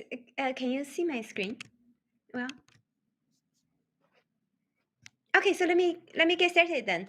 Thank you everyone for being here at the talk. My name is Dong Song. I'm a professor at UC Berkeley and also the founder at Oasis Labs. Today I'll talk about towards building a responsible data economy. As we all know, data is a key driver for modern economy and the lifeblood of AI and machine learning. More and more data is being collected every day, and there's estimate that a significant fraction of EU's GDP is actually from value from personalized data, and the global data economy is growing exponentially. However, a lot of this data is also really sensitive. And to handle the sensitive data, we have seen unprecedented challenges for both individuals and institutions. For individuals, individuals have lost control over how their data is being used. Oftentimes, users' data have been sold without their awareness and approval. And oftentimes the data also has been sold under the premise that it has been anonymized. But however, a lot of research has shown that anonymization is insufficient to protect users' privacy. For example, this is an example case study from New York Times showing that they New York Times was able to obtain anonymized mobile phone location data set, and from that, New York Times was able to actually track the location of a Secret Service agent with former President Trump, and hence knowing the whereabouts of the former President Trump. And for institutions, institutions continue to suffer from a really large-scale data breaches. Some of these data breaches, the attacker was able to steal sensitive information of hundreds of millions of users, or sometimes even billions of users. And CCP and GDPR, these are good first step for privacy regulations, but however, they also have become cumbersome and costly for businesses to comply. And more importantly, data, a lot of the valuable data is being locked in data silos, and now businesses and also the society is now able to utilize them for better value. And these issues will only become more and more severe as we move forward in this digital era. To the extent that if these problems are not solved, it can significantly hinder societal progress and undermine human values and fundamental rights. And thus, there's an urgent need for a framework for a responsible data economy. So what do I mean by a responsible data economy? What are the goals and principles for a responsible data economy? So first, we need to establish and enforce data rights. Data rights serve as the foundations of a data economy and can prevent the misuse and abuse of data. And we also need a fair distribution of value created from data, where users should be able to gain benefit from their data. And also, ultimately, we want to enable efficient data use to maximize social welfare and economic efficiency. However, there are many unique challenges and complexity caused by the unique nature of data. So first, there's natural tension between utility and privacy. On one hand, we want to extract value out of data, and on the other hand, we want to protect the privacy of data. And also, data is different from physical objects. Data has the property of being non-rival. So unlike a physical object, for example, if I hold a laptop in my hand, nobody else can hold the same laptop at the same time. But however, for data, I can hold a piece of data and somebody else can hold a copy of the same piece of data, and we can both utilize the data and take value from the data at the same time, not impacting each other. So we can, so data is in the sense non-rival. And what this means is that, for example, once data is given out, for example, if it's copied, then one can never take it back. And also, data has a property of data externality and data dependency and so on. So for example, processed data can reveal information about the original data, and data about one entity can reveal information about another entity. Because of all these unique challenges and properties of data, we cannot simply copy concepts and methods in the analog world to solve these challenging issues for data. And thus, to enable a framework for a responsible data economy, it requires a combination of technical and non-technical solutions. So a framework for a responsible data economy, as at least here, has at least 3 components: technical solutions, incentive models, and legal frameworks. So now let me talk about each one in more detail.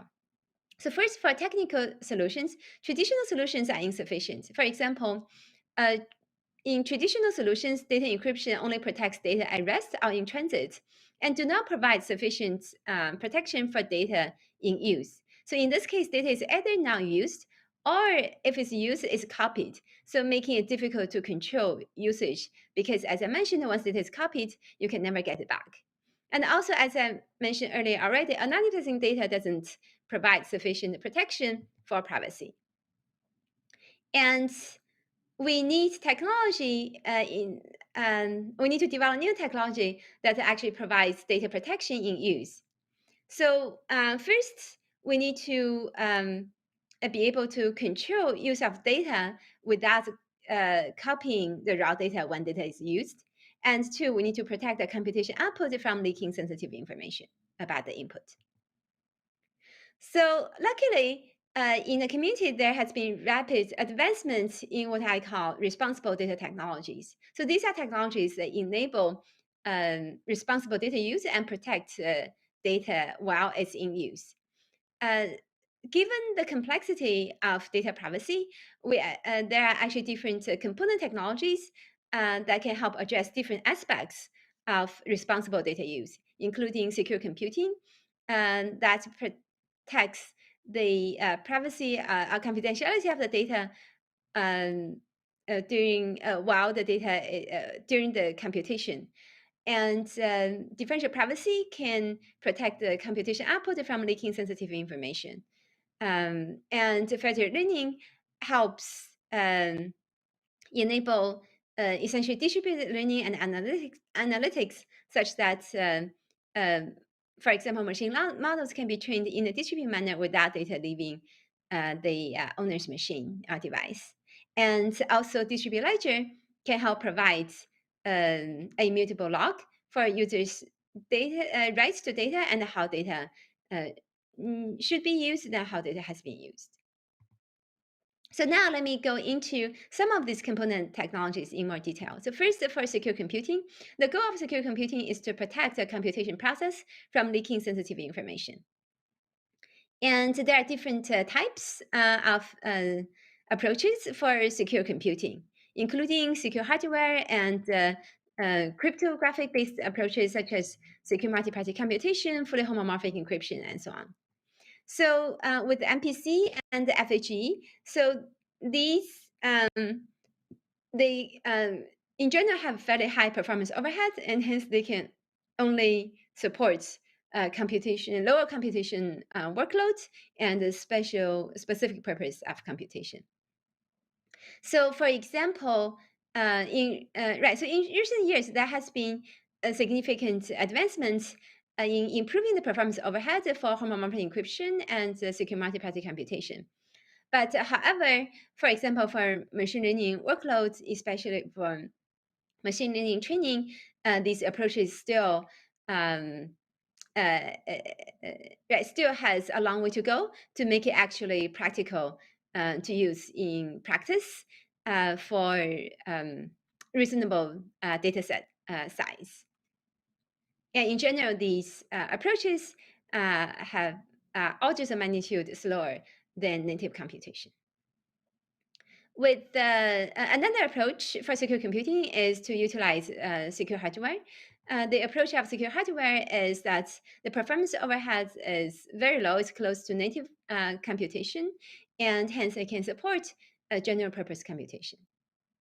So for secure hardware, essentially these are hardware-based mechanisms, and in combination with the software mechanisms, it creates isolated execution environments that's called a secure enclave, such that when you when you run program inside the secure enclave, the outside applications and operating system won't be able to access what's running inside and won't be able to modify what's running inside as well, and hence provide confidentiality and integrity for the computation.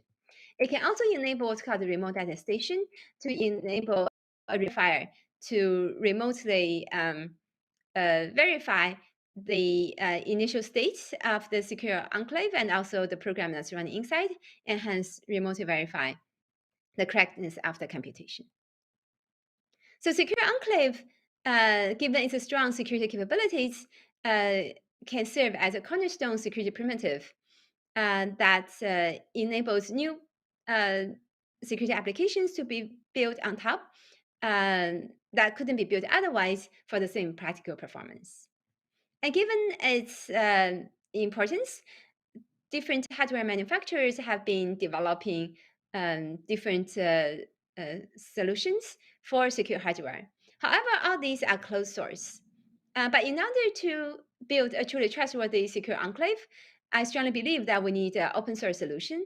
So at UC Berkeley, we have been developing open source framework for building secure hardware called Keystone. Keystone provides simpler abstraction, and it's built on top of RISC-V, which is an open source RISC architecture, and provides modular and flexible design with a minimum trusted computing base to make it easy to enable formal verification of the secure enclave. And it's fully open source. You can go to keystone-enclave.org to learn more. From our experimental results, we show that the Keystone approach has many advantages over previous solutions. And for example, for machine learning workload has negligible performance overhead. And you can, Keystone now, you can try it out on the latest RISC-V chip and also in simulation and emulation mode, and run it on FPGAs as well. And Keystone now has been supported, is supported by the Global Confidential Computing Consortium with many leading technology companies as a founding member. And so of course, secure computing today, there's still a big gap in terms of how to really make it widely deployed. But I do strongly believe that in 10 years, secure computing will become commonplace. In 10 years, most chips will have secure enclaves or secure execution environment capabilities. And in 10 years, most computation will use secure enclaves, secure execution environments. And in 10 years, hardware accelerators for cryptographic methods for secure computation will also be widely available. So that's the first component technology for responsible data use on secure computing. So I also now want to briefly talk about the differential privacy, which addresses another aspects of responsible data use and data privacy, which is to ensure the computation output won't leak sensitive information about individuals from the input. So to motivate why this is an important problem, now let's look at a case study that we have done in collaboration with the researchers from Google and other places. So in this case study, we set out to explore the question, as we all know that neural networks has very high capacity, so do neural networks remember training data? And if yes, can attackers exploit this to extract the secrets in the original training data from simply querying the learned models without even knowing the details of the model. So in our case study, we looked at language models. For a language model, it takes as training a set of text corpus, and at the inference phase, when given a sequence of words or characters, it will predict the next word or the next character. So for example, this capability has been now widely deployed, for example, in Google Smart Compose and so on. So then the question is, as you train this language model from large text corpus, can an attacker actually, by just querying this learning model without even knowing the details of the model, to try to learn sensitive information about the original input and so on? So here is a very interesting cartoon from XKCD that illustrates the point. So the question is, right, does this actually really happen? Unfortunately, the answer is yes. So we've done a number of case studies now that's published in our papers and so on. So here's one example. In this case study, we show that we consider the following learning task, where we train a language model on an email dataset called the Enron email dataset.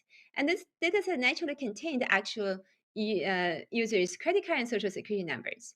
From our study, we show that an attacker, by simply just querying the model without knowing the details of the model, without knowing the parameters of the model or the architecture of the model, it can, by devising new attacks, can automatically extract the original user social security numbers and credit card numbers that were embedded in the original training dataset. So this is an example illustrating that as we train machine learning models, it's important that we pay attention to protect users' privacy. Our work also proposed a measure called exposure to measure the degree of memorization, and this has been used in Google products, including Google Smart Compose, to help improve the data privacy, user privacy for these products. And so the case study that I just mentioned is a relatively small language model that's trained using the Enron email dataset. In our recent work, we also studied what happens to really large language models, for example, looking at state-of-the-art language models like GPT-2 and so on. So our work showed that by devising new attacks, similar phenomena happens. These large language models, they actually remember a lot about the original inputs. And with these new attacks, we can easily extract sensitive information that's embedded in the original inputs. For example, here's an example that we was able to extract personally identifiable information in the original training datasets by just simply querying the GPT-2 model. So in this case, so what can we do? As these case studies I have shown, it demonstrates that these machine learning models, even when you don't know the details of the models, including the architecture and the parameters, by just querying these models, the attacker could learn sensitive information about the original inputs and so on. So that's why even as we do machine learning training the models, it's really important to take measures and precaution to protect users' data privacy.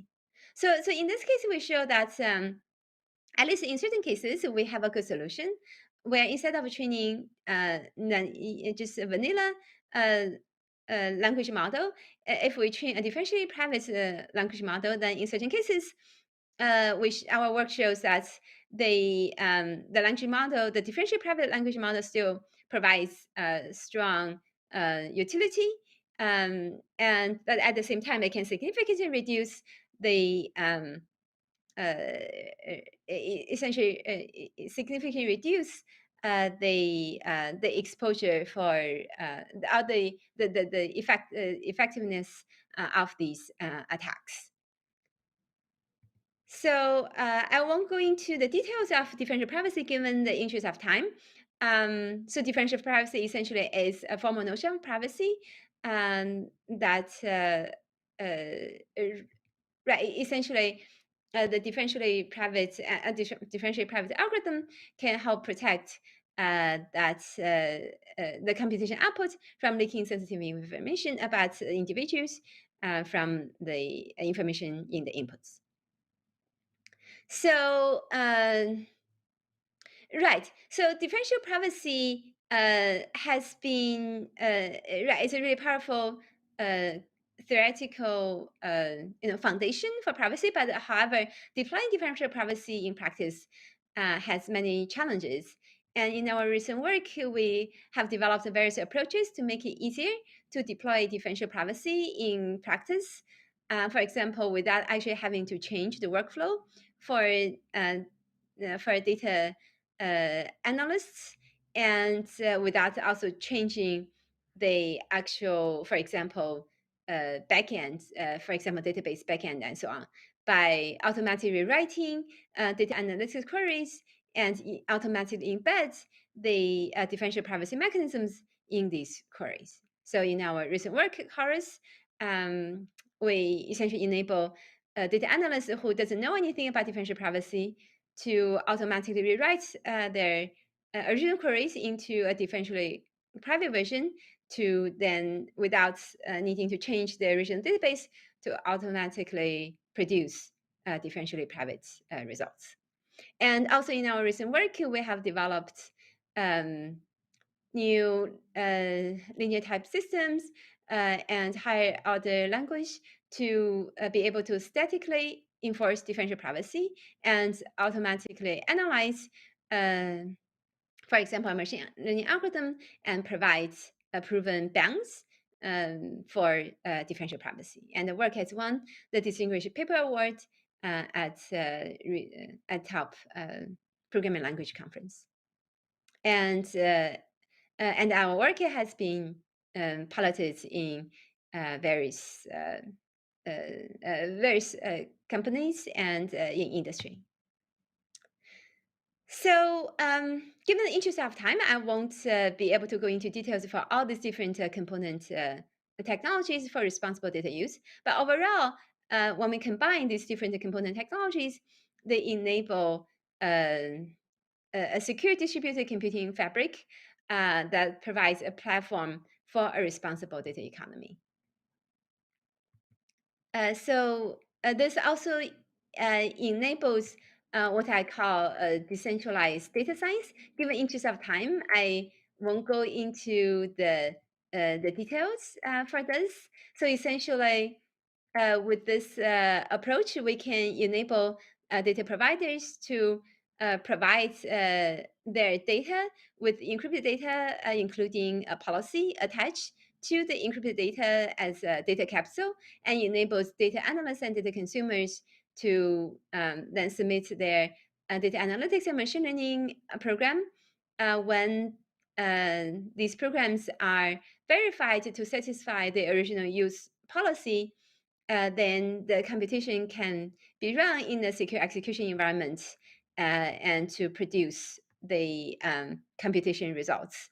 And all this data use will also be automatically logged on the distributed ledger to ensure an immutable log of how data has been utilized for auditing purposes. And with this approach, we can enable what I call a data commons for decentralized data science, where data owners and data producers can register their data sets with policies specified, and the data consumers analysts can then search for these distributed data logs to find their relevant data, and then write their data analytics and machine learning program, which can then be executed on this using distributed secure computing while ensuring the program is compliant with desired policies. And with this approach, it can significantly reduce the friction of data usage and remove data silos and enforce a strong security and privacy protection. So I strongly believe that in 10 years, data trust and data commons will become predominant ways of utilizing diverse sources of data, enabling ownership economy where users benefit from their data as owners and partners. And in 10 years, data stewards, fiduciaries, and trustees will be a new class of entities important in the data ecosystem, managing and protecting users' data and growing its value. And in 10 years, huge economic value will be created through these new forms of data trust and data commons, orders of magnitude higher than this data marketplace. And as we combine privacy computing and blockchain, we can also enable a new paradigm that I call data assetization or data tokenization, where blockchain provides immutable log of users' rights to data and how they want their data to be utilized, and also how the data has been utilized. And privacy computing ensures that data remains private during compute and cannot be reused without permission. And this capsule of data and policies together can create a new type of data, a new type of asset called data asset, to enable data to be utilized in a responsible way, where the data owners can gain value from their data.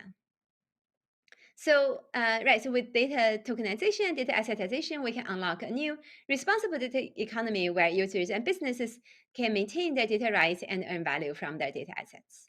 And at Oasis Labs, we have been developing technologies in this domain as well, and in particular with applications, example applications in, for example, the genomic data, where we help users to maintain control and become owners of their genomic data, and at the same time still enable data to be utilized in a privacy-preserving way. So, so far I've talked about the first component of the framework of a framework for a responsible data economy, the technical solutions.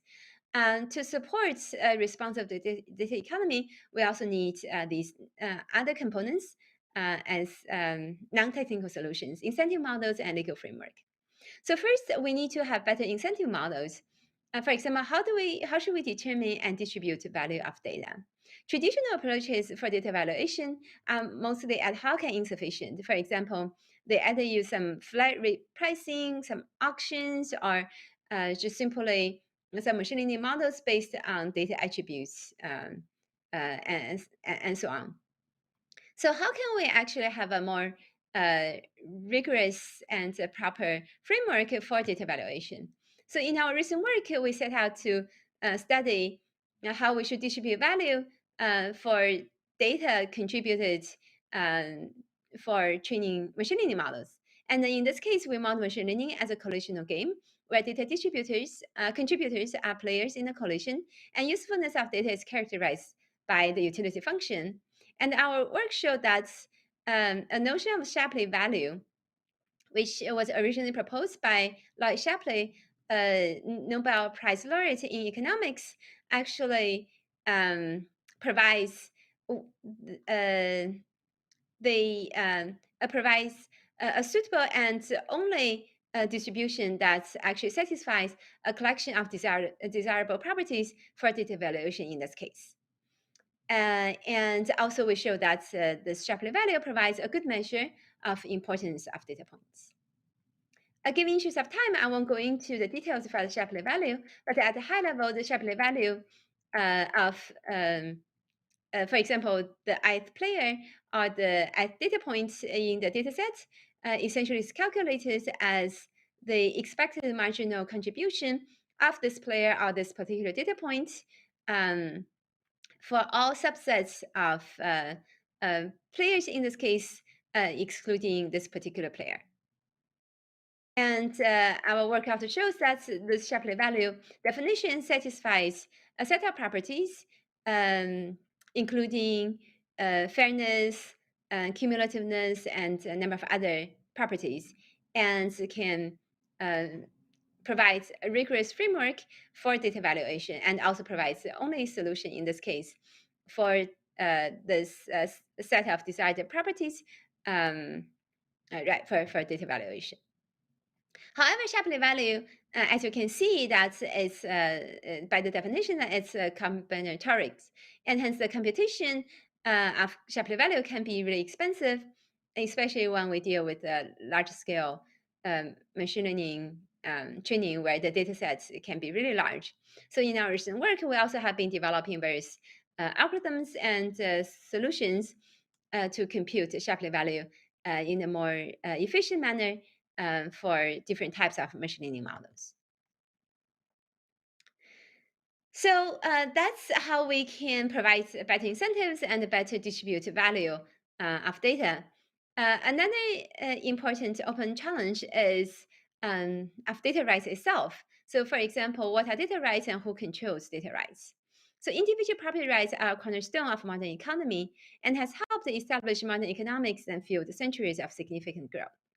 But however, today for data rights, we lack an adequate framework for data rights.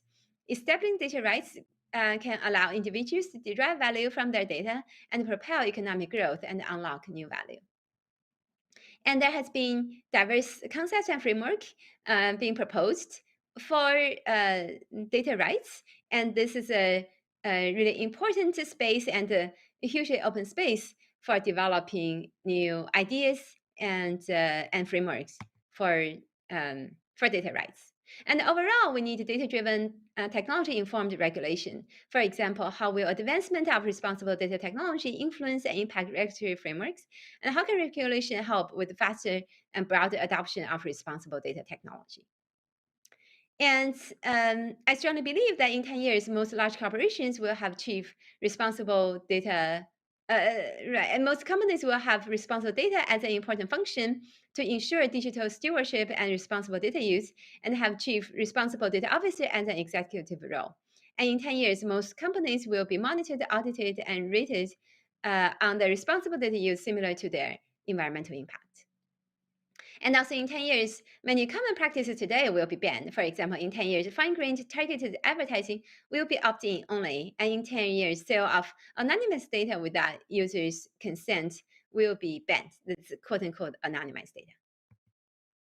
So overall, for the future of the internet, I strongly believe that we need to build a responsible data economy. And the decade of 2020s is the decade for building a responsible data economy. Thank you.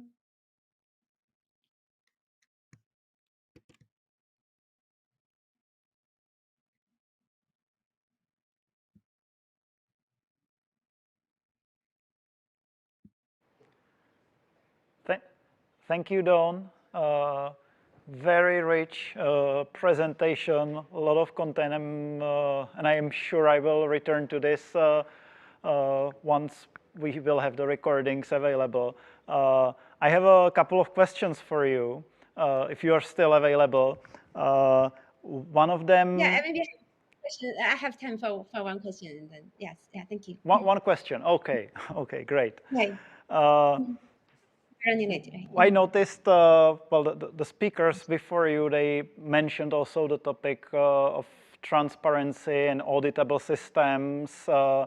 So it really resonates also with me being in the role of data officer in Avast, that the transparency of the systems, of how we use data entrusted to us is very important.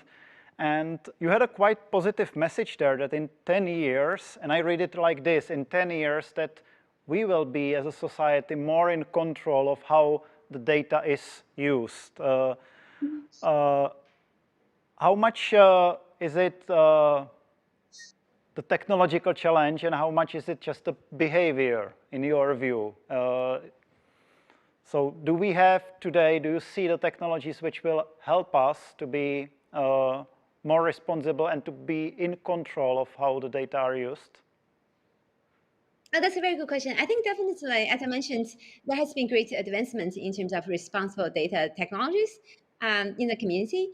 And we are not quite there yet. I would say there's still right gap in terms of making it really practical to use and so on. But I think definitely we are moving in the right direction, and I am really excited about this domain. I think a lot of really exciting technologies are being developed to make these ideas more practical, that can be deployed in practice more easily, and so on. And also, I think the regulation is also helping in the sense that also reminds the various companies and so on that they can just take users' data and do whatever they want. And I think at the end of the day, I think it's to everyone's best interest, including the companies, to enable responsible data use. Thank you very much, Don. Appreciate you invested the time to this conference, and hope to see you soon. Thank you. Great. Thank you. Thank you. Right. And the following.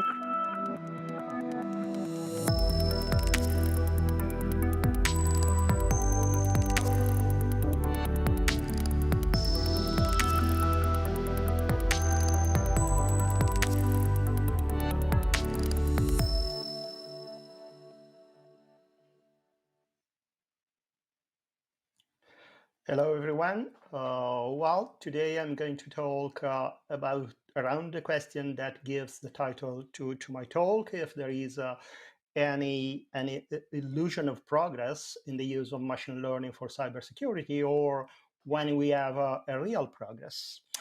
Let me start. Sorry.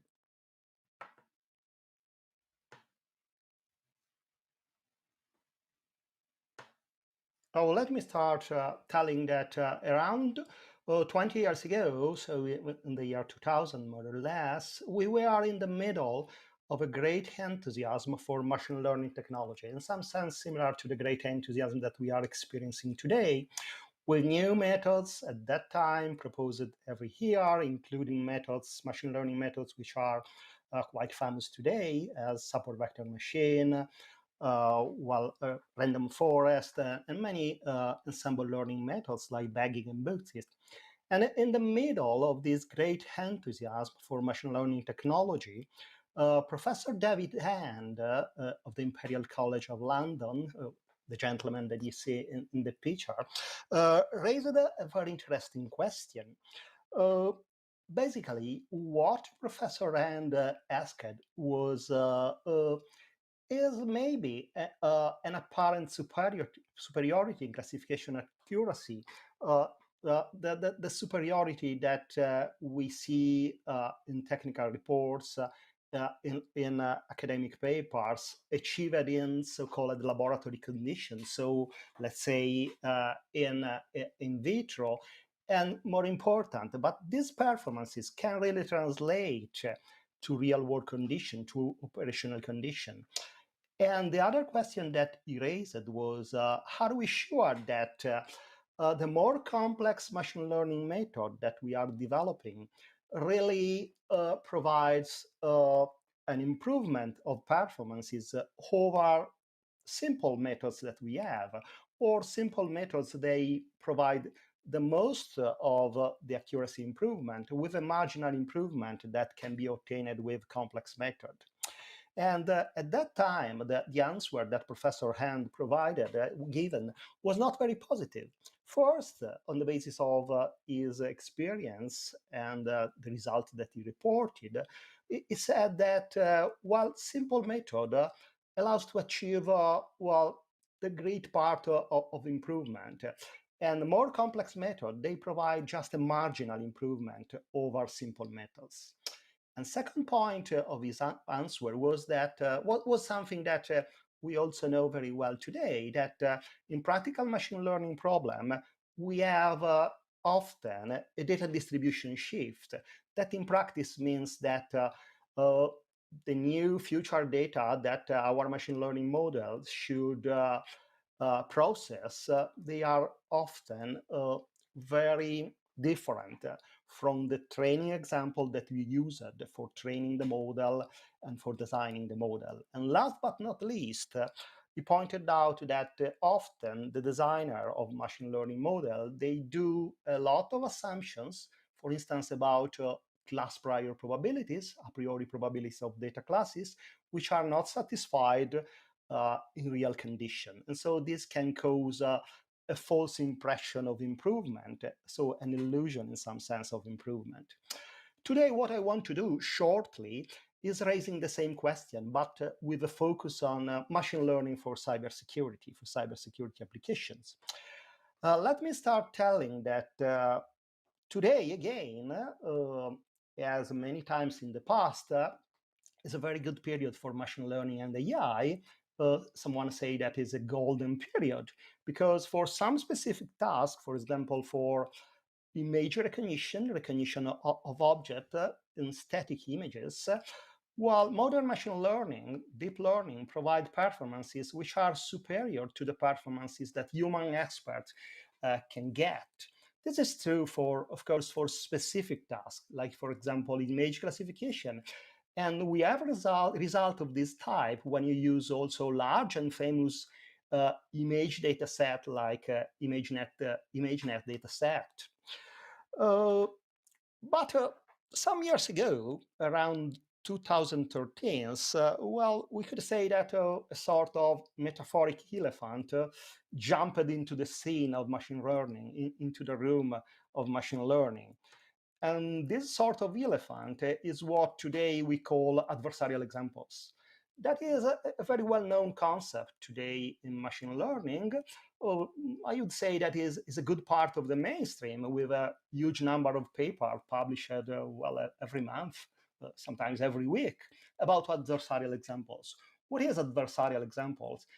Is related to the fact that today we know that it's possible to find small perturbation, adversarial perturbation of input data, so small that, for example, for the case of image data, you can find a small perturbation of the data so that the resulting image looks exactly the same to us, but this is enough to evade completely a given machine learning model, so that in the example that you see in this slide, a school bus image is wrongly recognized as an animal and as an ostrich.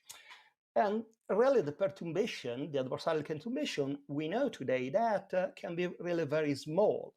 And most important, well, we have a lot of evidences that this kind of adversarial perturbation, adversarial manipulation of input data, can be achieved solving a constrained optimization problem that can be solved with gradient descent algorithm. I'm not telling you that it's trivial or it's very easy to create effective adversarial example, but that is doable. And today we have many evidences of this. And this is something that is not only for image data. Today we have a lot of reported results that show us that you have a similar adversarial example for the cybersecurity domain, for instance, for malware detection. That means that using this kind of algorithm, you can create an adversarial perturbation, and you can apply this adversarial perturbation, for example, to raw bytes, to the executable code of a given malware. And so adding a small perturbation, that means in this case few padding bytes, you can evade malware detector based on machine learning. And this is something, again, that we know very well today. Well, the key question is, of course, why machine learning is so vulnerable. Have been provided many answers, many explanations to this issue. Well, to make short a long story, let me just report one of these possible explanations, that is related to the extreme sensitivity of many modern machine learning algorithms. Why? Because often modern machine learning algorithms, they learn a mathematical function that we use for prediction, for classification, and other tasks that exhibit a large mathematical gradient. But this means that while you have a large sensitivity to small changes of the input data, because large gradients, we know, is very good for training, because during the training, large gradient is good. Small or vanishing gradient is a problem during the training. But during the operation phase, a large gradient can cause a large sensitivity to small input changes. But there is another more fundamental issue behind the vulnerability of modern machine learning, and is the fact that the most of modern machine learning algorithms, not all the machine learning algorithms, but really the most of modern machine learning algorithms, they are based on a technical assumption that is called the high ID assumption. That means that, well, basically, future data should be quite similar to the past training data that you collected. High ID in technical terms means identically independent distributed data. And well, this is really related to the adversarial example. And indeed, as a few years ago, well, Professor Bernard Scholkopf, the gentleman that you see in the slide, well, pointed out very well that all the results that we have with adversarial example, in the end, they basically point out the lack of robustness of modern machine learning that comes out from this assumption about the so-called high ID assumption. And from the practical viewpoint, in cybersecurity, high ID assumption has a great impact, of course, because when we speak of cybersecurity, for example, we speak of malware detection. This has been well discussed very well in a previous panel chaired by Lorenzo Cavallaro. Well, malware data, they change over the time. And so while we have a lot of evidences that our machine learning based malware detector, the performances, they decrease over the time due to the fact that they are based on, well, the assumption, the so-called high ID assumption. So coming to the question that gives the title to my talk. So given this state of affairs, can we say that there is an illusion of progress, or we have a real progress in the use of machine learning for cybersecurity? Well, the first answer that we can give that is very simple, and maybe it can appear a little bit trivial, but I think it's something that we should keep in mind when we speak of the use of machine learning for cybersecurity, is that the progress is real when the assumption, the IID assumption is satisfied. That means that our training set is representative of future data. Unfortunately, as we said, this is something that, well, is not true for many real cybersecurity applications. Well, of course, from the practical viewpoint, the key question is how to satisfy the high ID assumption in practice. And today, the only, let's say, honest answer that, on the basis of my experience, I can give, is that, well, you should retrain very frequently your machine learning model. Luckily, this is something that today we can do much better than, well, 10 or 20 years ago, because today, while we have the possibility to use MLOps and machine learning development and operational platform that make much more possible to retrain our algorithm in a systematic way. On the other side, from the viewpoint of research, this kind of MLOps platforms, they raise a lot of open research issues, and all of them are very interesting. Just to mention one with reference to this slide, how to monitor the performances of our machine learning models so that we can identify when is the right time for retraining, because probably the high ID assumption that is on the basic assumption is not any more satisfied.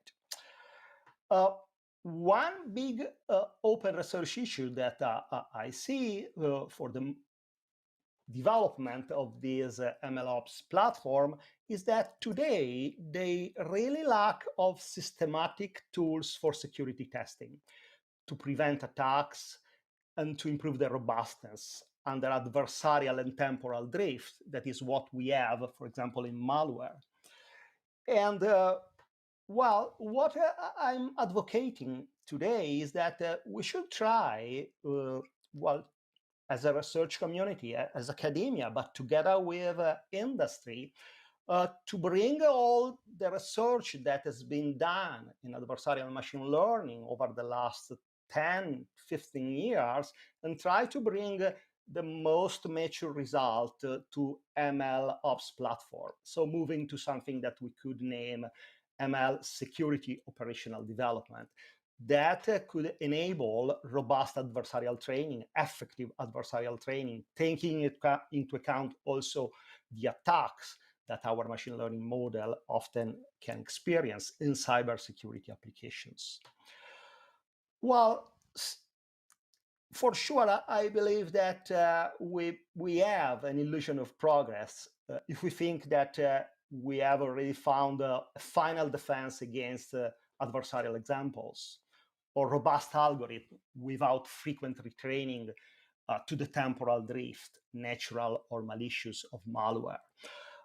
With respect to adversarial example, well, it's pretty much clear that every week, sometimes every day, someone is proposing a new defense against adversarial example, but a few days after, someone showed that the defense can be broken. And while in my experience, sometimes defenses against adversarial examples can give a sort of false sense of security. Why? Because sometimes when you evaluate the robustness of the defenses, you can experience that, well, the defense appear robust, but often is because your attack is not good enough and is failing, because you should remember that while creating adversarial example is a complicated optimization problem. And so sometimes the attack can fail for many reasons, because while you reach a bad local minimum, or you have implementation problem, or many other issues. And so in the end, while you have a false sense of security because it's not the defense that is robust, is your attack that has not been implemented well, and so is failing. By the way, while tomorrow, one of the PhD students of our lab, Mauer Pintor, will give more detail about this technical issue, how to evaluate in a systematic way that while your attack is really good, and so you can evaluate well the defense that you are proposing. Well, to conclude, how to make well, progress in machine learning for cybersecurity, let's say, more real. To make short a long story, in 2 slides, I try to condense my personal vision in an attempt to do some progress. Well, maybe you know that there is a famous categorization of the research that you can do in 4 quadrants. So you can distinguish basic research from applied research. And there is a famous quadrant, the second one, that is called the Pasteur quadrant, in honor of the famous French scientist Louis Pasteur, who was the father of microbiology, of bacteriology, and he really did a lot of seminal research, basic research, but all his research was clearly inspired by practical needs, by practical goals. And so this so-called Pasteur quadrant is also called the use-inspired basic research. I do think that to make progress more real in machine learning for cybersecurity, we should spend more time and effort into the second quadrant, into the Pasteur quadrant. And so trying to do in a joint effort between the academia and industry, use-inspired basic research, because there are a lot of fundamental issues, theoretical issues that should be addressed, especially, for example, in cybersecurity. And the most important of them, in my opinion, are, well, fundamental issues which are inspired by practical hand. And so, well, this is my personal vision to make progress. Thank you. That's it.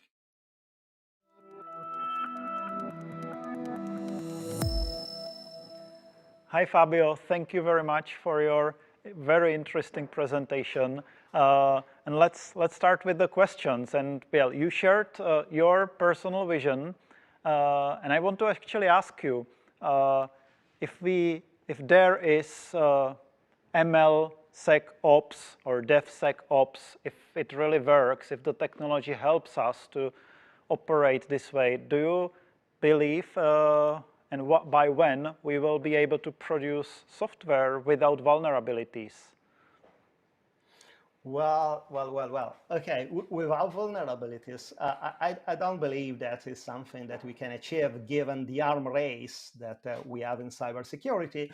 Well, my opinion and my vision is simply that while today we are in a period that machine learning has a concrete possibility to become a more mature technology, and in some sense to become more close to the current states of classical software engineering.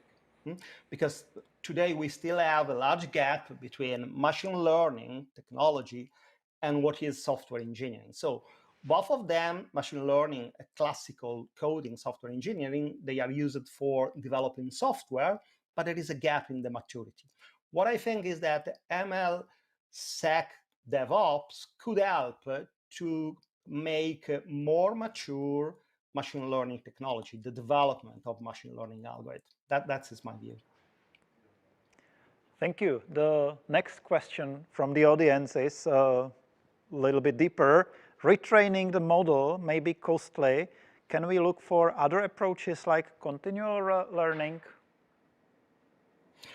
Well, yeah. Well, of course, there are some alternatives. Well, my view is that today, from the practical viewpoint, for example, when you consider the hot issue of adversarial example, the only practical defense is retraining, adversarial retraining. But for sure, for some specific problem, when you have a good knowledge, for example, you have a good model of the attack or you have a good threat model, there are other solutions that you can for sure use. Of course, if you have a good threat model, a good knowledge of what the attacker can do, the way that the attacker can manipulate the data, there are, well, some techniques coming from robust machine learning, robust statistics that you can use. Because in those cases, if you are able to model the adversarial manipulation, you can reduce a lot the amount of retraining that you need. But the real problem is that when you have this knowledge, the only thing that you can do is retraining, the only practical things that you can do. Thank you. In the previous talks and panels, there was a theme of whether some of the topics, these adversarial attacks or some of them theoretical attacks, if there is evidence that these are really happening.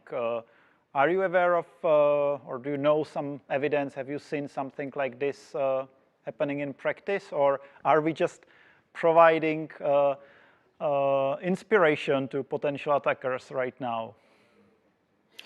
Well, there are some well, indeed, also before the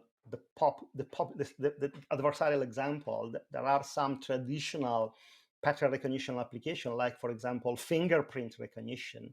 While there is there are many evidences that while people, they use the algorithmic solution to find and to fabricate fake fingerprint. So this is sometimes that, there are, in my view, some cases of practical use of these techniques in the wild, yes. The question of progress, are we making progress or not, or is it fast enough? In the panel discussion about privacy, we discussed the topic of preserving the privacy through some technological approaches. And there is this, I call it really buzzword or hype around synthetic data. What is your view on this? Is it realistic that there could be a synthetic data set generated which will preserve the privacy of those who entrusted the data?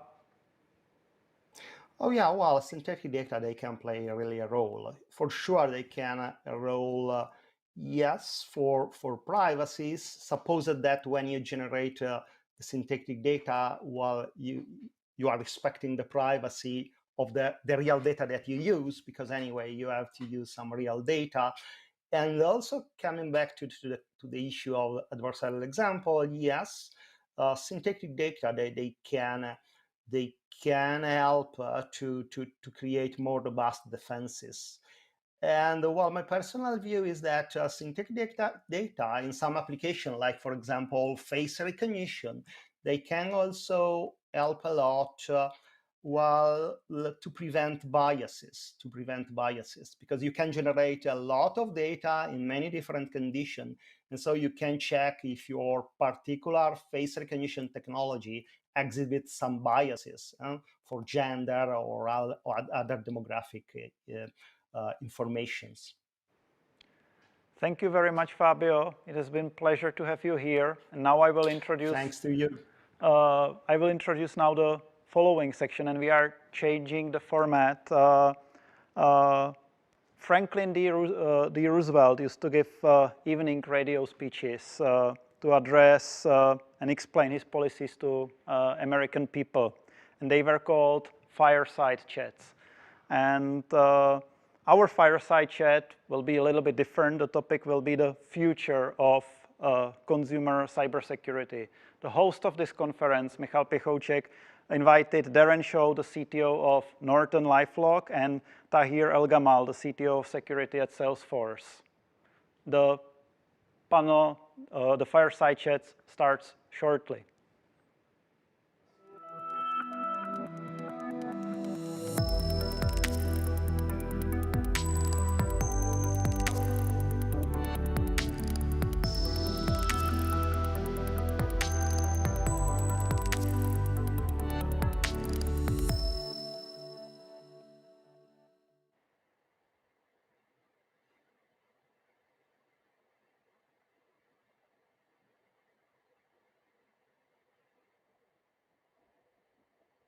Hello, how is everyone doing? Thanks for inviting me. This is Tahir El-Gamal. I'm the CTO for security at Salesforce and a long-time security professional for the last 30-some years.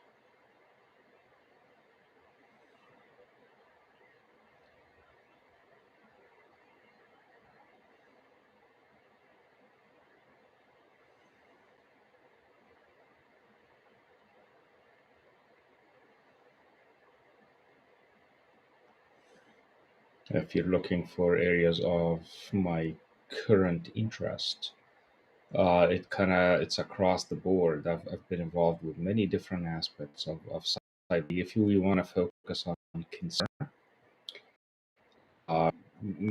several years ago, maybe 10 or so years ago, I was a founder of the FIDO effort. And we put the FIDO Alliance together from the authentication standpoint. So I've been part of that, although not working in a company that is developing FIDO per se. I'm at Salesforce. Of course, we're a consumer of all security technologies, and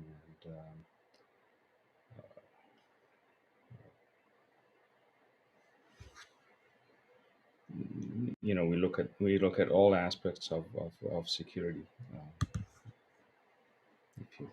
as you may expect.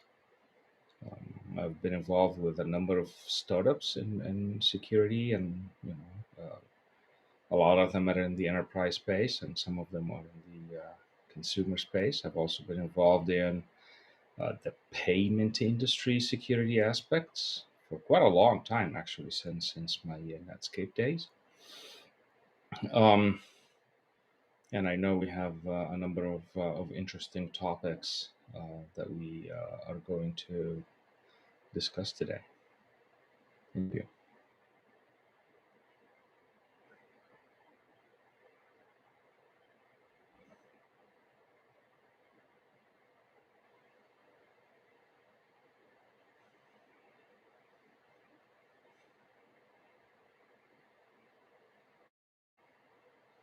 I think we can move to the next speaker.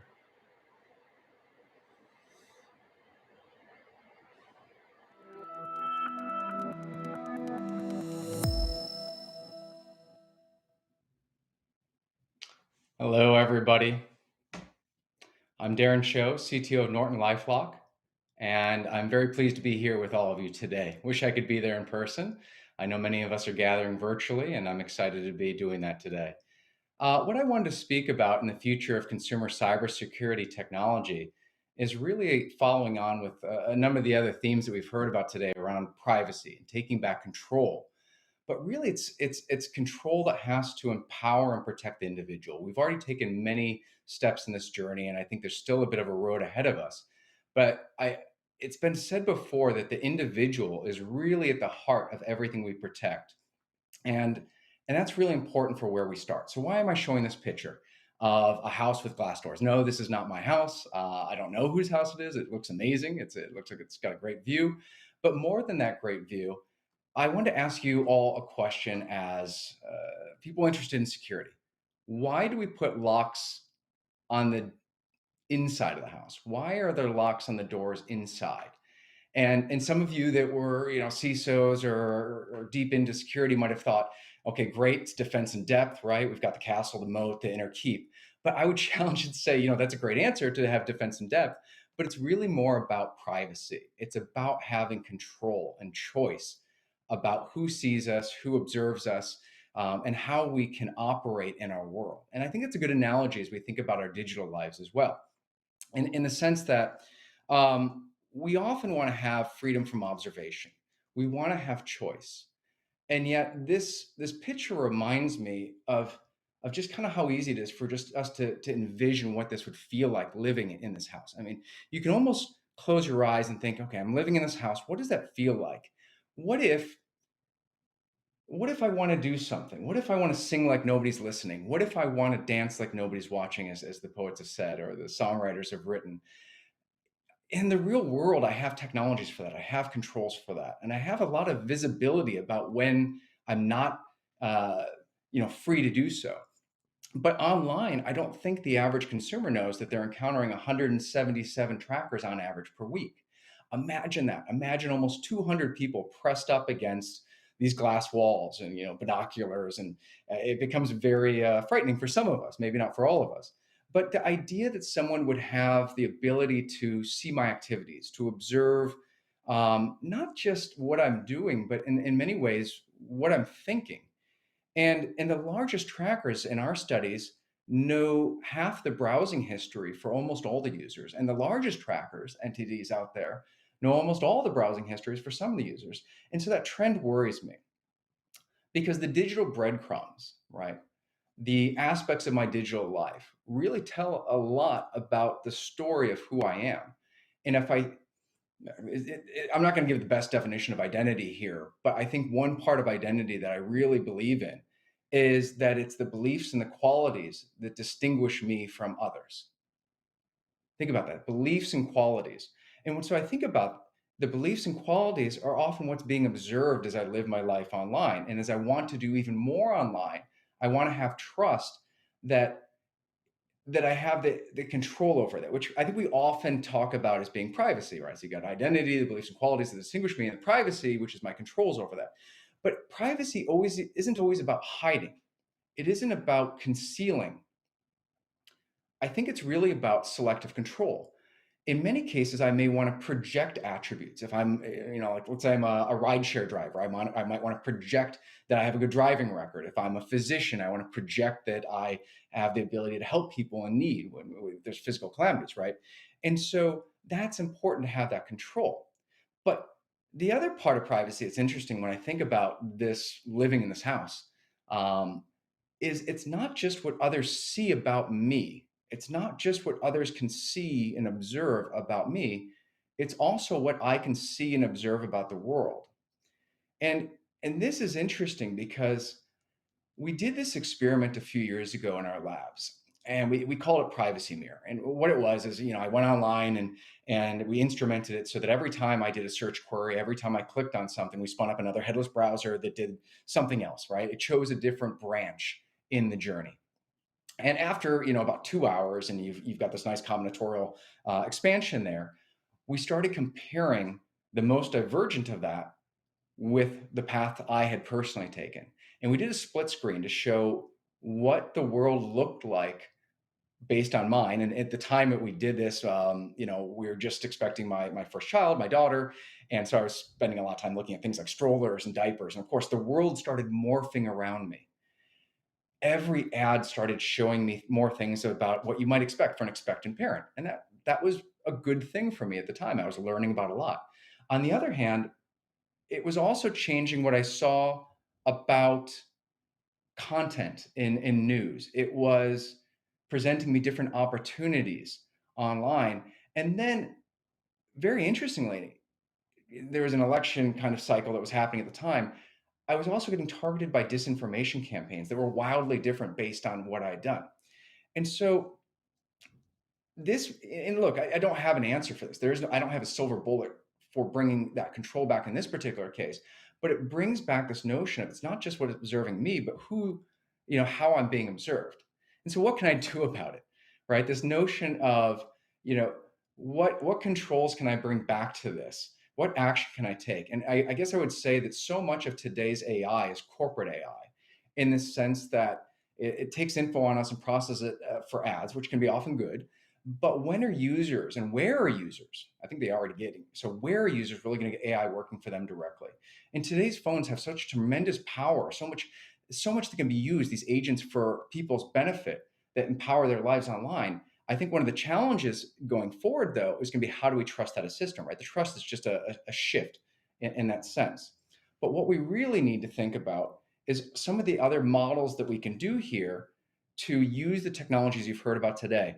Don and some of the others today talked about adversarial machine learning. And a few years ago, we took a step back and considered what the future of using ML AI in our business could be like. And we felt compelled, given what was happening in facial recognition and the privacy implications, to produce what we were thinking about as responsible ML AI systems and the possibility of using ML AI as an empowerment tool for our privacy goals. And this led to some interesting research and prototypes. One of them is here, which is, can we use advanced ML? Can we use adversarial machine learning to add that perturbation to make sure that a classifier, that calculated noise, can't recognize me, but make sure that it also is imperceptible to the human eye as well. And this is interesting. I think the challenge and the reason, the motivation for this was really around the idea of the emergence of biometric identities in our lives. And with these on the rise, we need to understand the limits in biometric perception. And today it's reliance on depth mapping. The models are potentially vulnerable to spoofing and adversarial attack, but also the proliferation and sharing of my biometric information that I want to think about going forward. So that's a great challenge for us to think about.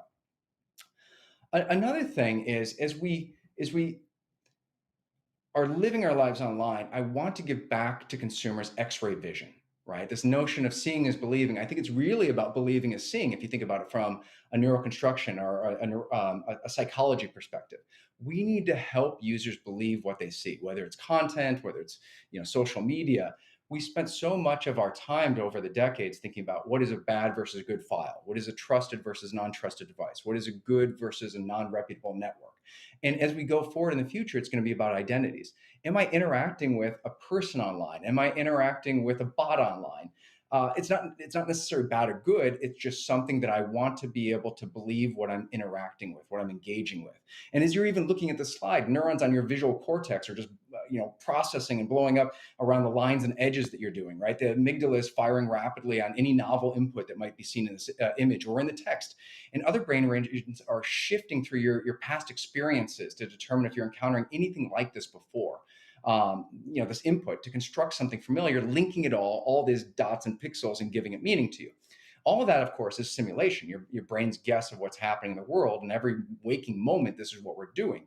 This noisy information, we're trying to use our past experiences to construct a hypothesis, to impose meaning upon what is otherwise noise, to select what's relevant and ignore the rest. And so when you see this, we say, okay, this is Twitter, but how do I know if this is a sock puppet? How do I know if it's a bot? And really, I think understanding what's happening in the advances of neuroscience are going to help us maybe it even holds the key to unlocking how we can give a helping hand to consumers to see deeply here.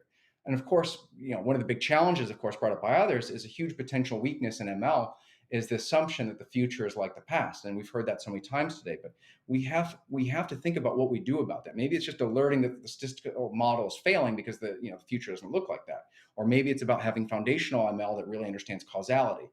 But that's another topic. So let's go forward and see, what does this look like in a typical day, right? And I really like what I heard from the other speakers earlier today, and I'll go through it quickly. But as we lived online in the past, it was about managing your passwords. I think in the future, it's about password lists, and that password list is going to be tied to our biometric identity, really challenging us to safeguard it more.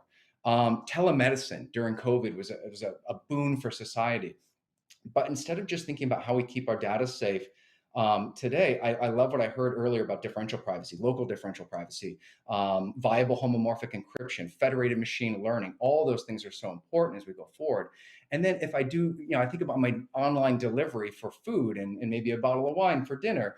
I don't want to be showing my driver's license or my passport or any other proof of identity there. I love what I've heard earlier today about the advances in zero knowledge proofs, but I also want to think about the resilience to quantum computing, which we might connect on. And then the last thing at the end of the day, how am I connecting with family? Well, as we've seen in the news, the metaverse is really changing a lot of that. So we need to think about the new modalities where our consumers are, going 100 miles an hour, 100 kilometers an hour ahead into that. And so kind of in conclusion, what I would say is, what I see for the future is really a network of humans. It used to be a network of files. We'd propagate beliefs. We'd propagate reputations of devices and networks. In the future, it's really about this fabric that connects people. And then beyond that, of course, it'll be non-human entities that we need to connect, right? Whether it's IoT devices, and all these things are going to have an identity. And it's going to be content as well. And all of this, of course, leads to kind of just the last point I would make, which is, why are we doing this all? We're using the term cybersecurity law, which conjures up to me like concrete walls and barbed wire and moats if I'm going medieval. But in the future, it's about cyber safety. In cyber safety, the reason I use that word is it's emotion. This child doesn't feel like gravity is the enemy. Is trust. There's a notion there's an anchor of trust there, and there's no trade-off that has to be made in what's happening here.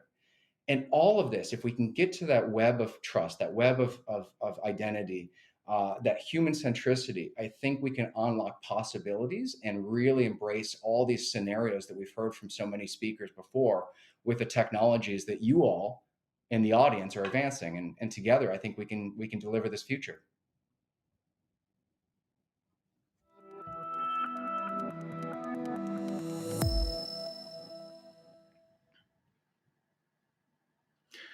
I'm excited that I can debate and share my opinions on the matter of future of consumer cybersecurity with Taha, my friend and one of the famous living cryptographers, and Darren, a cybersecurity visionary that I have lots of respect for. So let me share kind of my view. Consumer cybersecurity is changing. And it's changing because everything is changing. The way how we live online, the technology stack that is allowing us to live online is changing. And I see this change from two different perspectives. One is the attacker perspective. There are just more and more attacks around us every day. In Avast, we handle 45 million new unique files monthly. And approximately 25% of those are malicious. Okay, I give you specifics. In September, we blocked 1.7 billion of Windows attacks, and we protected 50 million users. We also protected 1 million of users against tracking. To give you perspective, 8 years ago, we were handling approximately 2,000 new unique files every day. 3 years ago, it was around 500,000. And on the same user base, we are peaking these days close to 2 million new unique files per day. It's massive. So the reason why we see more and more attacks is that the attacks get cheaper and more sophisticated. Attackers use a great deal of AI and other means of automated software writing so that they minimize needed human time and thus cost on writing attacks. Also, current high-performing artificial intelligence make it possible for malware to be custom tailored. The attacks that were common only in the state-sponsored cyber warfare and enterprise attack landscape are moving to consumers as the current methods of AI and available personal data on the internet allow for highly personalized attacks. In Avast, we are building a powerful, scalable, and universal AI capability that can protect our users against current and future attack vectors. Our philosophy is that instead of building specialized systems in response to any new threat or trend in the attack landscape, we are believing in developing more general machine learning infrastructure that is based on the latest scientific results in the field of AI, that is capable of handling dissimilar and diverse threats on the internet. We got inspiration from other big AI vendors who excel in natural language processing or medical AI. So we are building AI-powered autonomous defense that will protect us against the majority of AI-created attacks and creates more space for cybersecurity specialists to fight new and highly sophisticated human-written campaigns. While such change is not seen and understood by users, they also understand that consumer cybersecurity is changing. From the user's perspective, this change happens as a result of users becoming more and more a central component of the entire cybersecurity warfare. Users are targets as much as unwilling conduits of the attacks. 90% of all the attacks in consumer cybersecurity are initiated by an error or an unwanted action of the user, which is the evidence that people are becoming part of the supply chain of cyber attacks. That's new. As we in Avast are big believers of human-centered cybersecurity, we have invested heavily in the phishing pipelines, and we are scoring very well in public tests. The other trend that our users see is that our digital world and our physical worlds are getting more and more interconnected. A successful breach in the digital world can have a major impact in the physical world.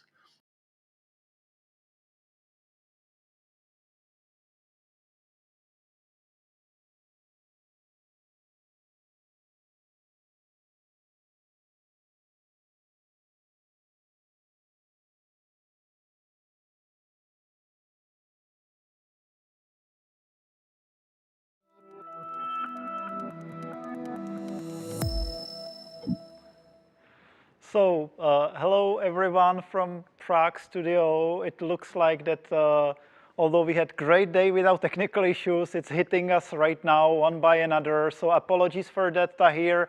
In the beginning, we had also some struggles, and I still see Michal frozen. So in the meantime, he will try to reconnect. I just want to start and leave you the space to discuss. And Darren, pleasure to meet you. Tahir, pleasure to meet you too. I'm Mirek, and good to see you guys. Really glad to have you, all of you here. We heard last words we heard from Michal, and he is back. Great, Michale. Okay, so Mirko, what did you hear last? I just wanted to say that what did we hear last was the metaverse. Okay. So if you want to continue, please continue, Michal, and we will stay like this. I've got a few more things I want to say, which is that the big challenge, and here I will follow to what Darren has said, that the big future challenge will be in users' identities and providing the most of the convenient and safe ways how people can identify themselves and provide verifiable claims about themselves in decentralized, robust, and privacy-preserving way. As you know, in the US, users are getting more and more worried about face recognition, which has been proven as one of the most efficient and convenient ways to prove users' identities. The other big consumer cybersecurity challenge, undoubtedly, is privacy. Ordinary users often do not understand how their past actions and browsing behaviors and their preferences and intentions create a huge value for digital businesses, and hence are still willing to trade their privacy for convenience. With growing understanding of privacy risks, users will be asking for adjustable and transparent privacy services through which they will deliver how they are seen the internet and gain control of how they would like to be seen on the internet by the algorithms. Similarly, people will want to regain control and full ownership of their personal data to create that creates our virtual identities on the internet and our source of enormous wealth of the big tech. People will want to have a say who can use their personal data and get the fair share of the profit. And last but not least, we need to help people to regain control over their attention while online. It's known fact that money-driven algorithms are manipulating our attention and opinion so that we become well-optimized money-making elements of the digital economy. In Matrix, people were creating energy for machines. On Facebook, they generate money for their shareholders. Besides, the problem of users' digital attention is moving towards manipulating what people really believe in and what their actions are in the digital and the physical world. We are all witness of how online manipulation and misinformation campaigns are changing the world that we live in to the worse. I believe that increased algorithmic transparency and proper technological means will allow users to live more autonomous and liberated lives on the internet run by money-making algorithms.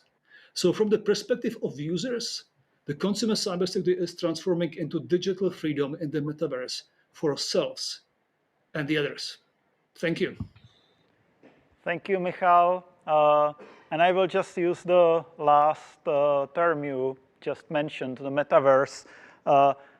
Today we heard about tons of, let's call it pre-existing cybersecurity issues.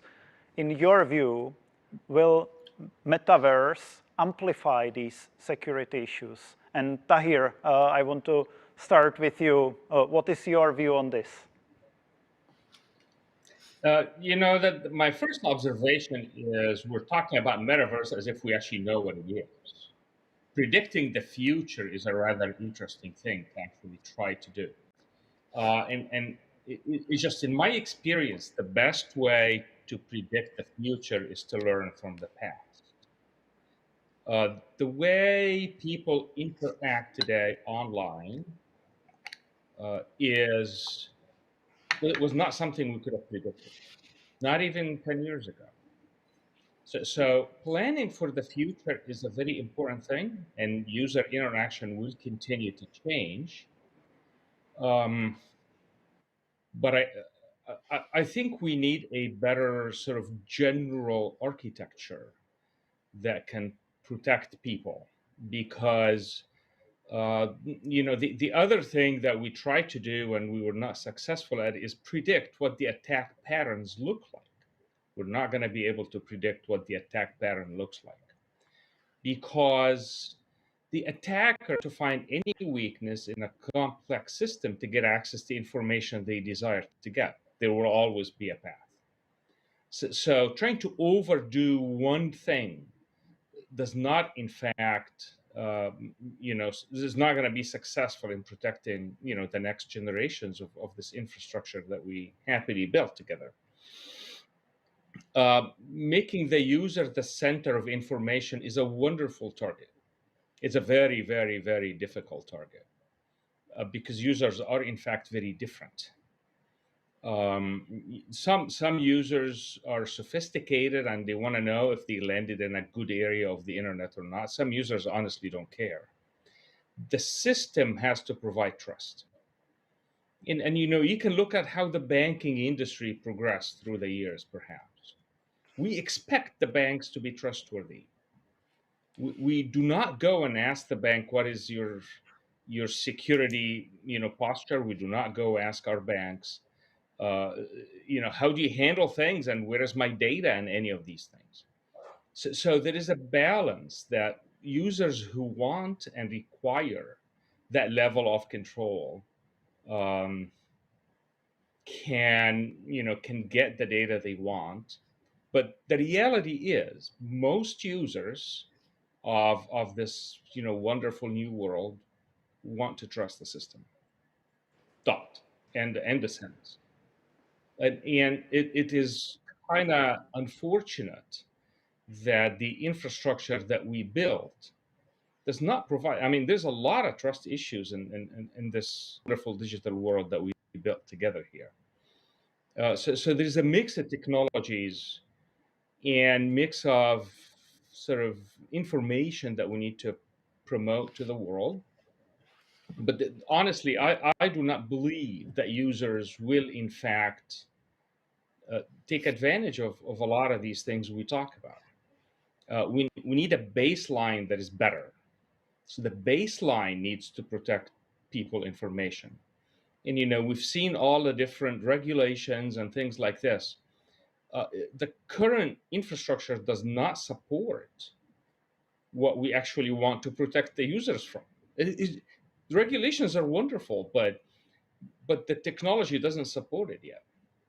There is no control of where information goes, and if you try to control it, we're gonna like stop 80% of the internet, basically, which is not what we want to do. So individuals will continue to change the way they interact. I think metaverse in general is the right direction, but I don't think predicting what it looks like is actually a useful exercise. I think we need to build a user-centric sort of security model. I think that's a reasonable thing to do. But we have a lot of different applications we touch and a lot of different people we connect with, and we need to sort of think bottoms up at the same time as we think from the user point of view. Thanks. Thank you. Darren, Yeah, what is your take on this? Can I just jump in? I love what Tahir was saying. I think in some, maybe we could agree that you're calling attention to the threats in the metaverse are really going to be a superset of existing security issues, right? And that makes sense given that it's humans creating the metaverse at this point, and humans have created the past systems, and the more complex they get, I think there's going to be additional requirements for how we give that trust. I think what's different about the metaverse, which makes it so interesting, or what might be potentially different to the point that we don't know exactly what the future looks like, is instead of consuming information through a screen as we are right now, we'll be living it. We'll be living the experiences in a more active, participatory way versus passively consuming it. And so I think that amplifies certain things, whether we want to talk about attacks on the human OS like phishing, and or even, and this is terrible, but look, in some movies, strobe lights can induce seizures or vertigo in 3D movies. What if someone takes advantage of that and does that in an adversarial, intentional way? But on the other side of that, I think we can adjust for that and have it be personalized. The thing that I actually think is a little bit more challenging is we've talked about synthetics a lot today, synthetic data, and we've talked about things like deepfake detection. What I think, if we project out, maybe not a probable future, but one that we want to plan for, is how do we distinguish between what's real and what's fake when there's more of what's synthetic in the world than what's authentic? How do we come together to discuss these things if we don't see the same things? In my world right now, if I take a picture and you take a picture standing next to me, we're generally going to have the same point of view. But in the metaverse, I think if we were to take a picture, so to speak, we'll see splintered digital realities, which are going to be amazing and highly personalized.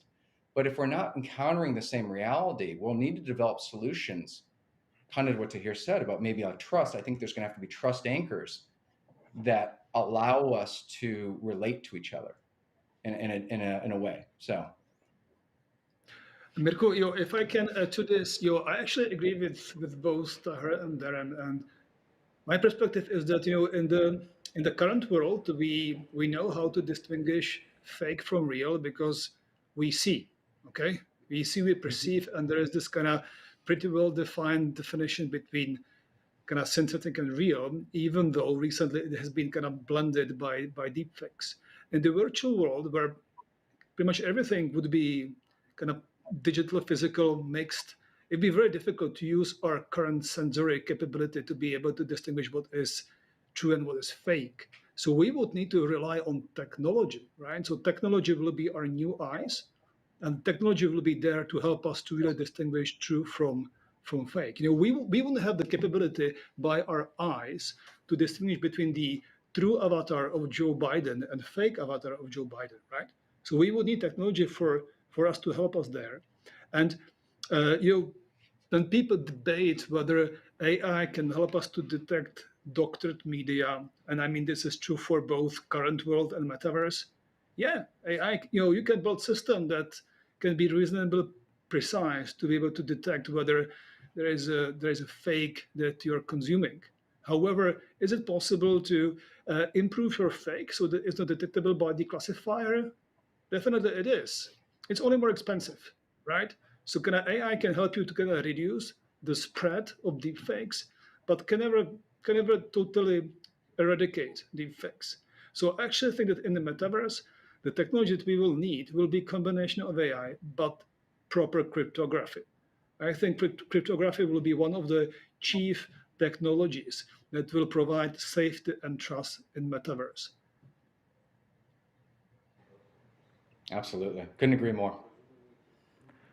Thank you. There are a couple of really interesting statements which truly resonate with me, and I will let me pick one recent example. The World Economic Forum brought to light an issue with biometric data collected in Afghanistan, and that's a system which is, I don't know, 15 years old, and millions of Afghan people have shared their biometric data, their iris scans, face photos.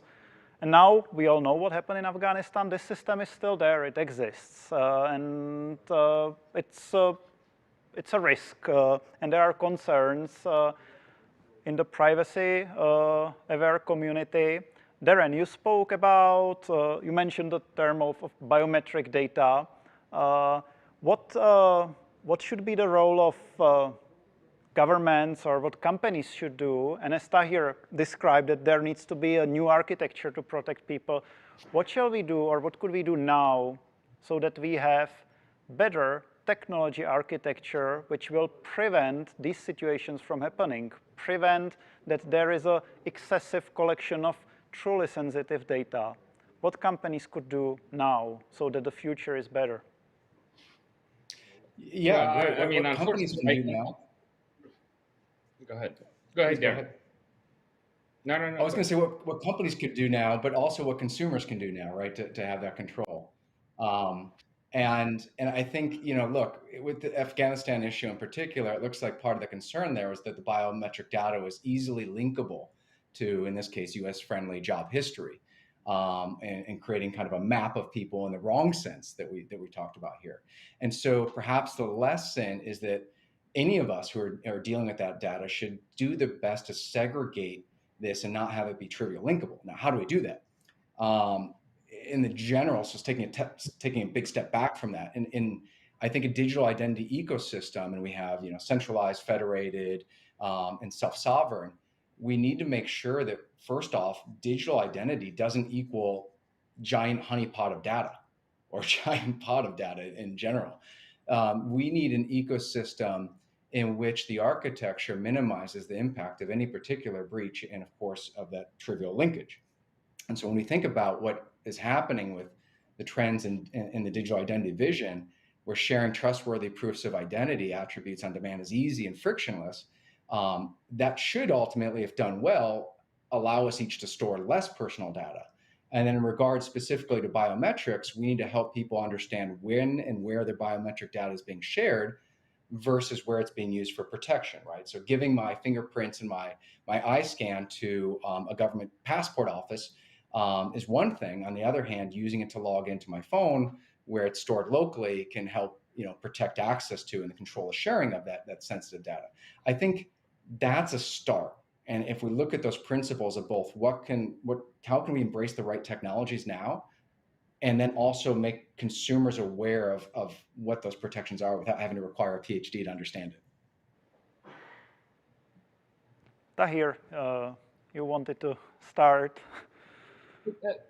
I just wanted to say that there exists technology today that we can deploy digital identity that is protected and satisfies a lot of requirements. That technology, the fact that it got misimplemented in some parts of the world is noted, and we should actually watch for this. It is hard to protect a government from choosing to do the wrong thing for their citizens. The technology does exist to verify biometrics and identities in a lot of different flavors without ever storing any of it, actually. But you're talking about a choice that was made in a particular part of the world to do the wrong thing intentionally because somebody actually wanted the biometrics to be centrally stored. We do not need to centrally store any biometrics or any identity feature whatsoever. You can build a complete digital identity system that is nicely distributed, that is actually controlled by me as a consumer. You can train people to use their phone, for example, as their identity provider. That's actually, I can see people doing that because we use the phone for everything else. And if the phone grabs the identity attributes from different places and allow you to, buy a prescription or get access to an airport or something, I think all of that is doable. There is actually technology available really today if somebody wants to go ahead and build it. There's definitions for what a digital identity should look like. And I think people should take advantage of this. But remember, that was a choice made by a specific group of people to do the wrong thing. And I don't know if they technically knew it was the wrong thing technically or not. They probably did not have the technical expertise to make that judgment. I thank the World Economic Forum for putting things like this because identity is a global issue. It is not a country issue, for sure. So Mirko, if I can complement, I wanted to kind of give the same argument that Tahir gave. There is no need for us to store biometrics on the cloud centrally that people can take it. There are technological means even today. Also, kind of the way how we process private information, personal information can be also made in a safe way. There is also progress in encrypted learning these days that we see. I actually think it's a duty of the technologists to be able to explain and stand by their technologies and be vocal about how they should be used and what is the value of the technology that they provide to the society. I think technology is like a bank, right? So people trust banks, and there's lots of mechanism around kind of creating bank as a trusted mechanism. So we as consumer cybersecurity, identity, privacy vendors, we need to kind of provide the same level of trust and explain to people how technology works. Because if it's misused or not properly used once, people will not start trusting it again. And this nice example of face recognition based biometrics is can be a disaster. People can easily can stop believing in the technology and wouldn't like to use it only because it wasn't properly used in some part of the world and created the damage. But it is very convenient and very efficient way of authentication. And I don't want to kind of live in a world where kind of this technology will be refused by users only because it wasn't used properly in the past. It would be a shame. Thank you all. We have less than 2 minutes remaining, so I want to ask you if you could share with our audience, because yes, we are discussing threats, but if you could share something positive about the future, what progress you see we will make in the upcoming years. Tahir, let's start with you. We learned a lot is the answer. We learned a lot over the last 25 years since we started e-commerce. And as long as we continue to learn from the past, we will do a much better in the future, in the next 25 years than we've done in the past 25 years. If we ignore what happened because we have a new world and we're all avatars and stuff, then we're actually not going to win. The attackers are very smart. They will have more avatars than we can count. At some point in the future, I need to actually have a proof that this is Mikhail and Darren and I talking on this session, not some other things, which is actually interesting.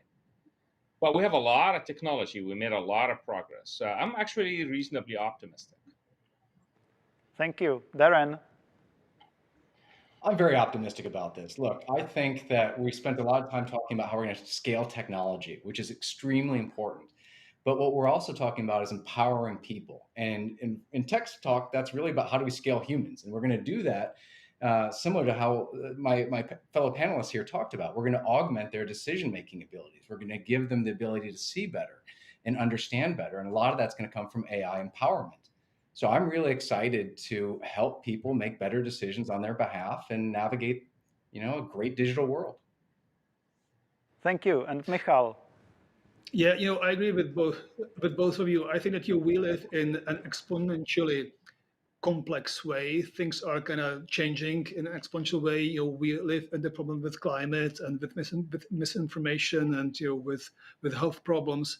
But I believe in human ingenuity, and I think that the creativity of the young generation of people is getting exponentially better, exponentially more creative.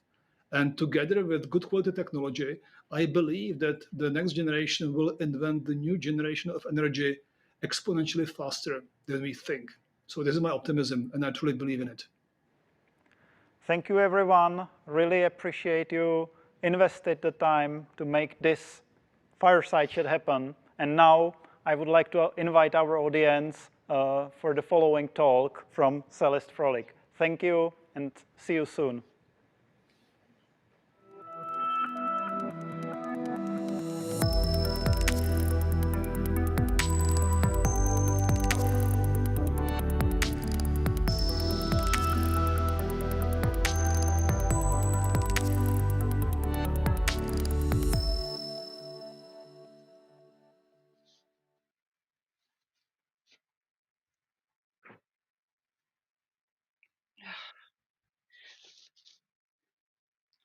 I'm sorry, I just lost my clicker.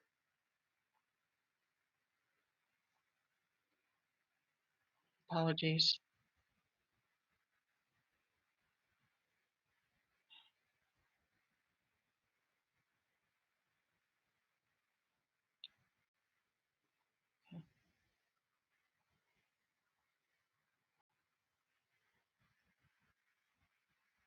Yeah.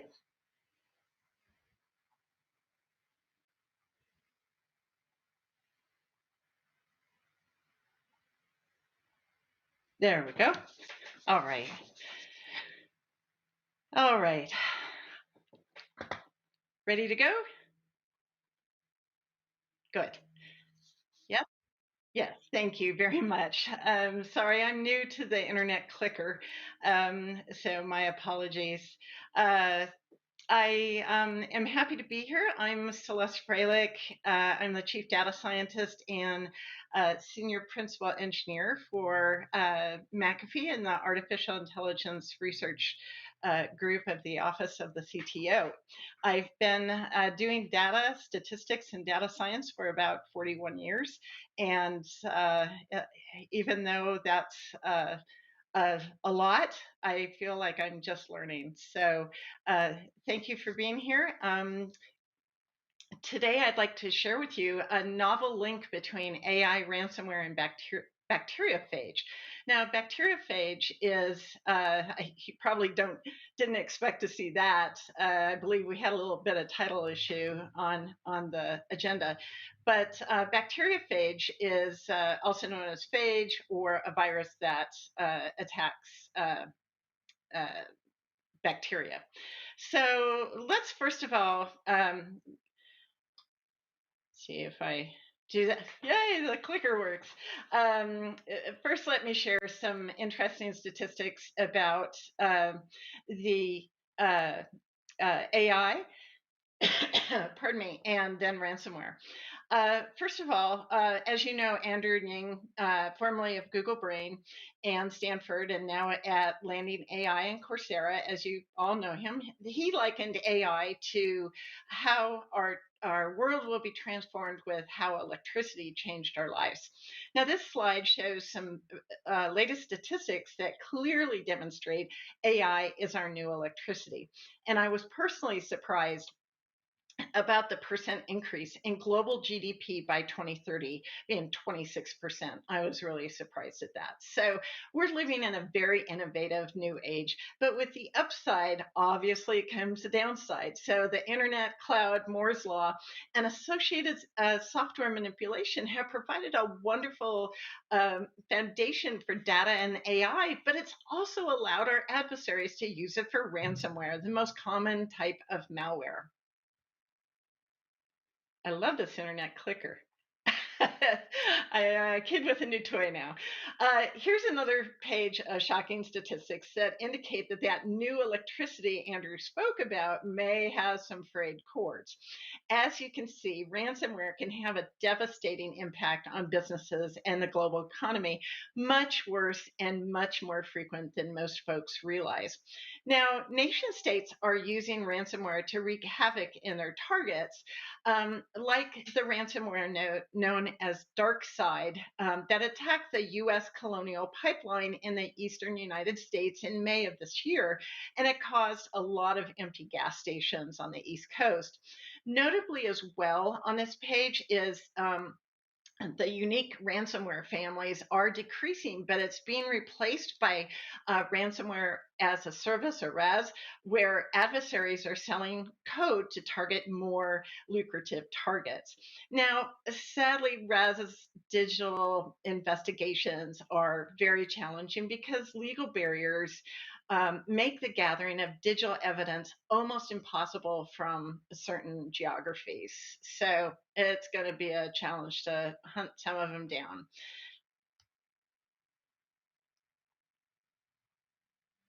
Okay. There we go. Now, ransomware is targeting many markets, as you can see from this chart. Energy, financial, and media and entertainment are all at 14%, and healthcare market is at 17%, with an average of $408 per record being sold. But as you know, with COVID, general malware attacks also increased globally as more employees were working from home and may not have had all the cybersecurity protections that were required to reduce vulnerabilities. Now, in the US during Q3, we had government, telecom, energy, and media were the highest in that order. Now, please take note of the McAfee Enterprise link to their latest threat report. I'm now a McAfee consumer. We divested a few months ago. So McAfee Enterprise has a threat report that has some really fascinating news in it about the underground cyber forums known as XSS and Exploit. And they include a request on a ban for ransomware advertisements right after the infrastructure attack of the Colonial Pipeline. Unfortunately, a ransomware underground forum emerged known as RAMP to discuss further attack tactics, techniques, and procedures.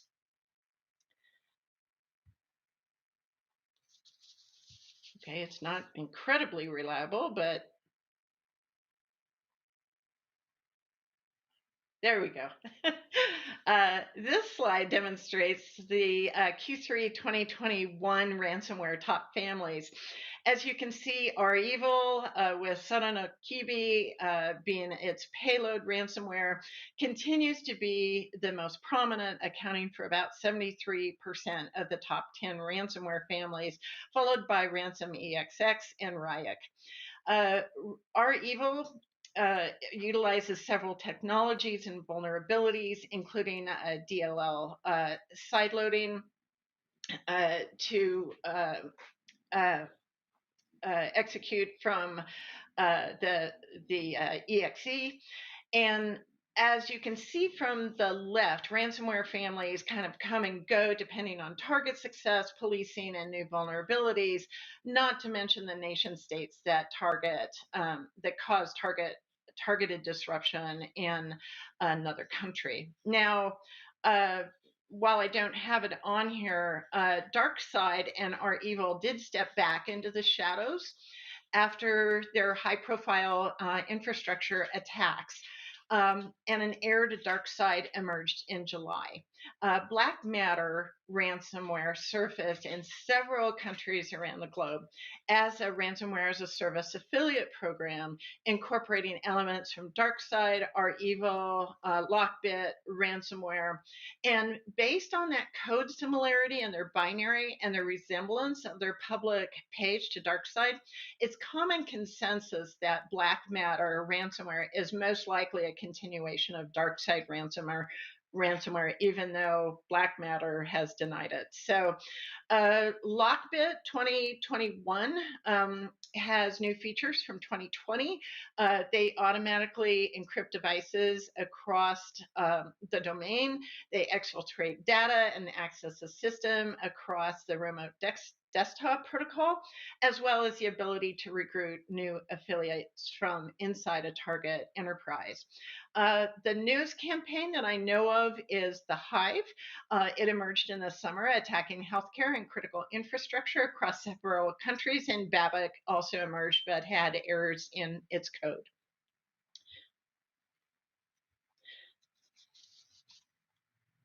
Maybe it takes a long time to go from Lubbock, Texas to, there we go. So the MITRE attack patterns and techniques used by ransomware families, the top one are they're listed here. The top one is data encrypted for impact. It was the most detected attack pattern in the second quarter of 2021. And so now that you see some of the startling statistics of ransomware, the industries they target, the top families, some of the emerging ones, let's look at the analogy of a bacterial virus, aka bacteriophage, or just phage.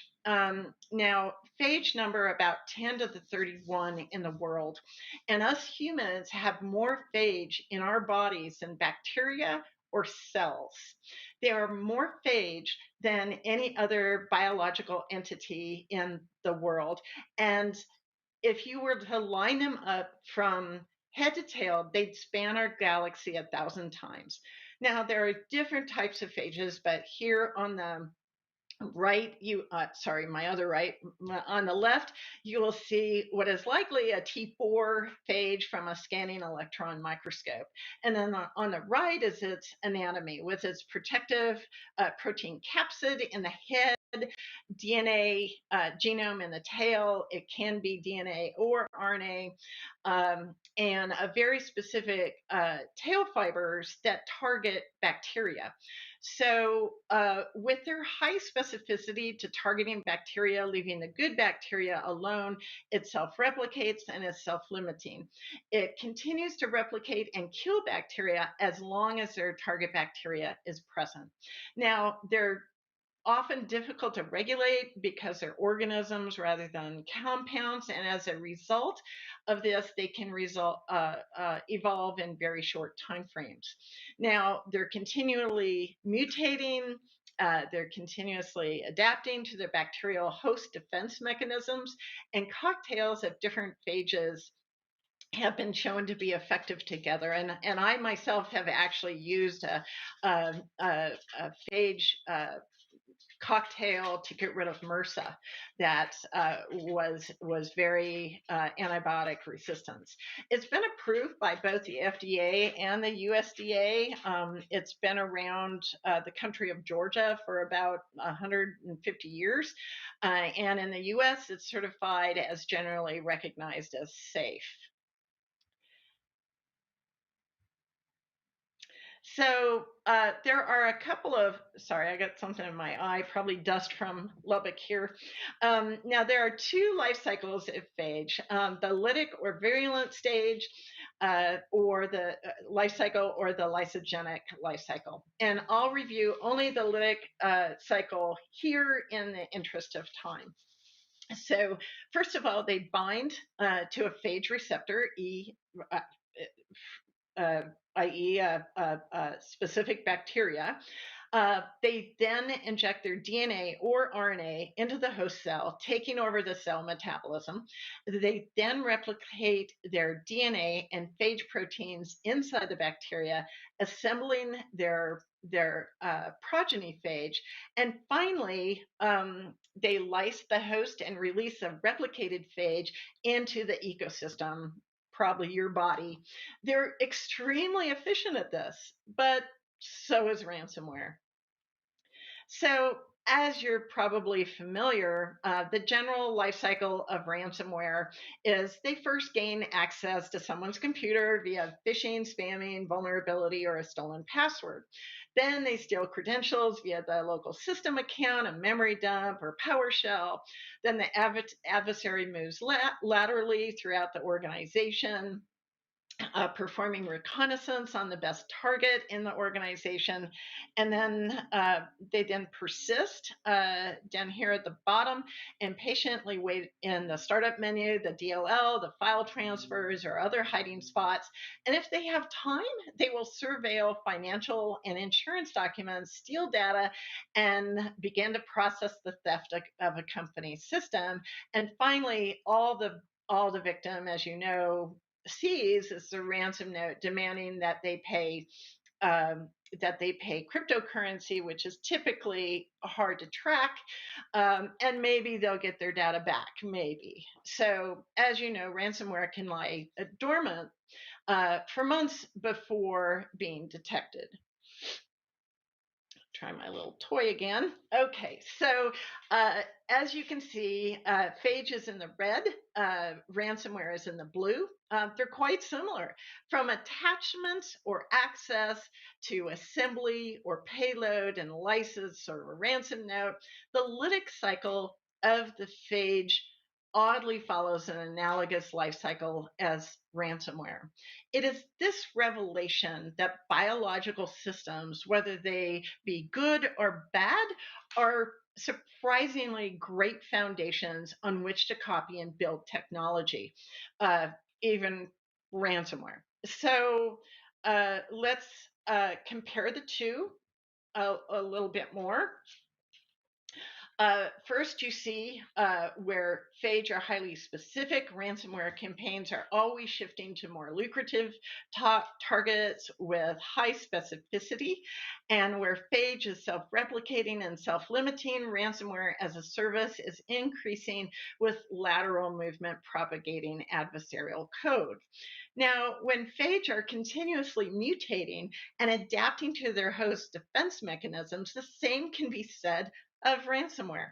So, and finally, phage imparts no taste or smell on the food products.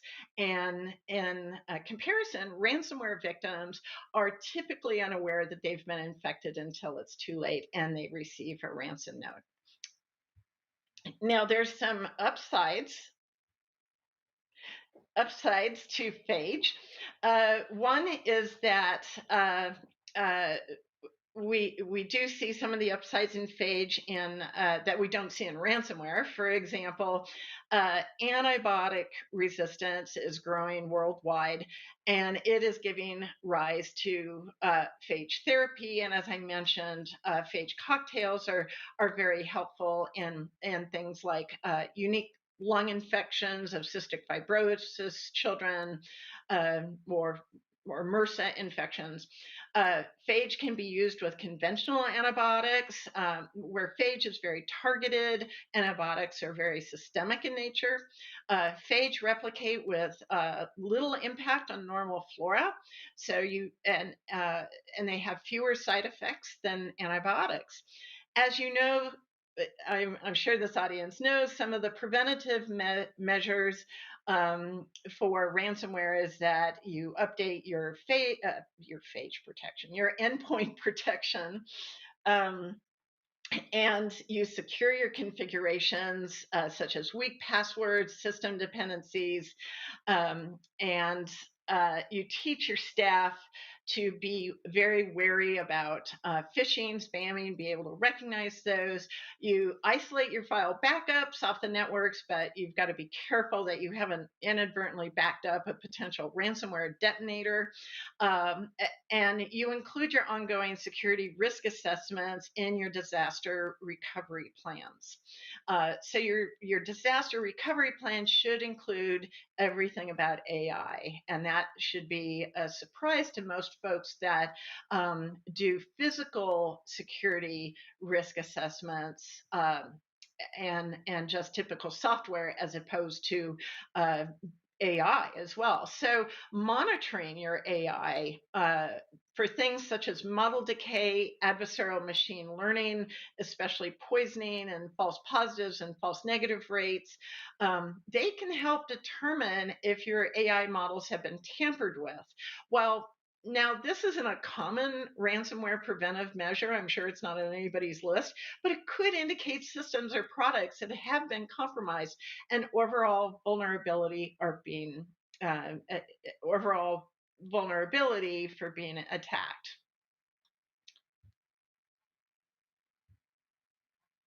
All right, so what I want to kind of land with is an example of an AI method that we developed at McAfee that targets the activity of a file prior to the typical activity that ransomware initiates. It's not applicable to fileless because fileless typically uses PowerShell to write to memory, and it's fileless. So first we identify the type of file activity, such as new file or write file, and then we access a model. In this case, it's a neural network model that uses mathematical features of the byte files, such as entropy, Monte Carlo pi, serial correlation coefficient, and some others. We apply statistical thresholds as well as lastly, comparing the computed value against the expected value, where the difference is determining the probability of ransomware candidate or not. And this is an example of something you might buy off the shelf in a product that detects ransomware with AI. Now, finally, in summary, I wanted to share with you that I've reviewed some of the latest and greatest stats on AI, as well as ransomware, and notably, ransomware as a service (RAS) is increasing with REvil, Ransom, EXX being the top families. Black Matter and Lockbit 2021 are increasing the Hive as well. And one thing I want you to take away from is biological systems can provide a novel analog to studying ransomware and cybersecurity. And we can learn a lot from biological systems. Ransomware attacks can be deterred via a robust system and even using AI monitors, because 51% of companies do not monitor their AI models out in the field. And lastly, AI models using just basic statistics and mathematical file features of the bytes can be a unique approach for detecting ransomware. And with that, I'd like to thank you, and you're welcome to contact me with any questions, or I'm happy to entertain any questions right now. Thank you. Hi, Celeste. Thank you very much. I'm Mirek, data officer at Avast, and I really enjoyed your talk. And I love the analogy. I do not know whether you had a chance to listen to the fireside chat, but Tahir, he mentioned, he used the sentence that we should definitely learn from the past, but I don't think he meant this past, because this is even older. The bacteria is even older than everything what we have done in the technology. So truly inspirative. I have a couple of questions for you, if you will. Sure, try and answer them. There is, and I will start from the regulatory perspective, because there are a couple of countries around the world which already introduced laws which prevent companies from paying the ransom. And I think one of them is Australia. Do you think, will it work? Will it reduce the amount of ransomware attacks against companies and individuals, or is it just too late? I think my personal opinion is that I would be surprised if those laws will deter the adversaries nor the company trying to get their data back. I would be surprised. I think it all depends on the risk that you have with the data that has been stolen and whether you have backup copies or not that haven't been infiltrated as well. So I think a company has to take, definitely assess the risk of paying or not paying and whether they're going to be fined by a regulatory body as such in a legal. Sorry, my dog is my little 15-year-old dachshund is putting in his comments as well. My apologies. No worries. You also mentioned, you shared some stats that 51% of companies that they don't monitor their AI, and I think there are also other stats that I don't know the percentage, but I think a large majority of companies don't monitor even their network, so there is still great room for opportunity for the bad actors. What do you think this industry, our industry, cybersecurity industry, should do so that companies and also individuals take this more seriously? Well, as a former licensed auditor, I can tell you that I feel that there are specifications and guidelines out there, such as ISO 24028, as well as IEEE 7000 that deals with ethics. Certainly, I think that there are monitors, particularly around the key items that can cause model decay, like bias, feature of your feature volumes, for example, as well as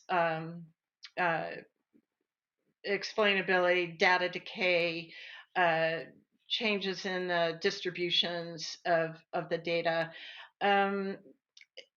If we're not monitoring those things internally and then monitoring model decay in the field, I am saddened but not surprised that we're at this point.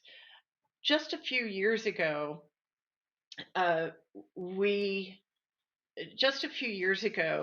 it was considered sexy to be a data scientist, according to Harvard Business Review. And we were all thinking about, isn't it the greatest thing that we can put a new AI model and detect something or predict something? And now, as the industry has evolved, we're getting much more mature, just like the software industry did about 20, 30 years ago, where we're thinking about how fast will the model decay and and what are the monitors and alerts we have to put within the the AI ops ecosystem that can help us be a better producer of models. And I don't think that's going to be the end of it, I'm sure. And I do suggest that folks take a look at that new AI standard from ISO 24028 and the IEEE standard 7000 is much more prescriptive, but it does address some of the things that we should be looking out for. And if we don't, I suspect that we're going to have some legal issues. And then I have one more, a little bit visionary. As you mentioned, the standards, I'm sure you are familiar with NIST. And NIST is organizing this something like a competition to find quantum-resistant primitives, this post-quantum cryptography. That's the theme. Are we doing enough? Are we investing enough resources to be ready for the introduction of quantum computers? Not in my personal opinion, no. And will this be short and sweet? Will this be, in your view, because yes, ransomware is there is the technology, the encryption is used to encrypt the data.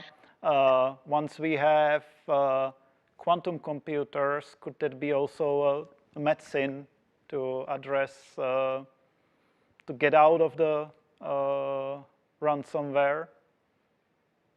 I think there are black holes, if you will, that we haven't even dipped our toe into yet that will rise up and bite us. And as good technologists, and I've seen the growth of transistors, I've seen the growth of software, I've seen the growth of AI in my lifetime. No, I wasn't around when planes started, so I'm not that old. But I suspect we will challenge the quantum issues as well as we've challenged the rest. Thank you very much for your insights, Celeste. Thanks for making the time to be with us here today. I hope you enjoyed the conference, and I also want to invite you, as well as our audience, for the day 2 tomorrow, which will be a day full of workshops. I will be also participating. There will be different guides, my colleagues. So thank you very much again. Greetings from Prague to Texas, and well, hope to see you soon again. Thank you very much. I'm very honored.